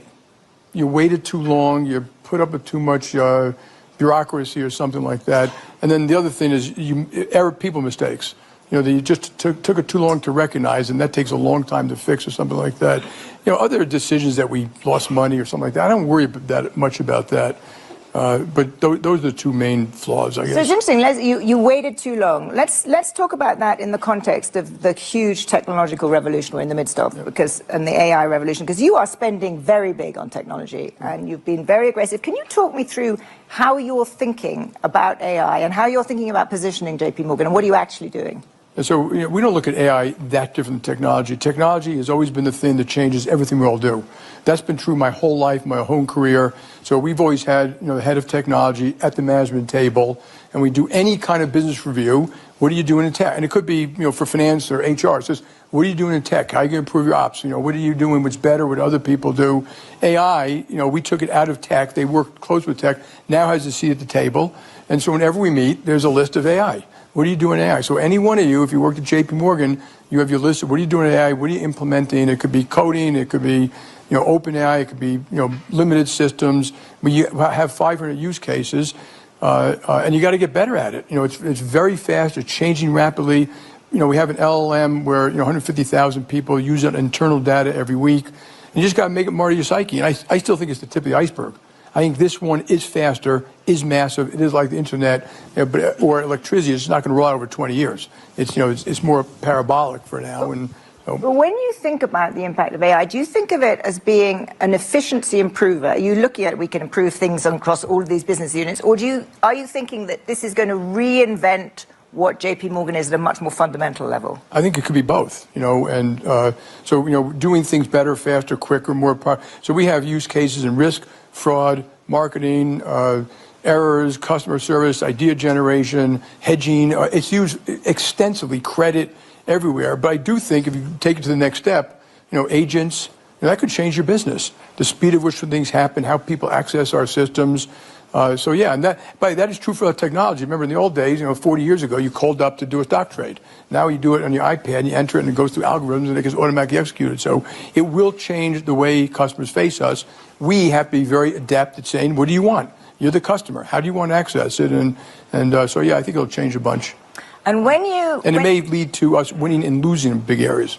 So do you think it poses a threat to incumbents more? Are you more worried about new fintechs coming much more adept at this than you were before? Well, this is very important. So if you go back 20 years ago, our competitors were Goldman and Morgan and Wells and Bank of America. As you see, they're all doing well now, all of them. But now we have Stripe and PayPal and fintechs and Chime and Dave and Sophie and Revolut and these are great companies and they're coming at you. Some to pick a sliver of the business, some to take your whole business. So I think you have to look at all of that. And if you put your head in the sand, you will lose. I think that was true 30 years ago, but I think it's probably more true today. And the brain power and money that's going into this thing is extraordinary. And so, if we don't do our job faster, quicker, we'll lose too. And when you take the experience you've had at JP Morgan, what does it make you think about the impact across the economy? Are you in the camp that, say, someone like Dario Amodei is, half of all entry-level white-collar jobs will be gone in 1 to 5 years? Do you think it is going to be a kind of cataclysmic impact on the labor market? Yeah, I don't know about that. So here, as a business person, my view is don't put your head in the sand. It is what it is. We're going to deploy it. Will it eliminate jobs? Yes. Will it change jobs? Yes. Will it add some jobs? Probably. It is what it is, and you can hope for the world you want, but you're going to get the world you got, and your competitors are going to use it, countries are going to use it. However, I do think it may go too fast for society. And if it goes too fast for society, that's where government and business and the collaborative ways to step in together and come up with a way to retrain and people or move it over time. So you go back, trade adjustment assistance was supposed to do that. If a town loses a factory and they lose jobs, you have income assistance, relocation, early retirement, retraining. We may have to do that, and I think we're doing it already ourselves. That wasn't exactly a great success. In the US case, it was incredibly poorly done. It did not work. We need to be prepared to have something that works this time. But given the speed at which this is happening, and I'm not so much talking about JP Morgan, I'm talking in public policy terms, given the speed at which this technology is coming, what does the US government, what do other governments need to be doing right now to prepare societies for that? I have a plan to retrain people, relocate people, income assist people. I'll give you a thought exercise, okay? 2 million commercial trucks in the United States. It may get to the point where you can push a button, you're going to save lives, it's going to be faster, you're going to save CO2, it obviously makes sense. And should you do it all at once if 2 million people go from driving a truck, making $150,000 a year, to a next job might be $25,000? No, you'll have civil unrest. So therefore, phase it in, retrain. How can you phase in AI? Just tell them you can't lay off 2 million truckers tomorrow. You can phase it in over. You want the government to tell you can't lay off a whole bunch of people at JP Morgan? And we would agree. If we have to do that to save society, remember, it'll be more productive society. So society will have more production. We're going to cure a lot of cancers. You're not going to slow it down. How do you have plans in place to make it work better if, in fact, it does something terrible? And that's the only way to do it. And that should be done at the level of the government telling companies they cannot lay off? No, I think it should be done at more of a local level where someone says to a JP Morgan, we give you incentives to put in place to retrain these people. Can you slow this down and give people income assistance? Yeah, we could do stuff like that. We're not going to kill all of our employees tomorrow because of AI. We're just not like that. Absent that, will in 5 years' time, will JP Morgan have fewer employees than it has now? Well, if we're good, we'll have, we're growing still around the world, but my guess is it'll be fewer employees, yeah. In 5 years. Yeah. So AI, the technological revolution, is one of the huge changes we're living through. We're also living through a very dramatic geopolitical shift. The word Greenland keeps coming up here. Before we get to Greenland itself, more broadly, you've written in shareholder letters over the years about the importance of geopolitics. You've worried about geopolitics in previous years. How dangerous is this particular geopolitical moment? Is it the most dangerous you've seen? Right. Look, I think it's cumulative. I mean, I think the world, after the invasion of Ukraine, by 300,000 Russian troops, we eyes wake up. We thought the world was safe. It's simply not safe. And so, my view is what I want. And I think you should always talk about what is you actually want. You're a king for a queen for a day. I want a stronger NATO. Years. I think we need a stronger NATO. I think it's right for us to complain that NATO didn't do enough. Fine, got it. Crying over spilled milk. How do you make it stronger? And I think we need a stronger Europe. I think that's good for America. It's good for Europe. They know what they need to do. The Draghi report and all these common markets and savings and investment policies, and they don't have that common market yet. They have too much bureaucracy. They have too much things that get in the way. But that would be good for Europe and very good for America. And trade and tariffs are part of that, but not the only part of that. So I still think that's the best thing, to keep the Western world together. That would be my goal: make the world safer and stronger for democracy, so that we don't read that book 40 years from now, how the West lost. Do you think the Trump administration is making the world safer and stronger and making NATO stronger? Yeah, I don't think it's a binary thing. I think that to isolate what NATO weaknesses are, I think that's fine. They do it in their own way. I wouldn't say things like that on TV. I might say it publicly, privately. So I think that's all right. I think it's okay to point out. I would be more polite about it, about the weaknesses of Europe, what they need to do. But if the goal is to make them stronger as opposed to fragment Europe, then I think that's okay. But do you think that is the goal? I don't know. I have not heard them say what they want the ultimate goal to be. So, but you're not the only one. But remember, we did not leave NATO, and so to me it's important to understand that originally during Trump 1, people said, we're going to leave. No, we didn't. He's out there and in the world, and you may not agree with it all, but it's not a retreat in America of some sort, and so.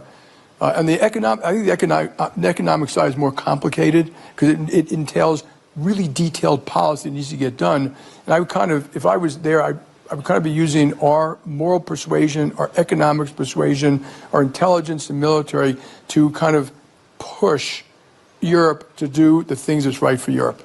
And the leadership of Europe has to do it. It really can't be done by America, but we can be a partner, maybe furthering that. We'll come to the economics in a second, but just one more on the geopolitics, because you're right that it's hard to characterize what the Trump doctrine is, if you will. It's not America first, it's not America alone, it might be America unconstrained, but it has elements that we can now tell.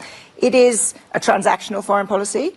It is a foreign policy that places much less weight actually on alliances. It's a bullying foreign policy. Overall, is that a foreign policy that is good for America? Yeah, I'm not going to comment on all that, because when you deal with the press, you guys always want binary answers to everything. I honestly think that's a reasonable question. Is it a good thing for America to have this kind of policy? Let me correct you a little bit, okay? When I talk to the press, they never asked me to comment on everything that Biden did. And I think he did some terrible things both domestically and in foreign policy. Do I agree with everything the Trump administration? Of course not. No, but in aggregate, is this a good foreign policy? I don't know yet. If they were here, if I were talking to the president, I'd be saying exactly what I'm saying. This should be the goal. Here are the ways to get it. These things may be counter to that. So there's an argument that China is actually the big winner from this approach because China has stood up to the United States on tariffs and faced down the United States. China is now projecting itself as a stable supporter of multilateralism. Do you think China is the winner from this? I think that's a real stretch. China has a $15,000 per person GDP. Ours is 85. We're the most dynamic economy and prosperous the world's ever seen. We have 40 military alliances, 140 economic alliances. They have one. They've done a great job in so many things, but they still import 10 million of barrel oil a day. Yeah, this has created some openings for them. Are they going to be the best economic or military alliance for a lot of the people out there who are mad at America? Probably not. So, so I take a deep breath in that one, and it's easy to say. I think they've done things right. They have serious problems. In their economy, they've got, kind of two economies, the consumer, real estate, misallocation of capital, huge investment in technology. I applaud them. Let them, cars and batteries and stuff like that. But whether that works over a long period of time, I do not know. They, on their own, without us, okay, and you guys always forget to mention this, Korea, Japan, Australia, Philippines, they're all rearming on their own. That's China's actions caused that, not America's, actions. We're part of that. I remember between Rahm Emanuel and his ambassador, how they're working with, they've got Korea and Japan working together. They're going to rearm, which I think they have to at this point. And so, this is a lot of things taking place here, not just one. Yeah. And so I try to keep open-minded about all those things and give as best advice as I can to my country or other people when asked. There are a lot of things happening at the same time. But I'm just trying to get a sense from you about the scale of the moment. Do you think this is, Prime Minister Carney has called it a rupture. Do you think this is we are shifting, is this post-war order that we all talked about, including you, I think, in previous shareholder letters, is that over? Are we in a new world now? Again, you're making it binary. I don't know. I saw part of Carney's speech. I have a lot of respect for Carney. He did, we're causing some things that may not be good in the long run for America, like, Carney was just in China, and now he's going to go to India and all these things like that. It's not a rupture. If you said to me, has America become unreliable? No. It's just you had total reliance, and now it's less reliable. It's probably more which is now... Now we're talking semantics. This is my profession, not yours. I mean, less reliable... At some point, you become unreliable. Oh, we're still a military ally to all 40 countries. When I talk to our military, they're geared up to defend their allies around the world. Trump hasn't stopped all that. So I think it's time for people to take a little bit of a deep breath. That does not mean I like it all. Of course, all my Democratic friends send me notes. You got to say this, you got to say that, you got to say this. And my point is, well, no, they never go through any detail whatsoever. They just huff and puff and get angry. And that doesn't work. So... I know what I believe in. I'm going to write some more about it in my chairman's letter about policy I think that work or don't work, and that's what I'm going to do.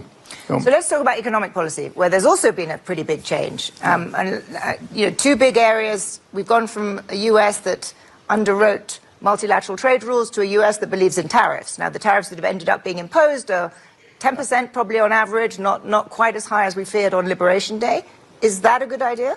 Again, it's not binary. There are three... but you guys, you got to get your heads out of your own echo chamber. There are three parts to trade, okay? And some require tariffs, okay? One part is national security. We should do what we have to do to create national security around rare earths, around advanced active pharmaceutical ingredients, and some that may require policy that is not typical, like tariffs or pay long-term dated contracts, so you can build the stuff here you need, and some advanced manufacturers in category. These companies cannot succeed if there aren't barriers, quotas, tariffs, or pay for play. Absolutely a sine qua non. I would do what I had to do to protect American national security. The second one is unfair trade. And I say unfair, important trade. I just don't think furniture or T-shirts are important trade, but there is unfair trade. It's not it's in some places blown out of proportion, but if you are subsidizing China in this case, or anyone, subsidizing their cars, their batteries, their this, that, so anyone who tries to compete is going to get sunk because of subsidies, and the subsidies.